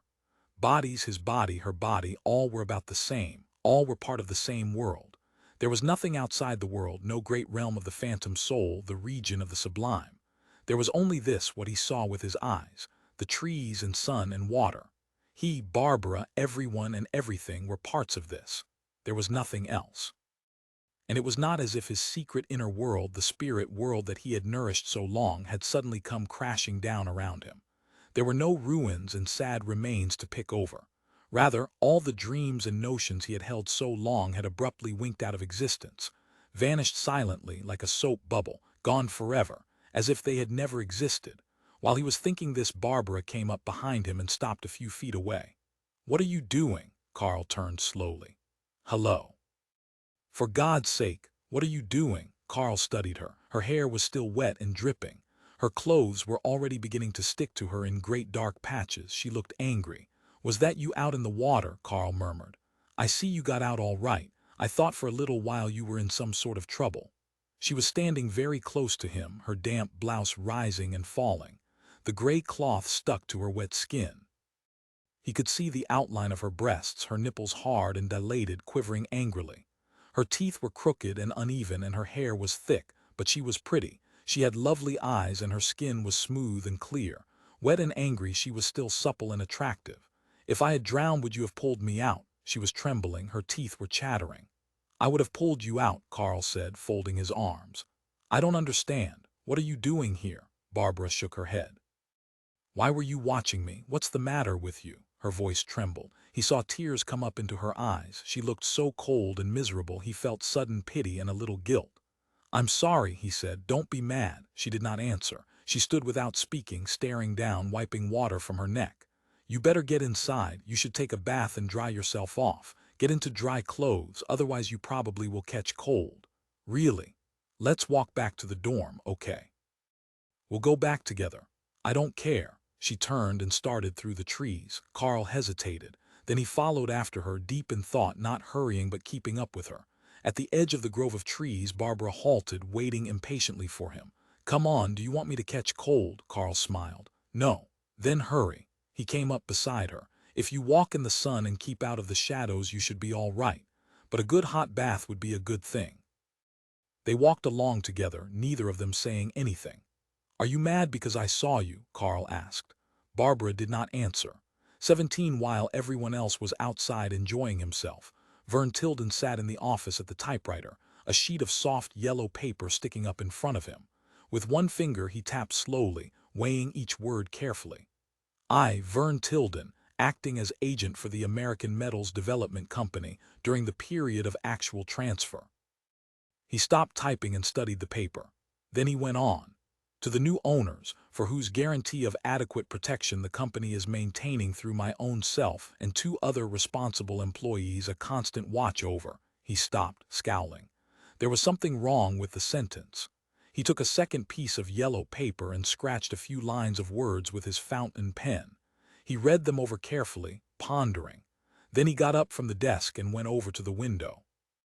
He opened the window and returned to his place before the typewriter. He pulled the paper out of the typewriter and inserted a fresh sheet. "I, Verne Tildon, representing the American Metals Development Company, have been given responsibility in the following matters to arrange and otherwise bring about in the best possible manner the main physical transfer of all holdings and real assets." Suddenly he leaped up. Somebody had come up on the porch. Strange light feet. Not Carl. Not Barbara. Listened frozen. There was no sound, only silence. Maybe he had been mistaken. The sound came again. Somebody was standing on the porch. The doorknob turned slowly. Verne's heart thudded. He glanced around the office. What the hell? No hammer, nothing. Where was Carl? Carl was big. The door opened. A small man peered uncertainly inside, blinking and bobbing nervously. A thin Oriental face turned in Verne's direction. "Hello," the Oriental said. "Who are you?" The man came in, shutting the door behind him. Verne did not move. The man was small and slender. It was hard to tell how old he was, perhaps 40. He wore a faded uniform of the last war, cloth leggings and metal-soled boots. In his left hand was a small cap. "Who am I?" the man echoed. His voice was dry and nasal, as if he had a cold. He reached into his coat and brought out an envelope. "You may examine these if you wish. My papers." Verne took the envelope and opened it. Cards and documents, written in Oriental characters, stamped and signed, with tiny photographs of the man, rows of numbers and seals. "I can't read these. They are to inform you that we will be moving in here in a few days. I have come a little ahead of time to make sure everything is in order. You represent the new owners. I represent the Chinese People's Political Consultative Conference. At this time, the All China People's Congress is not in convocation. Supreme power of the People's Republic of China is therefore vested at this time in the Chinese People's PCC." "I see," Verne said. "In a few days, I thought we had more time than that. This comes as somewhat of a shock. Just a few days. 2 or 3 days, I came on ahead. If everything is in order, the change can be made at once. We were not sure if you had been able to evacuate your personnel on time." Verne hesitated. "Do you want to sit down?" "Thank you." The little Chinese sat down by the desk, crossing his legs. He took out a package of Russian cigarettes and put one in his mouth. Verne sat down across from him. He watched the Chinese light his cigarette. The matches did not seem to work. Several of them were needed before the cigarette was going. "You speak American," Verne said. "Are there Americans around?" "Oh no. I learned American in Peoria. 10 years ago, I was there on a business trip." Verne put out his hand. "My name is Tildon." "Verne Tildon." They shook hands. "Harry Liu." Verne studied him. Harry Liu was pale and slight. His face was flat and expressionless. He was beginning to become bald. His hands were long and the fingers thin. On one finger was a heavy metal ring. "You don't look like your name ought to be Harry." Harry Liu smiled. "Use any name you wish then." "You're a soldier." "Oh yes, for a long time. I have not been active for a number of years. On the long march I injured my leg." "It was a very long way." "Yes, it was a long way, I remember. I wonder what Kafka would have thought about it. You recall his story, The Great Wall of China. He told how the people in one part of China might be paying taxes to an emperor long since dead, not knowing of the new emperor. The country is so large I walked most of the distance. Near the end I went on in one of the trucks when my leg gave out." Verne nodded. "I suppose historians will someday call that one of the turning points in history. It depends, I think, on what kind of historians exist in the future. But it did represent something, an end to something and the beginning of something else. Maybe the end of a cycle, as Toynbee or Vico would say. Yes, the cyclic historians. Some of them seem to think our time is going into a period like the Roman period, about the time of Christ, or later, when the empire began to retreat. When the Pax was beginning to break up, Harry Liu smiled. "Would you say then that you are the last of the Romans? I wonder what that would make us. It's an interesting analogy." "Interesting. It would seem to make us the first Christians." Verne stood up. "Is there anything you want me to show you before you go? Any of the installations?" "Yes, it might be a good idea. I'm supposed to see what condition the grounds are in." Verne opened the door and walked out onto the porch. "Show you what you want to see." Harry Liu joined him. "Fine." They walked down the porch steps onto the road. Verne saw a little light bicycle parked a few yards down. He walked up to it. "This is yours." Yes, it was a Russian-built bike. Verne examined it. When he was finished, he and Harry Liu walked down the road away from the office. "What do you want to see?" Verne said. "Nothing in particular. The main question was whether you had removed your staff and closed down all the processing." "We have." "How many people remain here?" "3, myself and 2 others. We're supposed to turn the ground over to you." Verne was deep in thought, scowling as he walked along. "Is anything wrong?" Harry Liu asked. "Your analogy to the Romans." "Not mine," Harry said. "I didn't create it. My analogy then, that we're the last of the old world, the old Romans, and you're the new, the first Christians." "Yes. I'm wondering about the Dark Ages. That's what the Christians brought. Brutality, cruelty, force. The end of reason and freedom. Serfdom. The Middle Ages, the lowest ebb in history, each person living on a tiny hunk of ground like an animal, chained to it. No hope, no education, just enough food and clothing to keep him alive. Slavery under a different name. But that's not all. Oh, there was the church, don't forget that. Was it really so dark? Look what the church gave him, a chance for eternal life, a meaning for his existence. The church explained why he was alive. And it gave him the key to salvation. It promised him salvation. Empty promises to keep people in line. They sucked the people dry, worked them to death. Fairy tales, glitter and pomp to make up for their empty lives. Don't you remember what Lenin said? The opiate of the people. Harry Liu nodded. "I remember. God, the Holy Trinity, the virgin birth. It doesn't mean much to us today, but it meant a lot then. I wonder if it was really so dark. The Dark Ages. We call them dark, but there was a spiritual activity there, a strong spiritual feeling. They didn't consider their times dark. The early Christians were willing to die for their church for what they believed. They were swindled. By our standards, but our emphasis is so much different. We have lost interest in their things. The idea of God, the hierarchy physical and moral, the levels, earth to water to air to fire, the universe in which a moral God moved, in which there was a visible rise to purity from the gross earth below, to more pure water to the heavens, and finally to God's realm, the fire beyond the heavens, the stars. And someday every man was taken up there, lifted and purified. Empty words. Perhaps. And perhaps the new Christians bring only empty words too. Promises. Promises and a new dark age. Brutality and ignorance and the end of reason. But our words have meaning for us, the way their words had a meaning for them. The Holy Trinity, empty words now, but not empty then." Verne glanced at Harry Liu curiously. "Do you believe in God?" "Oh no, but it depends on what you mean by God. We took down the icons and put up pictures of a man instead, and perhaps he is our God. Some of us may bow down in front of him before his will, and it's said that he can do no wrong." Harry Liu considered. So perhaps we have the Holy Trinity back again in a new form, old wine in new bottles. We have restored a lost age, and perhaps the brutality and ignorance too. Verne stopped to light his pipe. Harry Liu's eyes followed the flick of the lighter with interest. A pipe lighter, Verne said. Quite a gadget. He passed it to the little Chinese. Harry Liu studied it. Yes, much better than these. He tapped his box of Chinese matches in the pocket of his coat. Only a few of them light. He held Verne's lighter out. An impulse seized Verne. Keep it. The lighter, you can have it. I can get another easily. A present from the old world to the new. He smiled grimly. Harry slid the lighter into his coat. Thank you. He was silent for a time. The others, you said there were two others here. Yes, a woman and a young boy. Where are they? Off someplace, probably listening to his treatise on ethics. At least that's what they say they do. Do you have doubts? I don't know, maybe they're reading, it doesn't matter. What are they like, the woman and the young boy? Verne shrugged. Nothing unusual. Is the woman young? Is she attractive? As a matter of fact, she's a girl I had an affair with years ago. Does the young boy know? I doubt it. I doubt if she'd mention it. It wasn't too pleasant. She was very young at the time. And you were much older, of course. Of course. You and I are perhaps the same age, Harry Liu said thoughtfully. We are getting old. I am getting bald and your hair is thinning. It was not like that when you and the girl had your affair, I assume. It had started. I wonder why an affair between a young woman and an older man should be unpleasant.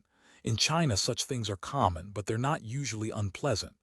She wasn't even 20. It was at a vacation resort in New England. She was staying with some college people. We met by accident. I drove her back down in my car. She didn't know what was happening. I took her to a motel and pushed her into bed. It's a good way to learn realism. Your society places such a value on realism. I noticed it when I was in Peoria. Don't you? Harry Liu set his lips. What is wonderful about the real world, atoms and void? I will tell you a very interesting fact. In our society, we older people are forbidden by law to destroy the fantasies of youth. In fact, we create fairy tales for them to believe. So I've heard. Your scientists are under the thumb of the politicians. They can't tell the truth about the world. And the artists the same way. That's so, like the science of the Middle Ages, our science and art are bent to social needs, servants of our political planning, slaves of your new religion. You approve? I think so. You want a country of children. You want to keep them from growing up and learning the truth about things. Harry Liu smiled. Are we doing that, perhaps? It's vicious. What are you? A new church with a new pope, ruling the people with an iron club, dictating to them, telling them what to think and do and believe. Yes, we direct them now, and hope they will be able to direct themselves someday. I and my group are almost gone, the group that knows our tales are fairy tales, fantasies. Those who are coming will believe them and call them truth. They won't want to grow out of them. They will not even know there is such a thing as growing out of them, and I will not tell them because I can't. It is the law, and it is a very wise law. You don't want them to know. It's for their own good, atoms and void. It is social realities that count. That must come first. All other truths must be bent. Art, science, we provide them with myths, wise myths, as the church did. They are not literally so, but they are wise. They have meaning. They will help when they are needed. Verne and Harry Liu walked along in silence, neither of them speaking. At last they came to the huge heaps of slag, the quarries dug out of the ground, the miles of rubbish and scrap that had been discarded, voided by the great machines and factories. This is the end, Verne said, stopping. There's nothing more from here on, we might as well go back. They walked back. Well, Verne said finally, what are you going to do with it? It's all yours. What are you going to do? I don't know, it's not for me to decide. Are you going to use it or break it all up? Some things will be destroyed. We need parts, tools, materials, but everything will be reworked. We will have to change everything. Harry Liu kicked at a piece of rock in the road. We'll cart off all the piles of rubbish, tear down the towers, a lot of cleaning will have to be done, and then reworking, reforming, changes everywhere. For good ends, I hope. Good, good, beautiful, truthful, I wonder. You wonder. They had come to Harry Liu's bicycle. The little Chinese swung himself onto the saddle, lowering himself in place. I wonder if such things are real. Remember what your famous judge said, Pilate, the judge in the Bible, Pontius Pilate. He said one very good thing. What is truth? But Christ said, I am the truth. Harry glanced at him. He smiled, a thin, hard smile. I am the truth. Precisely. Verne felt a cold chill. So that's it. Harry Liu moved off down the road, balancing himself expertly on the bike, a thin man, very small in his faded uniform. Verne watched him as he grew smaller and smaller, bouncing up and down slightly, holding onto the handlebars with both hands, his face expressionless. Verne turned to go. All at once he paused. Harry Liu had halted the bike. Verne watched him, puzzled. Harry Liu groped in his coat pocket. He brought out something. Very carefully he dropped it onto the road and stepped on it, grinding the heel of his boot into it. The remains sparkled in the sunlight. Verne's lighter. Verne shuddered. My God! He made his way back toward the office. When he looked again, Harry Liu was gone. My God! He shook his head, dazed. So that's what it will be. Carl and Barbara walked slowly along the paths. In the warm sunlight, Barbara's hair was beginning to dry out. The stream of water that had been trickling down her neck had stopped. Her clothing no longer clung to her. Some of her spirits began to flow back a little. How do you feel now? Carl asked. All right. That's good. They continued in silence for a time. Presently they came to the women's dormitory. Carl stopped. He waited for Barbara to speak. Want to sit around while I change, Barbara said finally. I should go on and get something to eat. I've been up a long time. I'm hungry. If you want to wait, I'll eat with you later, Carl considered. Hurry up, Barbara said impatiently. Make up your mind. I want to get inside and change. Lead the way. They walked up the steps into the building.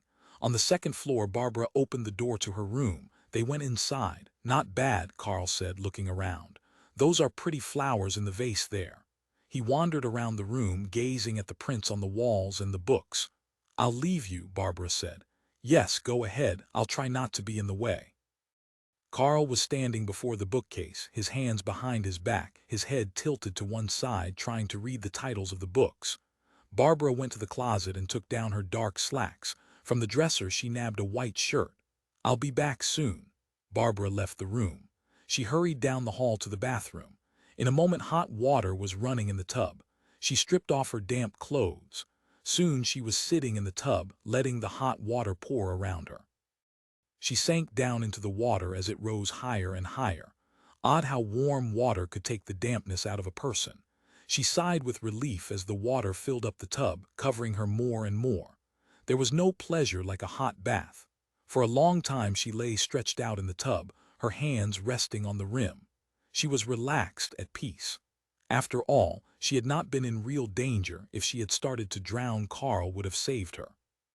Probably he would have waded out, picked her up, and carried her back to shore, explaining the Archimedean principle of the displacement of volume and the loss of proportional weight of a body immersed in water. She laughed nervously. Would he have done that? It would be like him, lecturing and announcing in a booming voice. Maybe he would be too busy explaining to save her. Maybe he would stand over her as she drowned, lecturing and talking on and on. Barbara rubbed the bar of ivory soap into foam, patting the foam against her arms and shoulders. She reached over and turned the taps off. The tub was full. She sank down, washing the soap foam from her. She pulled the plug out and stepped from the tub onto the bath mat on the floor. She dried herself, carefully and rapidly. When she was completely dry, she put on her clean clothes, the dark slacks and crisp white shirt. Standing before the small mirror, she brushed her hair over and over again until she could feel it against her neck, lying light and fluffy. Then she gathered up her old damp clothes and hurried up the hall to her room. Carl was sitting on the bed reading a book. What is it? Barbara said. The book. Russell's Outline of Western Philosophy. How is it? She hung up the towel in the closet. Interesting. I'd like to borrow it sometime. You can if you want. Barbara sat down on the chair. Cigarette. She held out the package to Carl. No thanks, I don't smoke. Barbara lit a cigarette and put the package on the table. She sat smoking, watching Carl as he turned the pages of the Russell book. Carl glanced up at her uneasily. After a while he put the book down on the bed, closing it. I guess I don't want to borrow it. I used to read a lot of philosophy, but not so much anymore. I think when I'm through with my treatise I'll forget the whole business. What will you read then? Fiction. I haven't read much fiction. I've spent all my time with Kant and Spinoza. Was it wasted? Not completely, not more than the geometry you learn in high school. I'd call that wasted. Perhaps, he nodded. I suppose so. There's more outside to see than in books. Do you feel that way? Yes, that's why I walked around today. I got up very early at 7:30. You passed by here, I heard you whistling. Did I wake you? Yes. I'm sorry. It doesn't matter, it was a nice morning. I like to be out too, that's why I was in the water. I was surprised to see you splashing around. I was walking back from the hill and I cut across the park. I didn't mean to spy on you. There was silence. Are you angry about it? I was, but it doesn't matter. After all, the park is a public place. I'm glad you're not mad anymore. Carl smiled at her, his big honest face beaming in relief. You were mad for a while. I don't blame you. I shouldn't have been standing there watching. I knew I was doing something wrong. I knew I should have gone away. I realized it at the time, but I'm afraid I didn't. I just stood and watched you. I want to know why, Barbara said quietly. Carl flushed, startled. I didn't mean to watch. You had no right to. You must never do that to another person. Carl hung his head, crimson with humiliation. He muttered a few words and then subsided into choked silence. Don't ever do anything like that again. Not to anyone, Barbara stirred. Everybody has his own world, his private world. Don't spy and ruin it. Did I do that? She looked quickly up. That's what you wanted to do. No, you invaded my world. No, I didn't mean to. You're wrong. It wasn't that at all. Okay, she nodded briefly. Let's forget it. She lit another cigarette and sat smoking rapidly, her hands pressed tightly into fists, not looking at Carl. Carl shifted unhappily. He swallowed a few times. At last he got to his feet. Barbara glanced up. What is it? I think I'd better go. No, sit down. Carl sat down awkwardly, feeling for the bed behind him. Barbara continued to sit in silence, her eyes bright, staring into the distance, unseeing. I have to do some things, Carl muttered. I have some letters to write. You're going. I really have to. Do you think you can come and go as you please? Carl did not understand. He shook his head, bewildered. What do you mean? Barbara crushed her cigarette out. You came and watched when you wanted. Now you're going. Do you think you can do that? Do you think people will always let you do that? You're growing up, you're getting to be a man. Someday you will be a man. Do you think you can do that when you're a man? I don't know. You can't. She put her hand up, rubbing her eyes quickly. Carl slunk down in his chair. She was crying.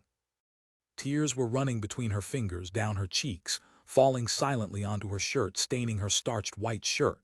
Can I do anything for you? Carl murmured. She shook her head. After a long time she jumped up and crossed the room to the dresser. She pulled a handkerchief from the drawer and turned her back to Carl, blowing her nose. She moved over to the window and stood, her arms folded, the handkerchief pressed in a tight ball between her fingers. Carl, she said. Yes. She turned around, smiling at him, her eyes dark and bright. I'm sorry, don't worry about it. He nodded. Barbara sat down on the bed, leaning back. She sighed, letting her breath out slowly. It's too nice a day. It is nice, isn't it? The sun and everything. Yes. Why were you up so early today? I wanted to get outside. I wanted to take a long walk and see how things were. Where did you go? Oh, I wandered around. I went up on the hill and sat thinking. I thought for a long time. About my childhood. Then I came down. That was when I saw you. I crossed the park and I saw you in the water. Yes, it was beautiful, the sun and the water, I know. Well, Carl. Yes, she leaned toward him, looking intently into his face. They were very close together. Carl waited apprehensively, his hands on his knees. Barbara rocked back and forth, touching her hand to her cheek, her ear. He could see the rapid tension of her body, taut and nervous. Her eyes were dark and large. You go ahead and do whatever it is you have to get done, she said suddenly. Run along and get it all finished. Carl stood up quickly. All right. Barbara crossed to the door, opening it for him. When will it be done? Carl faltered. Done. When will you be finished? He considered. He felt strange. His scalp and ears prickled. He licked his lips nervously. I guess in a couple of hours. Barbara examined her wristwatch, calculating to herself, her lips moving. Why? Carl murmured. Why? Don't you remember? No, Barbara smiled. She swayed back and forth, her arms folded, her lips twisting. You really do. You don't remember. You left something unfinished. You have to finish. You started, and when you start something you have to go through with it. Didn't your mother tell you that?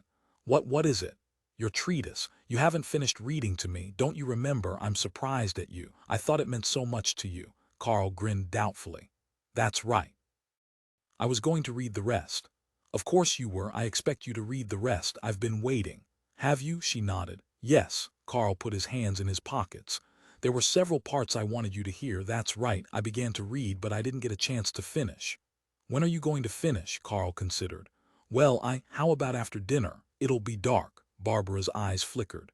That's so, it will be dark, won't it? I hadn't thought of that, it's a problem. Well, I think perhaps we can read inside where there's light. That's an idea. Then I'll expect you after dinner, about 8. All right, don't forget to bring the manuscript with you. You'll be finished with your letters by then, that should give you plenty of time. About 8, Carl moved out into the hall. He felt a little confused. I guess that's all right. Barbara closed the door slowly behind him. I'll see you then, okay? Okay, Carl said. About 8:18 it was evening. Carl stood at the top of the stairs, watching Verne climb slowly, his hand on the rail. Where have you been all day? Verne grunted. Talking. Talking to whom? Verne pushed past Carl, down the hall and into the room. He sat down on his bed with a sigh. We thought maybe something had happened to you when you didn't show up for dinner. I was thinking, I didn't feel like eating.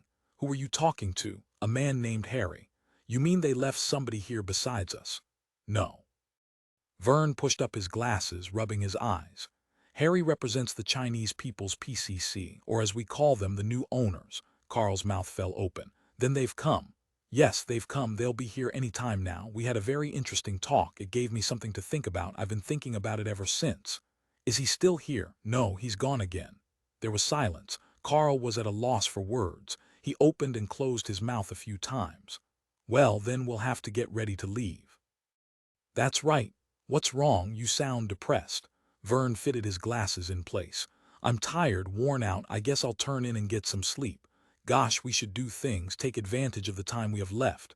What do you want to do, get drunk and fall downstairs? Oh no, nothing like that. Carl picked up his brown package, gripping it tightly. I've got everything all planned out. I'm going to finish reading my treatise.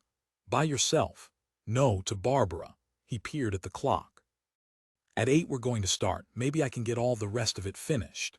Verne turned his head toward the window. The sun had set. The sky was dark violet. A few stars had already begun to come out. Isn't it a little too dark to go up in the hills? Of course, it depends on what you're going to do. We're just going to read.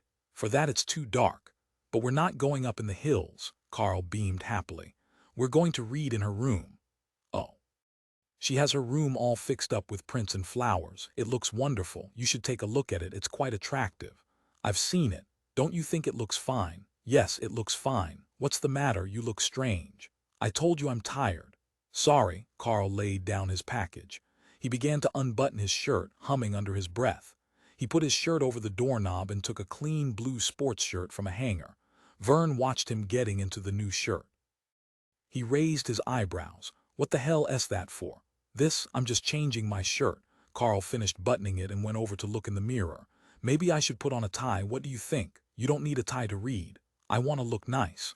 Why? I just want to. After all, a person should try to look his best. He sat down on a chair and rubbed at his shoes with the edge of his handkerchief. Verne stirred, sitting up a little on the bed.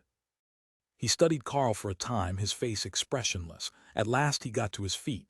You look fine, especially for reading a treatise. You have my blessings. Your blessings? Verne made his way over to the dresser. He pulled the bottom drawer open. My blessings, I don't think I'll need them anymore. I've been saving them, but what the hell, it isn't worth it. He held up a bottle of John Jameson. Carl stared at it. My blessings. No thanks, Carl said. What? No thanks, thanks anyway. I appreciate the gift, and I understand the spirit in which it's given, but you know I never drink. Verne set the bottle down on the dresser, his face twisted. You do? No, you belong to the Prohibition Party. I'm just not interested.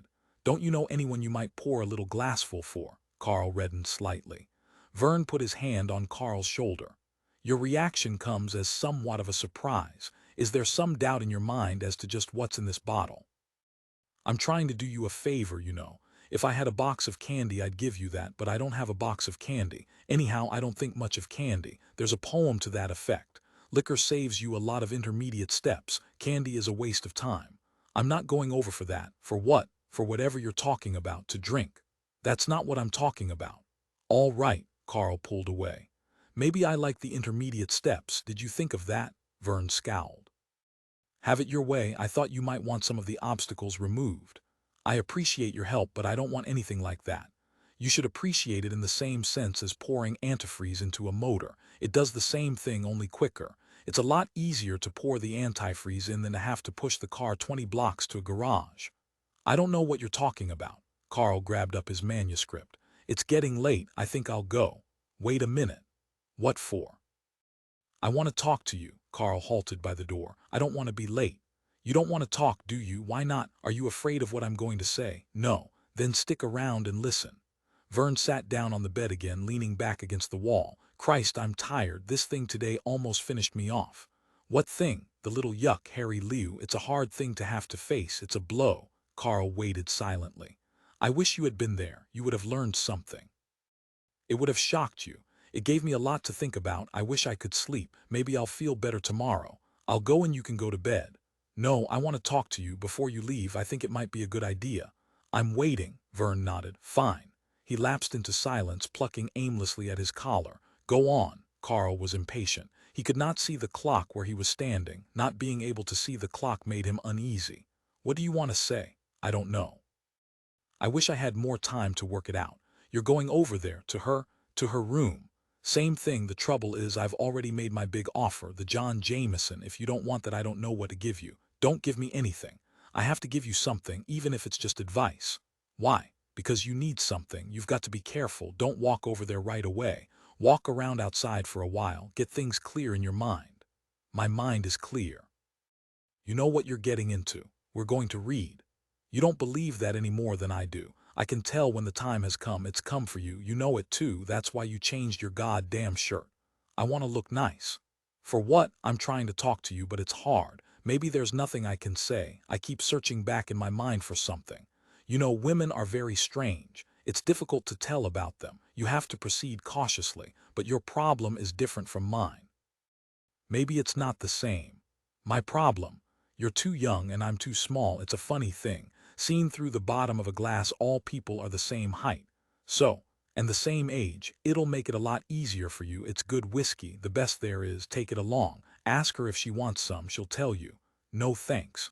You'll be going uphill all the way. It's a long climb, especially the first time. You have to push over too many road blocks. They set them up. Verne's voice trailed off, sinking into a vague mumble. He sank down on the bed. They set them up as you go along. As fast as you knock them down, they set up another. It gets tiring when you get near the top. Too damn tiring. You want to have a little energy left. Otherwise, what the hell's it all for? He was silent, staring blankly ahead. But that's not all. Carl waited, his hand on the door, gripping his manuscript. Verne was silent a long time, deep in his thoughts.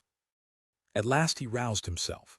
That's not all, there's more to it. Women are complex. You never really understand them. Be careful when you're around them. I wish you had more time. I could tell you a few stories. You know, when I was your age, an interesting thing happened to me. Sometime I'll have to tell you about it. I was 19.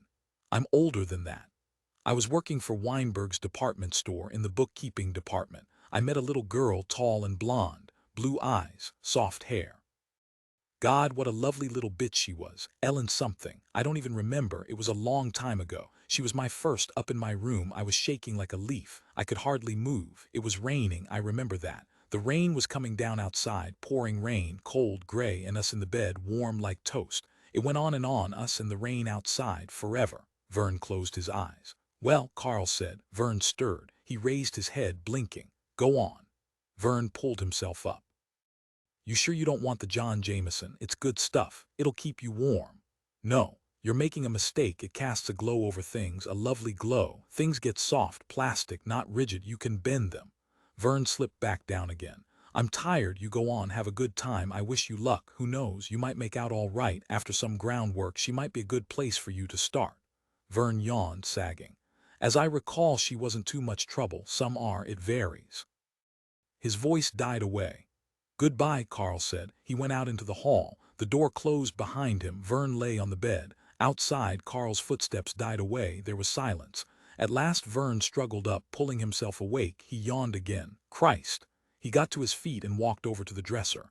He stood swaying back and forth, scratching his groin. Finally he belched. Christ! Well, my intentions were good. He took the John Jameson down from the dresser. Presently he went down the hall to the bathroom to get a glass. Carl walked very slowly along, his manuscript under his arm, feeling his way through the darkness. For a little while he thought about the things Verne had said, but after a bit all thoughts seemed to leave his mind. He gazed up at the sky. Ahead of him, the dim outline of a building moved, swinging to one side as he walked toward it. His mind was empty. He clutched his manuscript tightly. How strange. He tried to think of what Verne had been saying, but nothing came. He was relaxed. His mind lay in sleep. The violet sky, the ground under him, the vast dim outlines, all were exciting and full of mystery. They made it hard to concentrate. He halted, catching his breath. Then he went on, increasing his pace more and more. His shoe touched something. He was there at the foot of the steps. Above him, the great wood building cut off the sky, blotting out a section of the violet dusk. Carl stood for a time. The air was thin and cool. It blew around him, stirring some trees along the side of the dormitory. He could hear the branches of the trees rubbing together in the darkness. There was no other sound, only the wind and the trees. Carl started up the steps. He climbed one at a time, holding onto the railing, going very slowly and quietly, almost solemnly, as if he were part of some procession.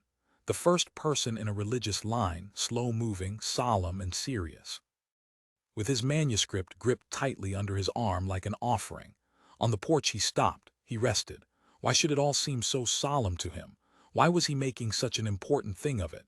He was only doing what he had done before, carrying his manuscript over to read to Barbara, but the feeling remained. Perhaps it was what Verne had said. He had made everything seem so important and grim, but this was not grimness that he felt, not now. Not hardness, not that at all. It was awe, the hushed awe of the church. As if he were entering the temple, Carl gazed up at the building, and he carrying his offering. A procession winding its way slowly to the temple with solemn steps. The offering held tightly, a sacred thing, but that made him smile. His brown paper and string bundle, a sacred thing. There was nothing holy about his treatise. It was much too calm, too intellectual to be a religious object. It was not enough alive. But there was life somewhere around him in the night. The stars coming out above him, they were alive, the wind and the trees, and dimly halfway up the steep side of the building a thin line of yellow light, the outline of Barbara's window, and of course he too was alive, at least in some sense or other. Carl entered the building. He made his way up the stairs to the second floor. Yes, he was alive, especially of late. Since he had stood that moment in the hot sun gazing across the water at the girl, since then especially he had been alive. But why that had mattered he did not know. It was a mystery in part. He came to Barbara's door and rapped. The door opened. "Come in," Barbara said. Carl hesitated. "All right." "Come on." He went inside slowly. Barbara closed the door after him. Carl stood shyly in the center of the room, looking around him. "Your room looks wonderful." "Thanks." Barbara rustled past him. Her face and hair shone, reflecting the light from the lamp in the corner, as if she had been carefully brushed. She had on a flower-print blouse and dark slacks and sandals. Carl glanced at her again and again as she moved about the room, fixing things here and there. "Yes, it looks wonderful. Put your book down." "All right." He set his manuscript down on the table by the bed. Barbara had fixed the room up with many colors and fabrics. The room was rich and warm. Carl sat down gingerly on the edge of the bed. "I can't get over how it looks, the drapes, the prints, all the flowers." Barbara was at the window. She ran her finger over the glass. "It's cold outside, isn't it?" The glass was wet with collected moisture. She pulled the shades down. "Yes, it's cold." Carl unwrapped his manuscript. He laid the brown paper and string on the floor. Barbara seemed very quiet and withdrawn. She was not saying much. "I won't leave these wrappings around. I'll take them with me when I leave. I don't want to spoil your room. It's not so wonderful." Barbara sat down across from him in a chair. "I think it looks fine." "Thank you," she nodded curtly. Carl leaned back on the bed, arranging his papers. The bed springs squeaked under him. He made a face. "Don't mind that. They always do that." "All right." He made himself comfortable. "Shall I begin?" "Already?" He blinked. "Well, Suddenly Barbara leaped up. He swept two small glasses from the dresser and set them on the table by the bed. From the corner of the room she brought out a bottle of wine and uncorked it. "What's that?" Carl asked. "Burgundy." "Oh, don't you like Burgundy?" Carl hesitated. Barbara lowered the bottle. "What's wrong?" Carl did not know. He searched his mind, but he found everything confused, unclear. "I'm sorry. I guess I would like a little. Thank you very much." Barbara poured the two glasses full and recorked the bottle. She gave Carl his glass. Carl sipped. "It's good." "Yes, it's good wine." Barbara sat down again. The two of them sat silently, sipping from their glasses, neither of them speaking. At last Carl stirred. "Well, I guess I'll go ahead." "Fine. You don't mind listening, do you? I don't want to impose. There isn't very much left." "Of course I want you to read. I asked you to bring it." "You're funny, Carl." Carl picked up his papers. The room was partly in shadow. Only the small lamp was on. It made the colors and textures of the drapes and prints seem deep and full. The room was lovely, but it was hard for him to see his pages. Barbara was sitting almost in darkness. Her eyes were large and dark. She was lovely, too. Carl smiled at her. "Here goes." Barbara leaned back in her chair, crossing her legs. She rested her hands in her lap. Carl felt his heart begin to beat a little faster. And to his surprise he found his voice low and husky as he began to read the first page of the remaining sections of the treatise. After he had read a while he noticed that Barbara seemed restless. He lowered the pages. "What is it?" Barbara stood up. "I can hardly hear you. Wait." She crossed the room and sat down beside him on the bed. The bed springs creaked. Carl felt the bed sag. "Not very strong, is it?" he muttered in confusion. He edged away from her. "I'm sorry my voice is so dry." "It's all right, go on." Barbara stretched out on the bed, resting her shoulders against the wall. Carl glanced at her. Then he went on with the treatise. Barbara, listening to the sound of Carl's voice, felt herself slowly passing into sleep. She rested her body against the wall, hearing the low, intense murmur coming out of him as he sat bent over his manuscript, the pages on his lap. His words were losing their meaning, blending and fading together. But it did not matter. Watched him sleepily as he read. Carl's face was serious, absorbed, his lips moving. His pages meant so much to him. He had worked on them so hard. His hands were clasped tightly around the page he was reading, as if he were afraid something would happen to it, as if it might blow away and become lost any moment. "Does it mean so much to you?" she said suddenly. Carl started. "What?" He lowered the page. "Does your paper mean so much to you? You're holding it so tightly." Carl noticed his hands. "I am, aren't I? I didn't mean for you to stop. Go on." "No, I'll rest my voice for a moment."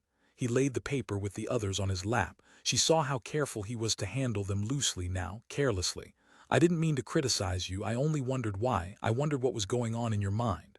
Carl tried to think what was going on in his mind, but he did not seem to know. "Why?" he asked. "I like you, I suppose." "Do you?" "Yes, which is strange. I don't usually like people. I've always been remote from people, off to myself, as long as I can remember." Carl nodded. "Carl, what was your mother like?" "My mother? Oh, I don't know how to answer that. She was very businesslike. I didn't like her. She had some sort of job in personnel work, job interview work. I always think of her looking up over her desk with her glasses on, business forms in her hands, and a sharp new pencil and eraser. She's not alive. She was killed in an accident when I was quite young. I think you told me. I'm sorry. I never missed her. I lived with my grandparents until I was old enough to work. It was my father that I loved. He played golf and wore an old cap. He had an old Model T Ford. We used to go out into the woods and have picnics. Maybe that's why I like the woods so much. He died when I was only 6. It's funny. I haven't thought of him in years. I remember his voice. He had a big booming voice. He was huge. He towered over me." "Did you have many girlfriends in high school?" Carl's answer came slowly. "Not exactly. I went out a few times, but I was wrapped up in my books and that sort of thing." "Did you have a crush on a certain girl?" Carl flushed. "No, don't you want to talk about it?" He did not answer. His face was red. "I'm sorry." Barbara touched his arm. "I didn't mean to pry. I want to know about you. I want to know the things that have happened to you. You don't mind, do you? Would you rather not talk to me?" "Sometimes it's hard for me to talk to a woman." Barbara smiled. "I won't make you talk. Do you want to go on?" "Go on, reading your treatise." Carl snatched it up. "Yes, I'll read some more." He found his place quickly. "I'll go on." Barbara lay back again against the wall. The room was warm and quiet. She closed her eyes. "It is comfortable. It's nice to lie here and listen to you read. You have a nice reading voice. It's pleasant to listen to. It makes me feel relaxed. I've been very taut the last few days." "Thank you." Carl cleared his throat. He went on, reading slowly and carefully, not looking at the girl beside him but keeping his eyes on the page he held. Again she was becoming sleepy. She tried to concentrate, but she could not make head nor tail of what he was reading. What did it all mean? Ideas, words, carefully prepared sentences. She was going faster and faster to sleep. Her eyelids were like stones. She was slipping down farther each moment, her body lifeless, unresponding. She was powerless to help herself. Carl glanced out of the corner of his eye at the girl. The sight of her lying so close to him gave him a sense of importance. He was glad to read to her. She was the first person who had heard his treatise. He was happy. Barbara liked him. She had said so. It was a long time since a girl had told him that. Had any girl ever told him that? He tried to think, but he could not remember. Perhaps this was the first time. Carl read on, happily contented to sit with the pages in his hands, aware of the room, the textures and colors in the half-darkness, the unmoving girl on the bed so near to him. It was very pleasant. Barbara was right. He felt relaxed, too. It was a good feeling. Warmth and the soft colors in the room. After a while he set the manuscript down and took a deep breath. He was finished. He had read all the good parts to her. The reading was over. He turned toward her. Barbara was asleep. She lay partly against the wall, her hands limp in her lap, her body sagging, her head to one side. Her mouth was open slightly. Her chest rose and fell under her flowered blouse. Carl was astonished. Dismay flooded over him. He stared at her. She did not stir. "My gosh!" Carl exclaimed. "My good gosh!" 19 Barbara stirred and turned a little in her sleep. Carl gazed down at her. How could it be? How could she fall asleep? It did not seem possible. Deep sorrow rolled over Carl, a tide of misery and despair. The silence of the room made him want to shout out loud. He gathered up his papers numbly and pushed them onto the table. Barbara lay outstretched on the bed, one arm across her chest. She was pretty. Carl's unhappiness ebbed slightly. He studied her. What a strange face she had. There was nothing cute about it. The features were stiff, the nose a trifle too large, the teeth crooked and uneven. But her hair was thick and deeply colored, and her skin was clear and smooth. In her blouse and slacks she seemed quite slim. The heaviness that he had seen in that moment as he stood watching her across the lake was completely gone. She was supple and lithe like a sleeping animal. Her inert body was full, rounded, and filled out. She was close. He could touch her if he wanted. He fixed his gaze on her hand, resting only inches from him. Her fingers were white and tapered, her nails a light red, a small hand. It was really a woman's hand that he saw, strange. The hand seemed quite different from his own. Perhaps hands were more a key than anything else. The narrow wrist, smooth skin. Many times in his youth he had imagined this moment when he would be sitting with a woman beside him. He could touch her. He could touch any part of her that he wished. Again, as in the early morning hours, he was a king, and this was one of his stone subjects, one of his enchanted people who had fallen into eternal sleep. As he had walked in the morning, he had known the buildings belonged to him. They were silent and empty, and his footsteps had echoed hollowly as he passed them. They were his. The hills had been deserted, too. They also belonged to him. It was the same way now. Beside him, the girl lay, sleeping silently. She belonged to him. She had become his to do with as he wished. It had been a long struggle to reach this point. He had never been this close to a woman before, close enough to see her chest rising and falling, close enough to hear the sound of her breathing. He leaned over her. He could touch her hair if he wanted to. He could let the strands of dark brown fall between his fingers. She was enchanted, turned to stone, but not a hard and rigid stone. She was soft to the touch. He could see that. When he was a boy, he had played with plastic oil clay, kneading and mashing the clay with his hands, making it warm and pliable. The Bible said that man was made from the clay of the ground. But this girl was made from soft clay, the soft, warm clay that melted and bent in his hands, forming itself into shapes and forms that he wished, the soft oil clay that was never dry, never hard to the touch. The clay of the ground from which man had come was a dry clay, nothing like this at all. He could almost feel the softness of her face. His fingers were only a little distance away. Carl trembled. It had been a long way for him to come this far, many years. His heart was pounding. Perspiration rose on his neck. He had come so far. He was so close, so very close. He reached out his hand toward her, toward the soft, silent face. She was only inches from him, from his touch. His fingers hovered above her cheek. So near, he touched her. Carl let out a deep, shuddering breath. He had been holding his breath without realizing it. He gazed down in speechless wonder at the sight of his hand against the girl's face. Her skin was warm and smooth, even a little moist. The room was warm. There was a soft glow across her features, a moist sheen, perspiration. There was perspiration on both of them, on his neck, under his arms, on her face. His fingers moved toward her temple, and for the first time he touched her hair. It gave him a shock, a sudden surge that rushed up his spine, chilling him. How strange her hair felt, the countless strands. Carl bent down. She was deep in sleep. He watched her breast rise and fell under her flowered blouse. In the dim light, the red of the flowers had deepened almost to black. Black flowers, great awesome orchids of purple and black. He could see that her blouse was silk. Through the fabric he could make out the line of straps, her slip, and her bra. That was what it was called. He gazed at the line of her bra, rising and falling evenly. He studied her neck, her ears, the strange way her lips were parted as she breathed, her eyelashes. What a vast and complex mystery a woman was. There were so many things to take in, to consider and meditate over. Already he had seen enough to occupy his mind for days to come. So many strange and almost mystical things. Mystical, that was the word for it.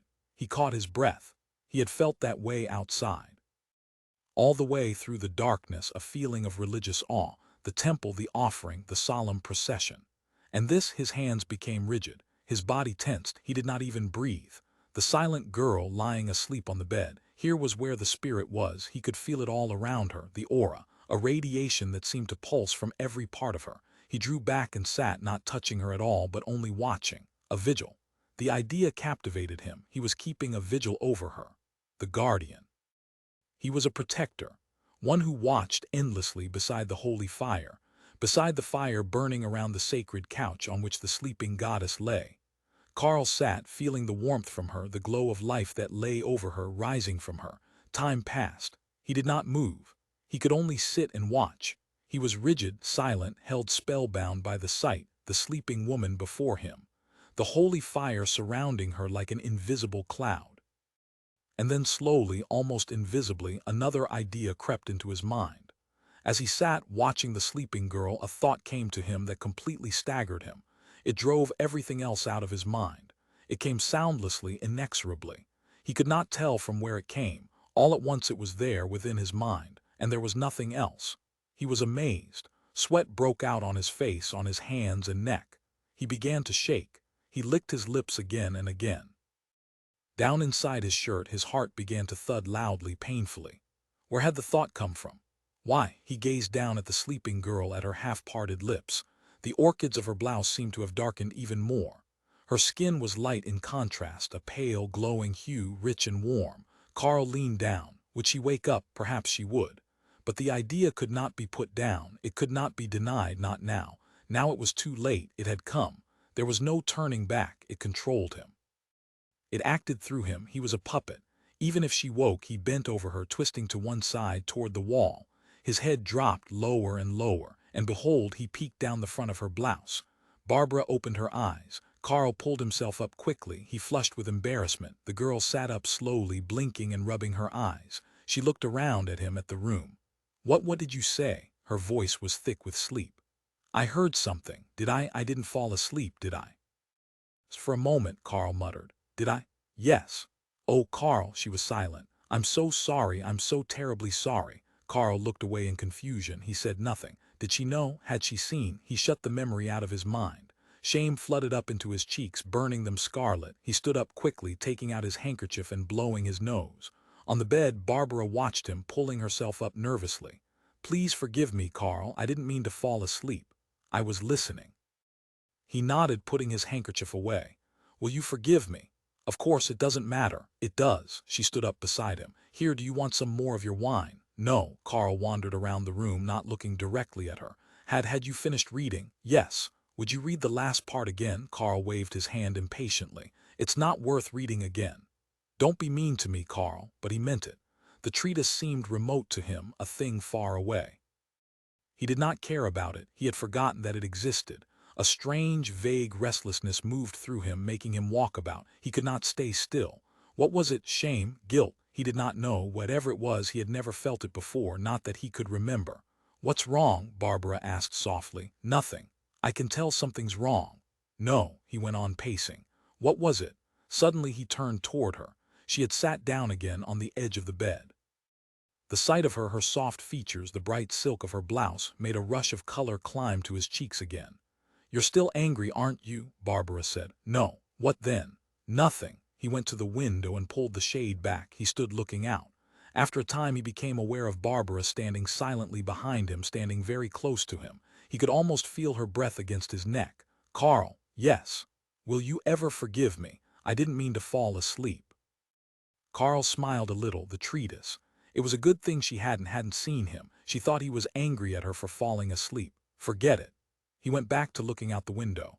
The sky was full of stars, tiny bright stars. The sight of them made him feel more restful. They were so cold and remote, like bits of distant ice. He became calmer. The color drained from his cheeks.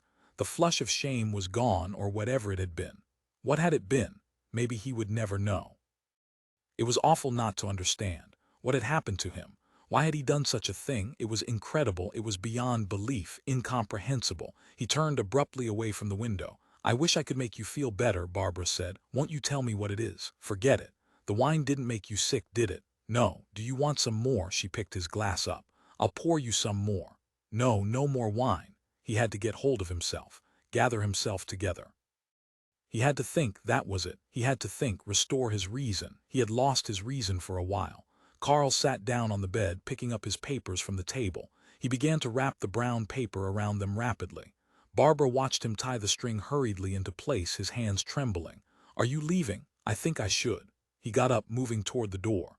"I'll see you tomorrow at breakfast." "But why?" Carl shook his head. He was dazed. All he could think of was getting away. The sooner the better. Leave, get away. Where no one would see him. He had to get out before he did something else, something awful. Fear leaped through him. "Goodbye." He caught hold of the doorknob. "You're really going?" "Yes." Her eyes were bright and wide. For a moment she stood facing him, then she turned away. "Good night, I'll see you tomorrow." Carl hesitated. Good night. I'll see you in the morning at breakfast. We can talk then." "All right, tomorrow morning. Thanks a lot for the wine. Good night." Suddenly Barbara's face twitched. She stiffened, rigid. "Wait." Carl waited, puzzled. "Did you hear it?" Carl shook his head. "No, what?" "Listen." They listened. Carl could hear nothing except his own breathing. His fingers tightened around the knob. He wanted to go. "Barbara," and then he heard it. Outside the building someone was coming up the porch steps. The sound came again, distant, faint. A dragging sound. Slow steps, someone going up step by step, far below them, climbing slowly and ponderously. "Somebody's down there," Carl said.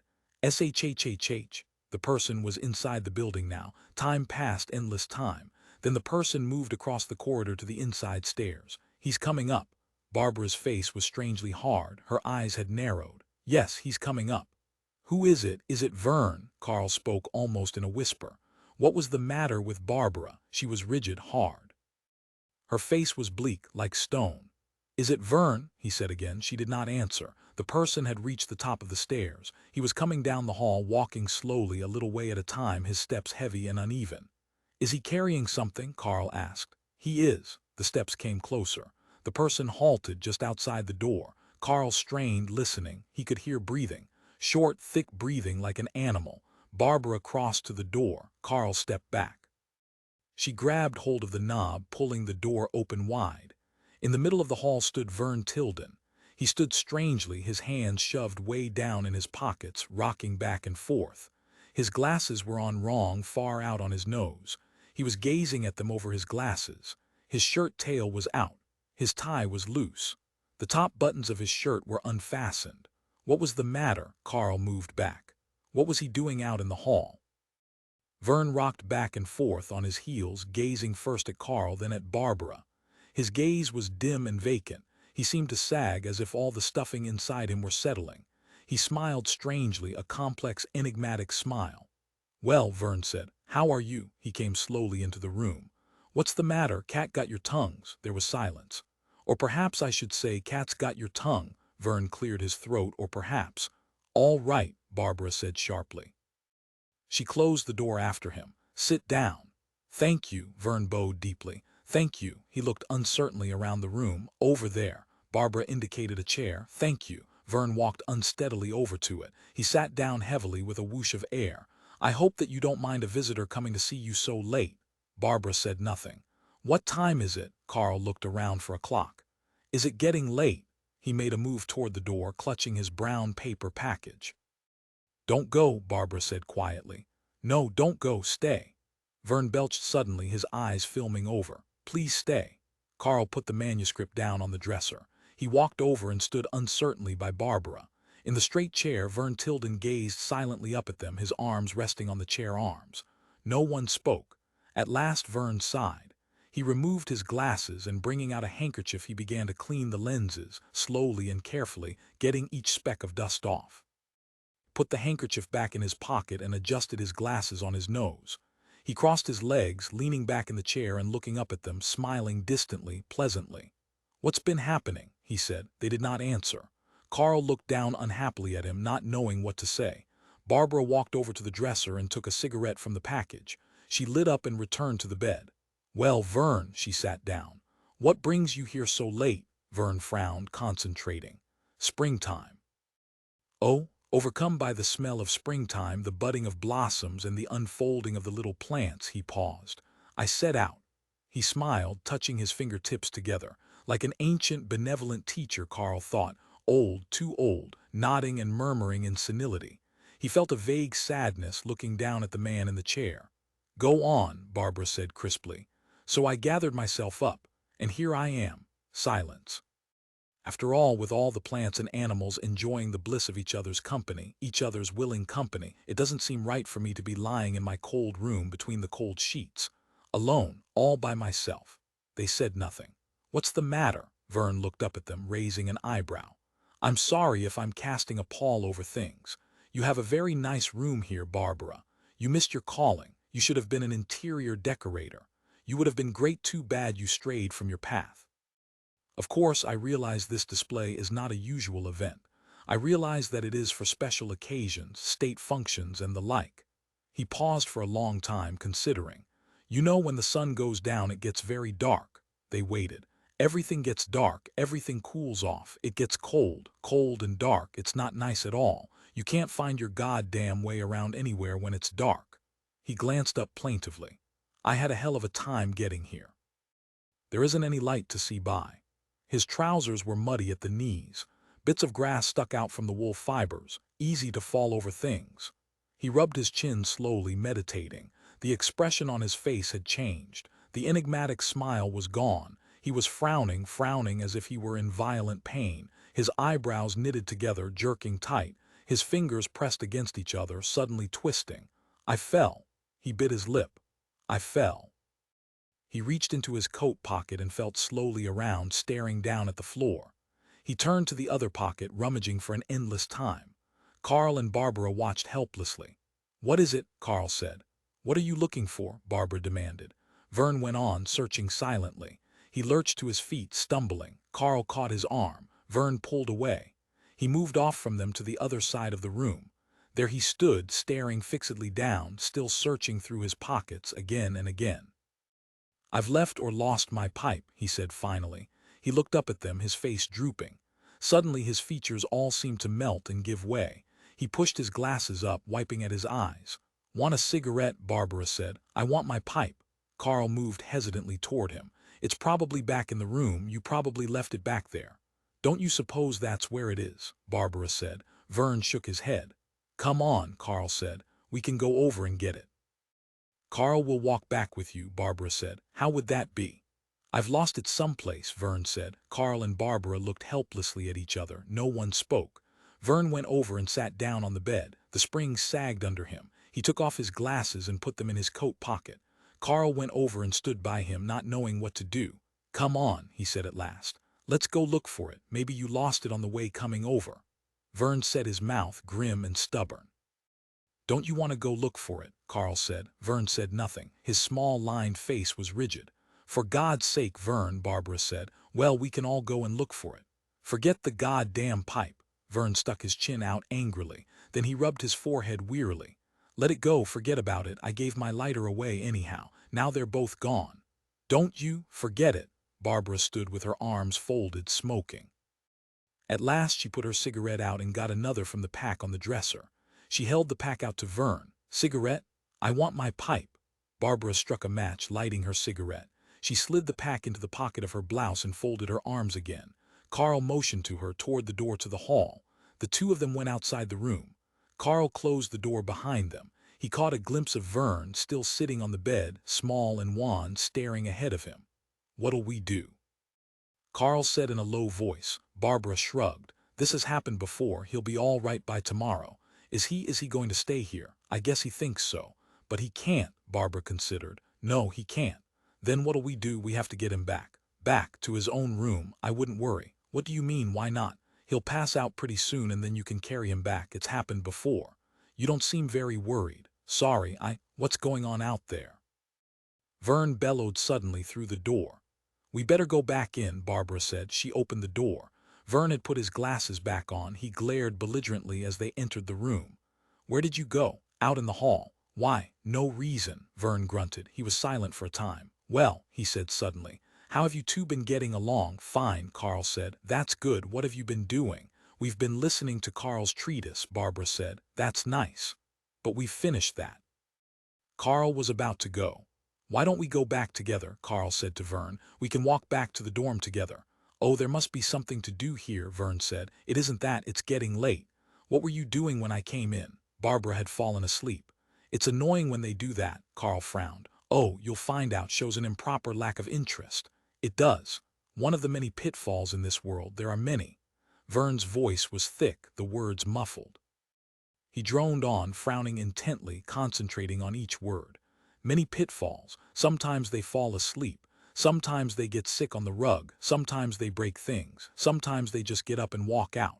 "That's the best," Barbara said. Verne raised his eyes. "What?" "That's the best idea, when they walk out. Then they have to pay their own bus fare the rest of the way home. It's worth it." Barbara was pale. She stubbed her cigarette out harshly. "Maybe you better go on back to your own room." Verne blinked. "Why?" "Yes, let's go," Carl said quickly. "Come on. Don't you people want to talk? What's the matter with you?" "Carl likes to talk. He was telling me. Nothing in the world better than a good talk." "Carl, take him back with you," Barbara said. Her voice was hard. She opened the door to the hall. "For Christ's sake," Verne said irritably. "What's the matter with you?" "I think we better go." Carl reached for his arm, but Verne pulled away. "Don't be unsociable," Verne murmured. "It's her room." "But we're old friends. Did you know that? Barbara and I are old friends. It's not right to toss an old friend out like this, in the middle of the night." "I think we should go," Carl said. "You do. Are you perhaps an authority?" Verne's voice was drowsy. "I'm astonished." He belched suddenly, his mouth falling open, his eyes staring glassily. "I beg your pardon. As I was saying, Carl, you don't seem to realize that I have your best interests at heart." "You do. So don't hurry me." "We both have your best interests at heart. You should pay attention." Verne raised his finger slowly. "All kinds of things you ought to know for your own good. Do you?" "Do I what?" "Somebody has to explain them to you. It might as well be me. After all, the father always passes on everything to his son." "Come on," Carl said. "Let's go. Don't rush me." Verne set his lips grimly. "I don't like to be rushed. I have something to tell you, a very important thing. You should listen to me. Sit down and we'll have a talk. It's important that we talk. I have worked out a treatise to speak to you." "A treatise?" "An ethical system of philosophy, a very great approach. One of the most valuable sets of approaches in the world. I've gone over it in my mind a number of times to make certain that it surpasses all of the others who came before. Kant, Spinoza, whoever it is that came before. Lots of them came before. An endless number of them, each with his $5. Only with this you won't need $5. Verne's voice droned off into an indistinct murmur. "You should have let me tell you before. I told you I wanted to talk to you. Maybe it's better. Now it's all worked out, in order. You can't go wrong. It never fails. You may have to make little changes. That's where the creative element comes in. The art, from time to time, but not big changes." "I don't understand," Carl murmured. "Some like music, for instance. Some don't. For the ones who like music, you should have a phonograph. And albums of records, Bach, Bartok, Stravinsky, and prints on the wall, Modigliani, Kandinsky. Some like to dance. A place is needed, a little dark place. Progressive combo in one corner, quiet, not too many people. You have to find what they like." Verne swung his head around, searching them out. "What's the matter? Why are you two looking at me?" "Let's go," Carl said. "Let me finish. You make changes, small changes. It varies. You have to work that out yourself.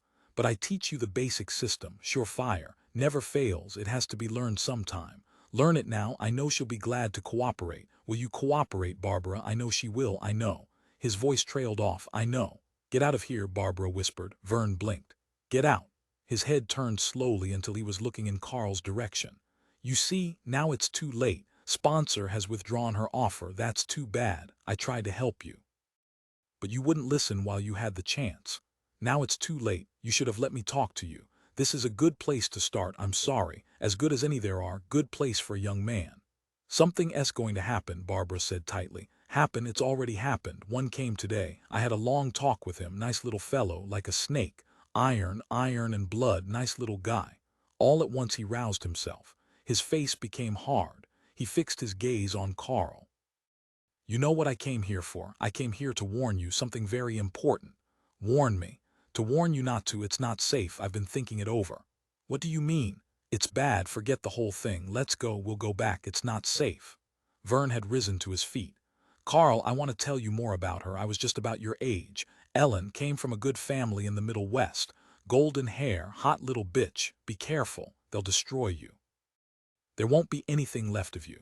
Once they get hold of you, they'll eat you up. I know, they'll use you up. You better come away. If she lets you in, she'll never let you out.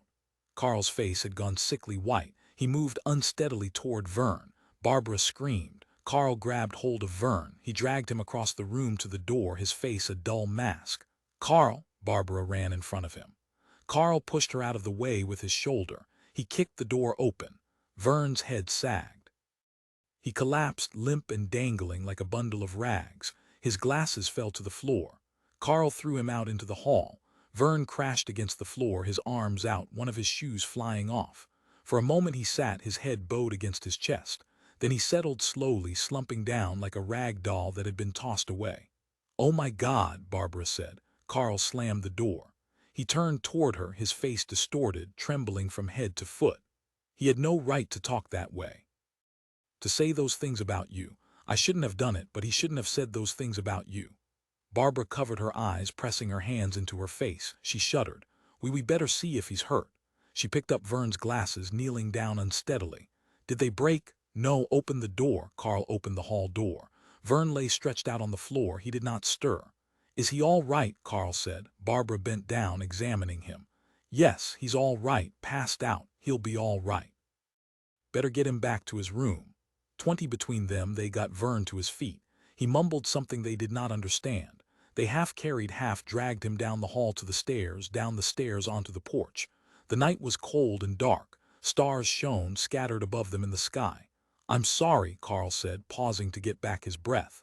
I know I shouldn't have done it. I don't do things like that. I don't know what happened to me, but he shouldn't have said those things. He'll be all right.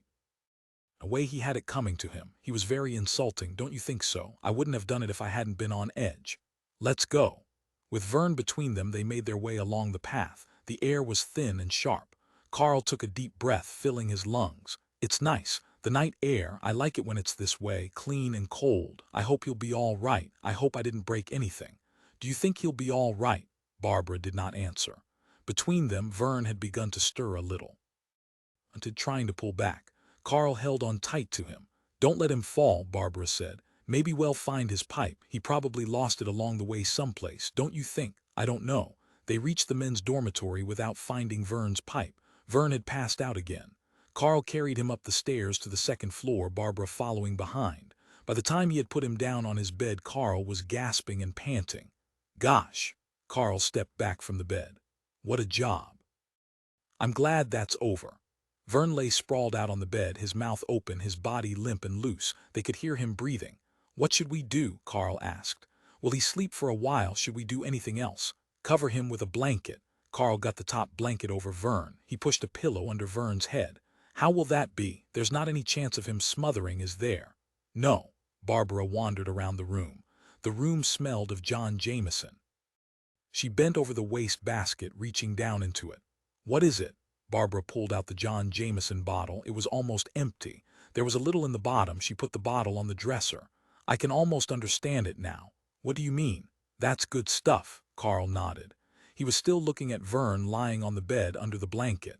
It's certainly an unfortunate thing, isn't it? A person with such a keen mind as he has. We shouldn't treat it as a moral crime the way they used to, though. It's more an illness. I guess it is. I understand they can do things for it these days. Psychoanalysis, health farms, or creative therapy of some sort. They're making great strides. Barbara said nothing. The room was silent except for Verne's heavy breathing. Carl moved around uneasily. After a while, he removed Verne's tie and pulled his collar open. Verne stirred, snorting and grunting, like an animal. Carl stepped back from the bed. "It's too bad," he murmured. "I wish we could do something, but I guess we can't." "No, he'll come to sometime tomorrow. This has happened before. He'll recover. It's certainly a shame." Barbara moved to the door. "Coming?" Carl hesitated. You left your manuscript. It's still back in the room." "That's right. I did forget it. I'll go back with you and pick it up." "Let's go then." Barbara went out into the hall. Carl followed after her. Barbara's room was frigid. They had left the door open and the night air had come in. Barbara closed the door after them. "I have an electric heater. I'll plug it in." She got the heater from the closet and attached it to the wall socket. In a few minutes the elements were glowing warmly. Some of the chill left the room. Carl stood in front of the heater, rubbing his hands together. "That feels good. It's a cold night." Barbara sat down, lighting a cigarette. She sat smoking, leaning back on the bed, watching Carl in front of the little heater. "Yes, it is cold. I feel a lot better already. Isn't it strange how slight changes in the temperature affect your whole mood? I never feel right when I'm cold or damp. When I'm damp or I have a headache or indigestion or some little pain, I never can think straight. My mind won't function right at all." Barbara nodded. "It shows how you can't escape the physical. Just when you start thinking you have a soul, something comes along that disagrees with your stomach. And in a few minutes you find yourself faced with the fact that without your stomach you wouldn't be able to exist. We're as much a part of the physical as the mental. Sometimes I even think more so. If I had my choice, I'd retain my physical over my mental part. Isn't that strange? You're not supposed to feel that way. You're supposed to believe your soul is wonderful and your body is wicked. Right? Yes. I guess that's because of centuries of Christian teaching.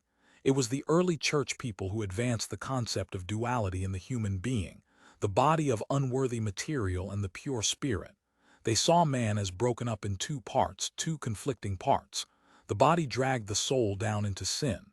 The soul was lucky when it managed to get away from the body. Barbara said nothing. "It's an idea that's quite persuasive. It follows us around everywhere. Even the most advanced Westerners automatically accept the Christian duality, like Freud. He assumed the unconscious was evil because it was associated with body instincts and passions. That's following right along in the Christian spirit." Carl waited for Barbara to say something. She was gazing past him, cigarette smoke drifting around her. The room was beginning to become comfortably warm. By his feet the little electric heater glowed and simmered. "Actually, there's no reason why we should accept the Christian dichotomy. The concept of the innate depravity of man's natural instincts, his bodily needs, eating, sleeping, reproduction, all natural functions. Spinoza demonstrated that. He advanced the concept of man as a whole, a single entity of body and mind working as a unit together. Neither part bad. He pointed out that no one had ever seen a body without a mind, or a mind working without a body. We know them only together.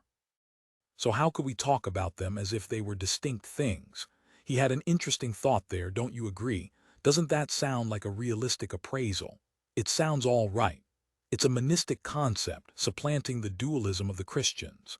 Carl babbled on, faster and faster, his words running together. He could not seem to stop. In a remote, detached way he wondered about it. Why was he going on so? What was the matter with him? But on he went in a frenzy of theory and interpretation. His mind raced wildly, embracing whole vast concepts at one fell swoop. The mysteries of the universe dissolved around him, showering their secrets in his lap. He was drowning in an ocean of perceptions. All the while Barbara said nothing. She sat smoking silently, staring ahead into the half-darkness of the room. At last Carl slowed down to a stop. He threw himself down in a chair, exhausted. All at once he was completely worn out. His mind was vacant, empty. "Is it true?" Barbara said. "They're here," Carl stirred. The yucks. Verne says one came. He talked to him today." Barbara put her cigarette out and lit another. She leaned back again against the wall, her arms folded, smoke drifting up. "What are you thinking about?" Carl asked. Nothing at all about my life. You sound so unhappy. I took the wrong path. That goddamn Verne Tildon was responsible. Oh, I don't want to talk about it. You saw him tonight. You saw how he is. He wanted me to be that way. He did. Of course, he wanted me to live like that with him. I was something to satisfy his physical needs, something he could pick up and use when he felt like it. Barbara leaped to her feet and crossed the room to the heater. She yanked the plug out. It's too damn hot in here, Carl nodded. What a stupid thing to look back on. It was years ago. Everything is so damn stupid. She raised the shade and stared out the window at the night. So they're here. Well, they can have everything. Why they want it I don't know. A dirty, empty ruin. They're welcome to it. She put her fingers against the glass. It's cold outside. Carl got to his feet. Cold and late. Barbara turned from the window. Cold and late. You know, we have many things in common. You make me feel better. I feel better being with you. Carl flushed with pleasure. I'm glad. Barbara paced back and forth. I'll be quite ready to turn things over to them. They can take it all. Dirty, cold, barren old place. How do we leave here? Is there a car? How do we get away? Ed Forrester left us a truck. Verne knows where it is. It's in one of the sheds someplace. We'll leave together. When we get in India, we can take the same train, the two of us. We can go all the way back to the States together. The same train, the same boat. What do you say? Do you want to do that? That would be fine. Yes. Yes, it would be fine. It's a long way to go. It's a cruel world, Carl. A little warmth won't do any harm. Carl agreed. Barbara turned suddenly toward him. You don't have to if you don't want to. You don't have to go back with me. I'd like to. It'll be a long trip. I really would like to. All right, we'll go back together. Carl was pleased. We can talk. We'll be able to talk about things on the way. Is that what it means to you? Carl hesitated. Why, just talking. Nothing more than that. Carl twisted in embarrassment. Of course it's more than that. Naturally, that goes without saying. Neither of them spoke. The room was silent. With the heater unplugged, the room began to grow cold again. The night air was coming back, seeping through the cracks in the walls, under the window, under the door.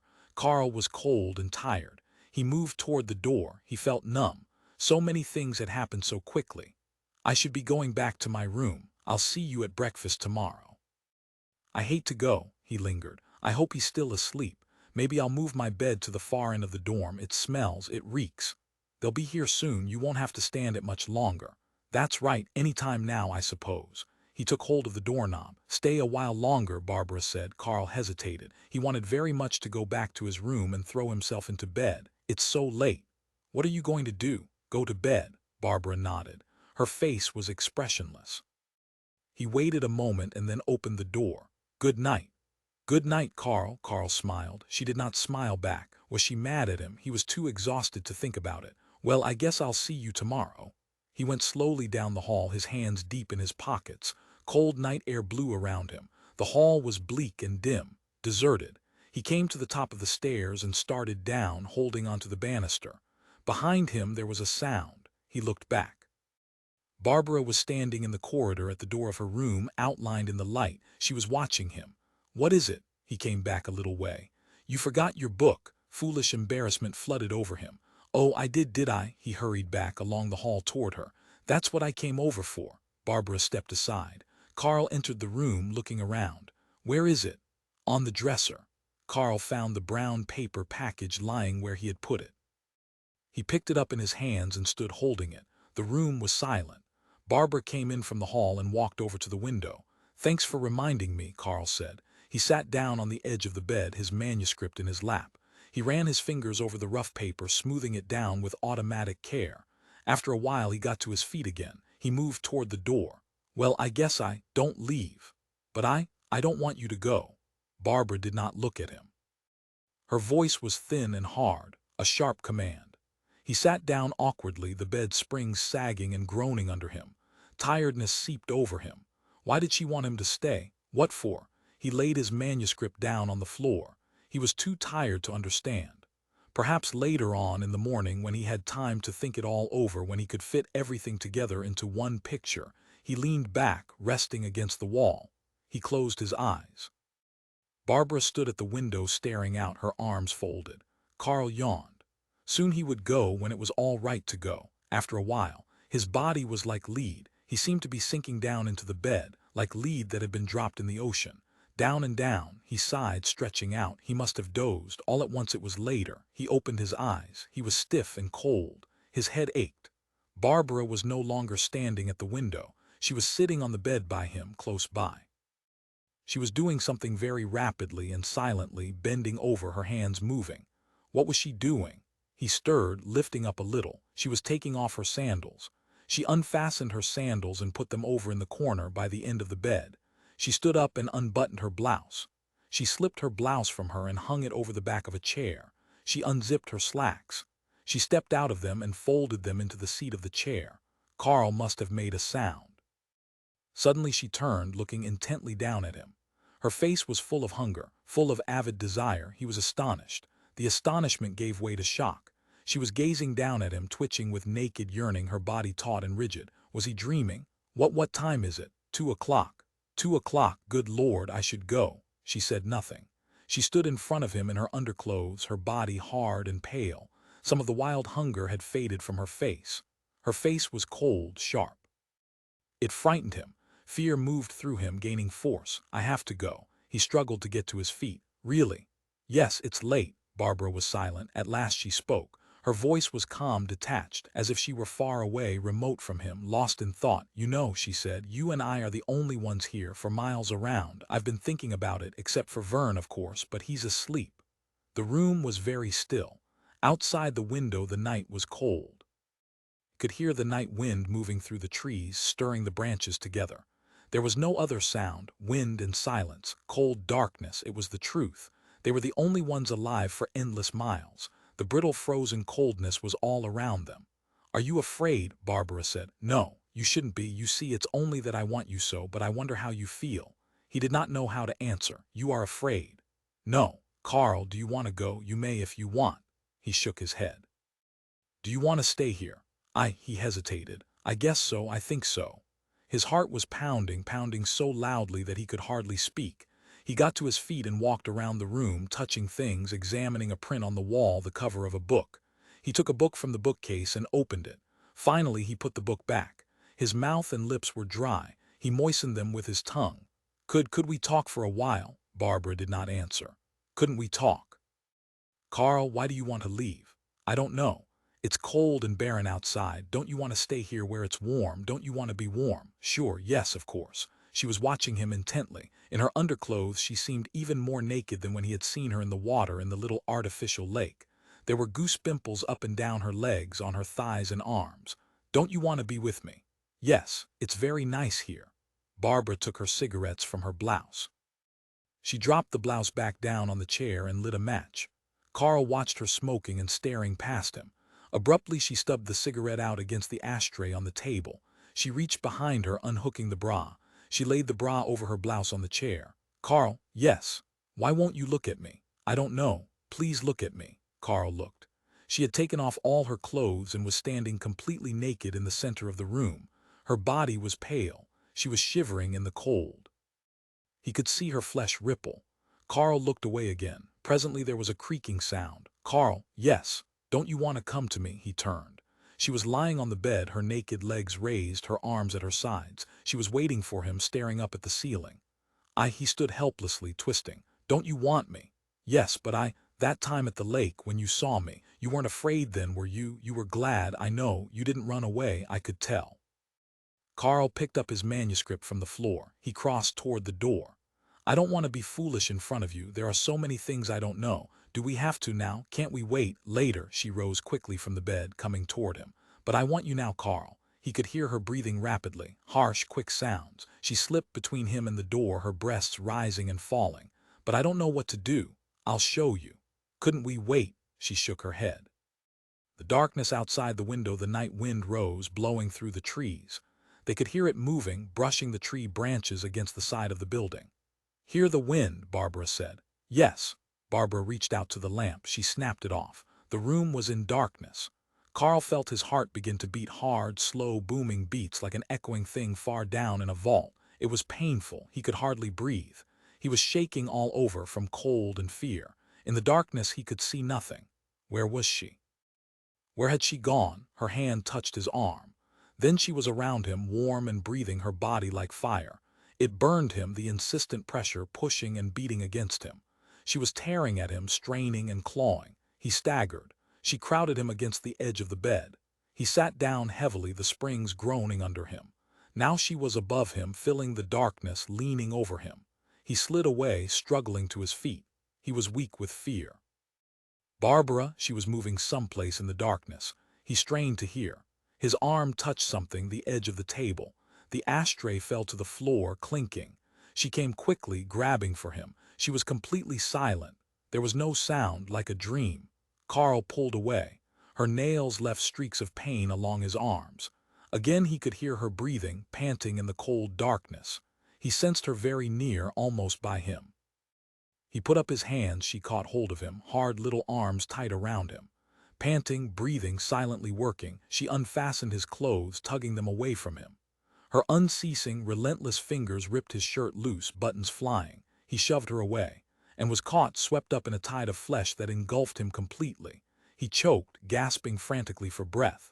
Suddenly her teeth sank into his neck, biting into his muscles. He shoved and she let go. Carl stepped back. He wavered, his arms out. He fell slowly, sprawling down, outstretched onto the bed. Before he could get up, she was on him, pressing him back. He was helpless. Her arms were like steel. For a moment she hung in the darkness above him, holding him down. Carl braced himself, crying out in pain. Then silently, soundlessly, she descended over him, flowing onto him, a crushing, inexorable weight. Her breath hissed in his face. Her knees dug into him. He lay back, gasping, a sightless, weak thing lost in the darkness. The darkness and the clinging weight shuddered against him, turning into warmth, glowing and smoldering around him.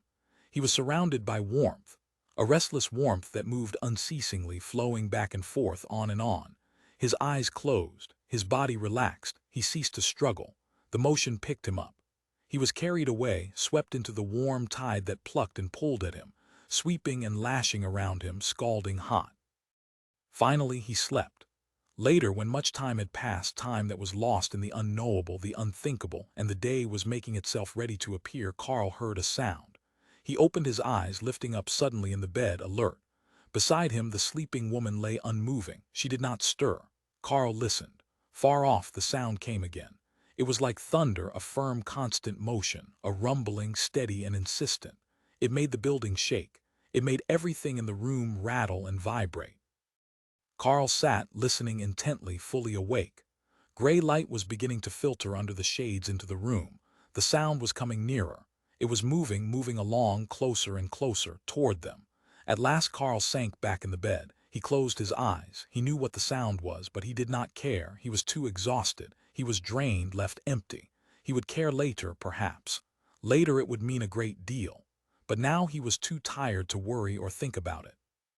Trucks were on the road, moving along the highway, trucks and motorcycles. An endless procession hurrying through the early hours of the morning. Men bent over their handlebars, goggles and helmets, men in uniforms bumping up and down. But at this moment it did not matter. Perhaps in some dim, distant time he would care and be interested and worry.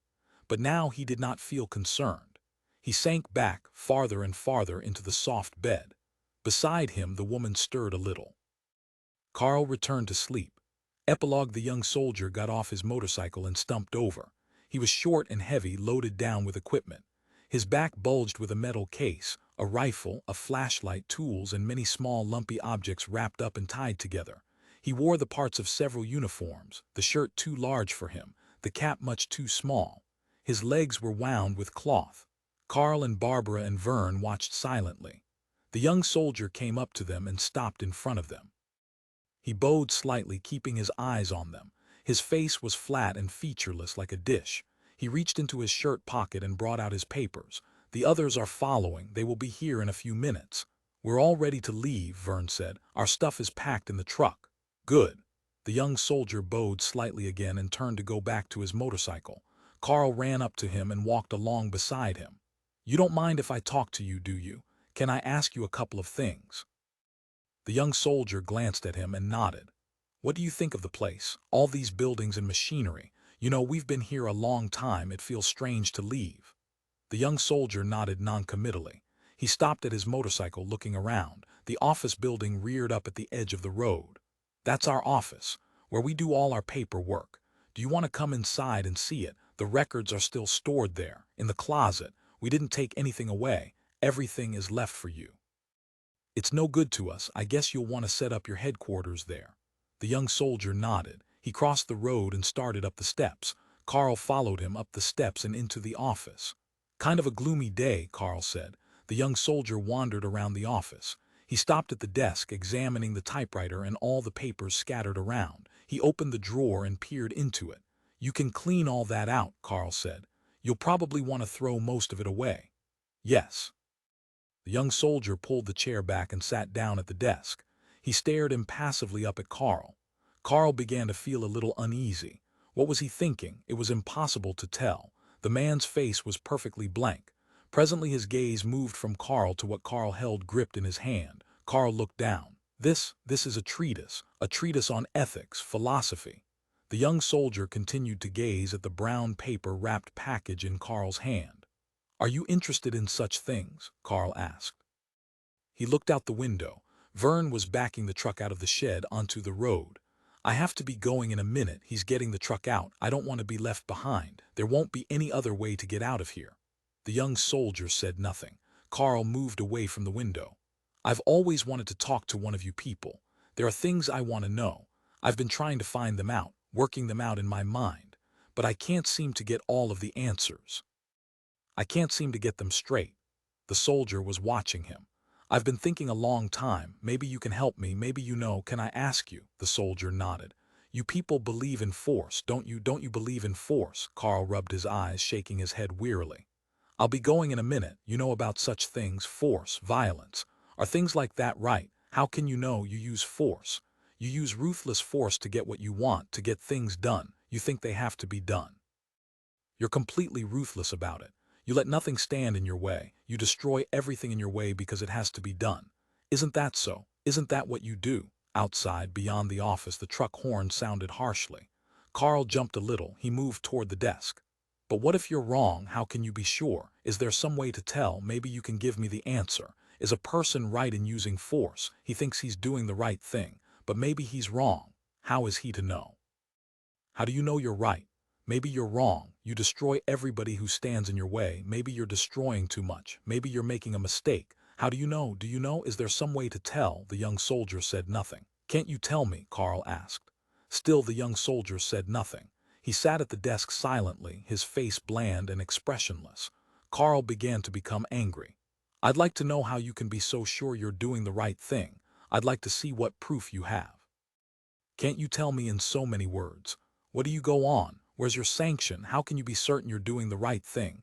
The young soldier sat for a moment. He reached out his hand and touched Carl's manuscript. "Do you want to see it?" Carl held it out, but the young soldier shook his head. "I don't understand." The young soldier reached into his shirt.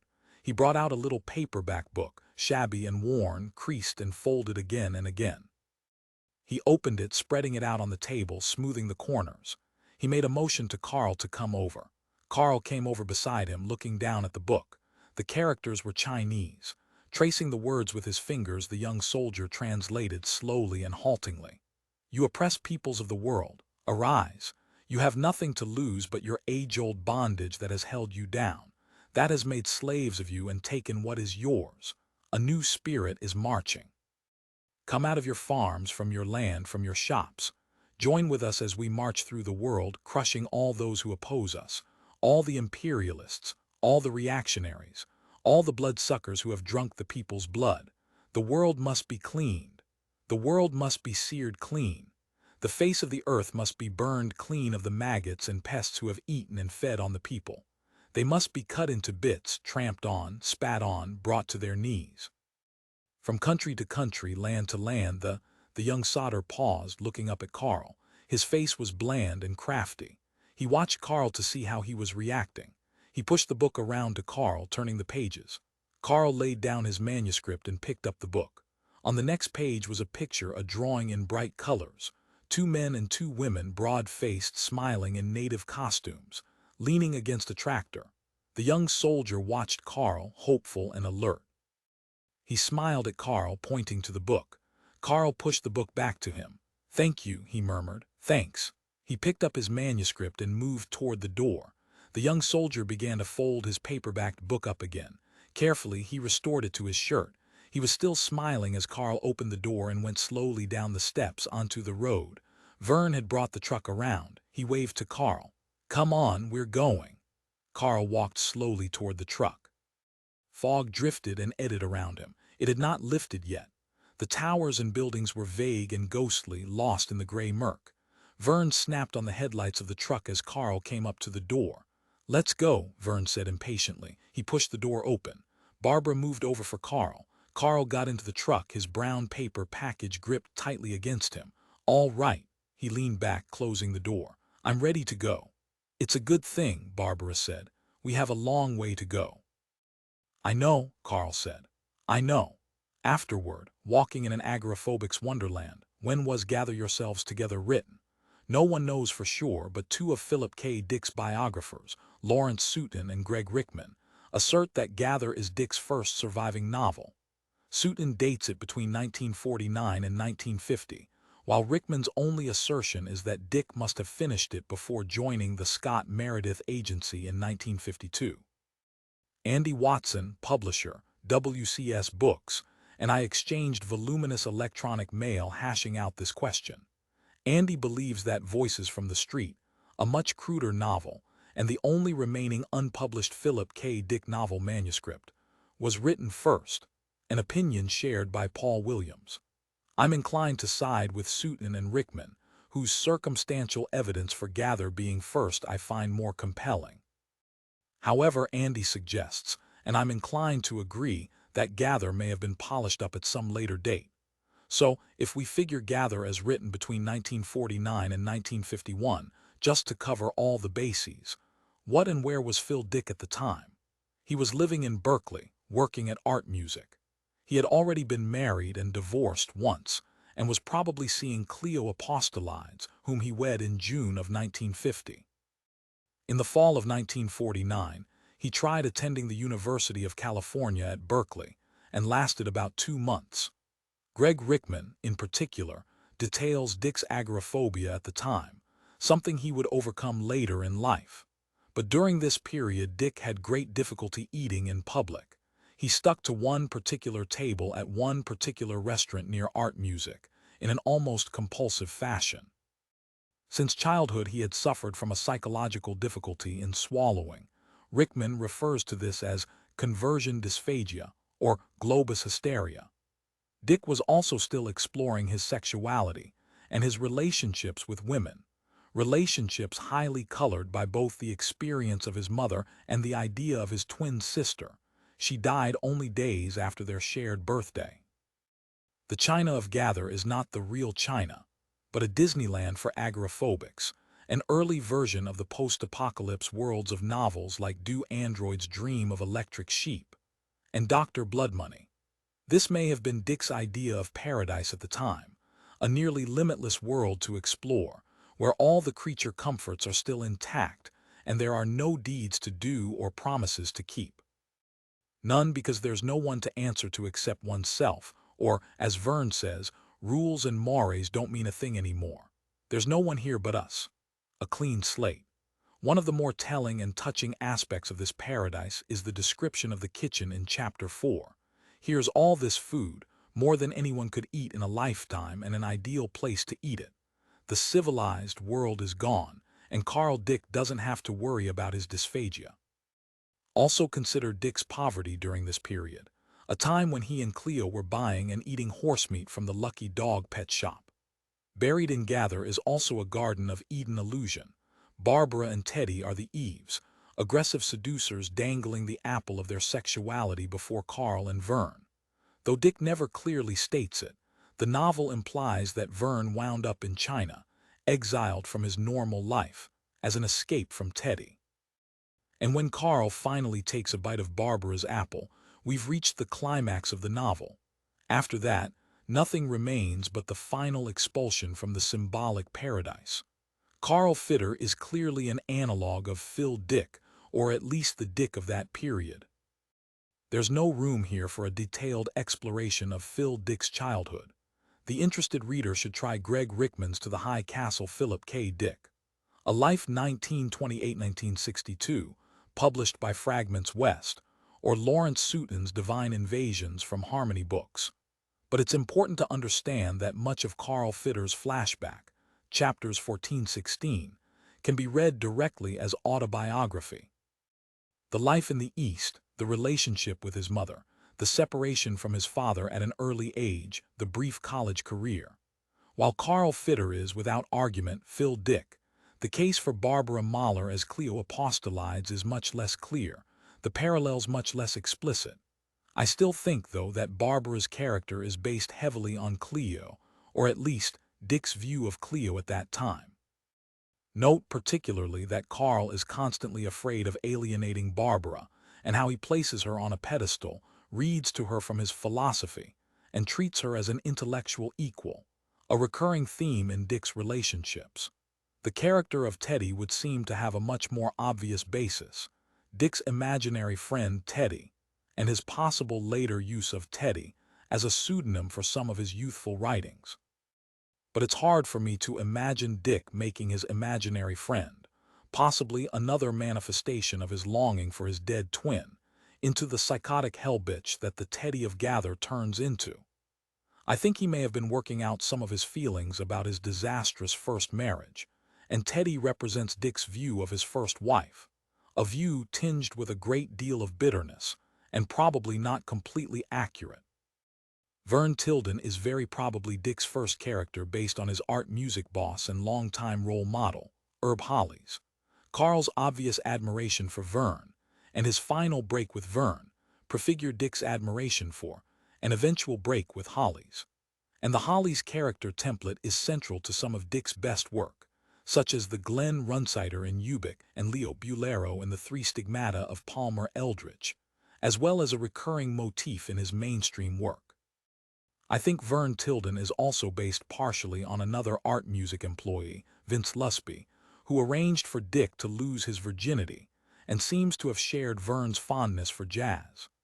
In the end, Gather Yourselves Together is much more successful as a historical document than as a novel. Gather shows us just how early some of Dick's themes and tropes began to develop. Though it doesn't come close to the tear-your-heart-out intensity of Dick's best work, it remains, I think, a valuable addition to the man's work and an invaluable window into his life. Dwight Brown, Austin, Texas.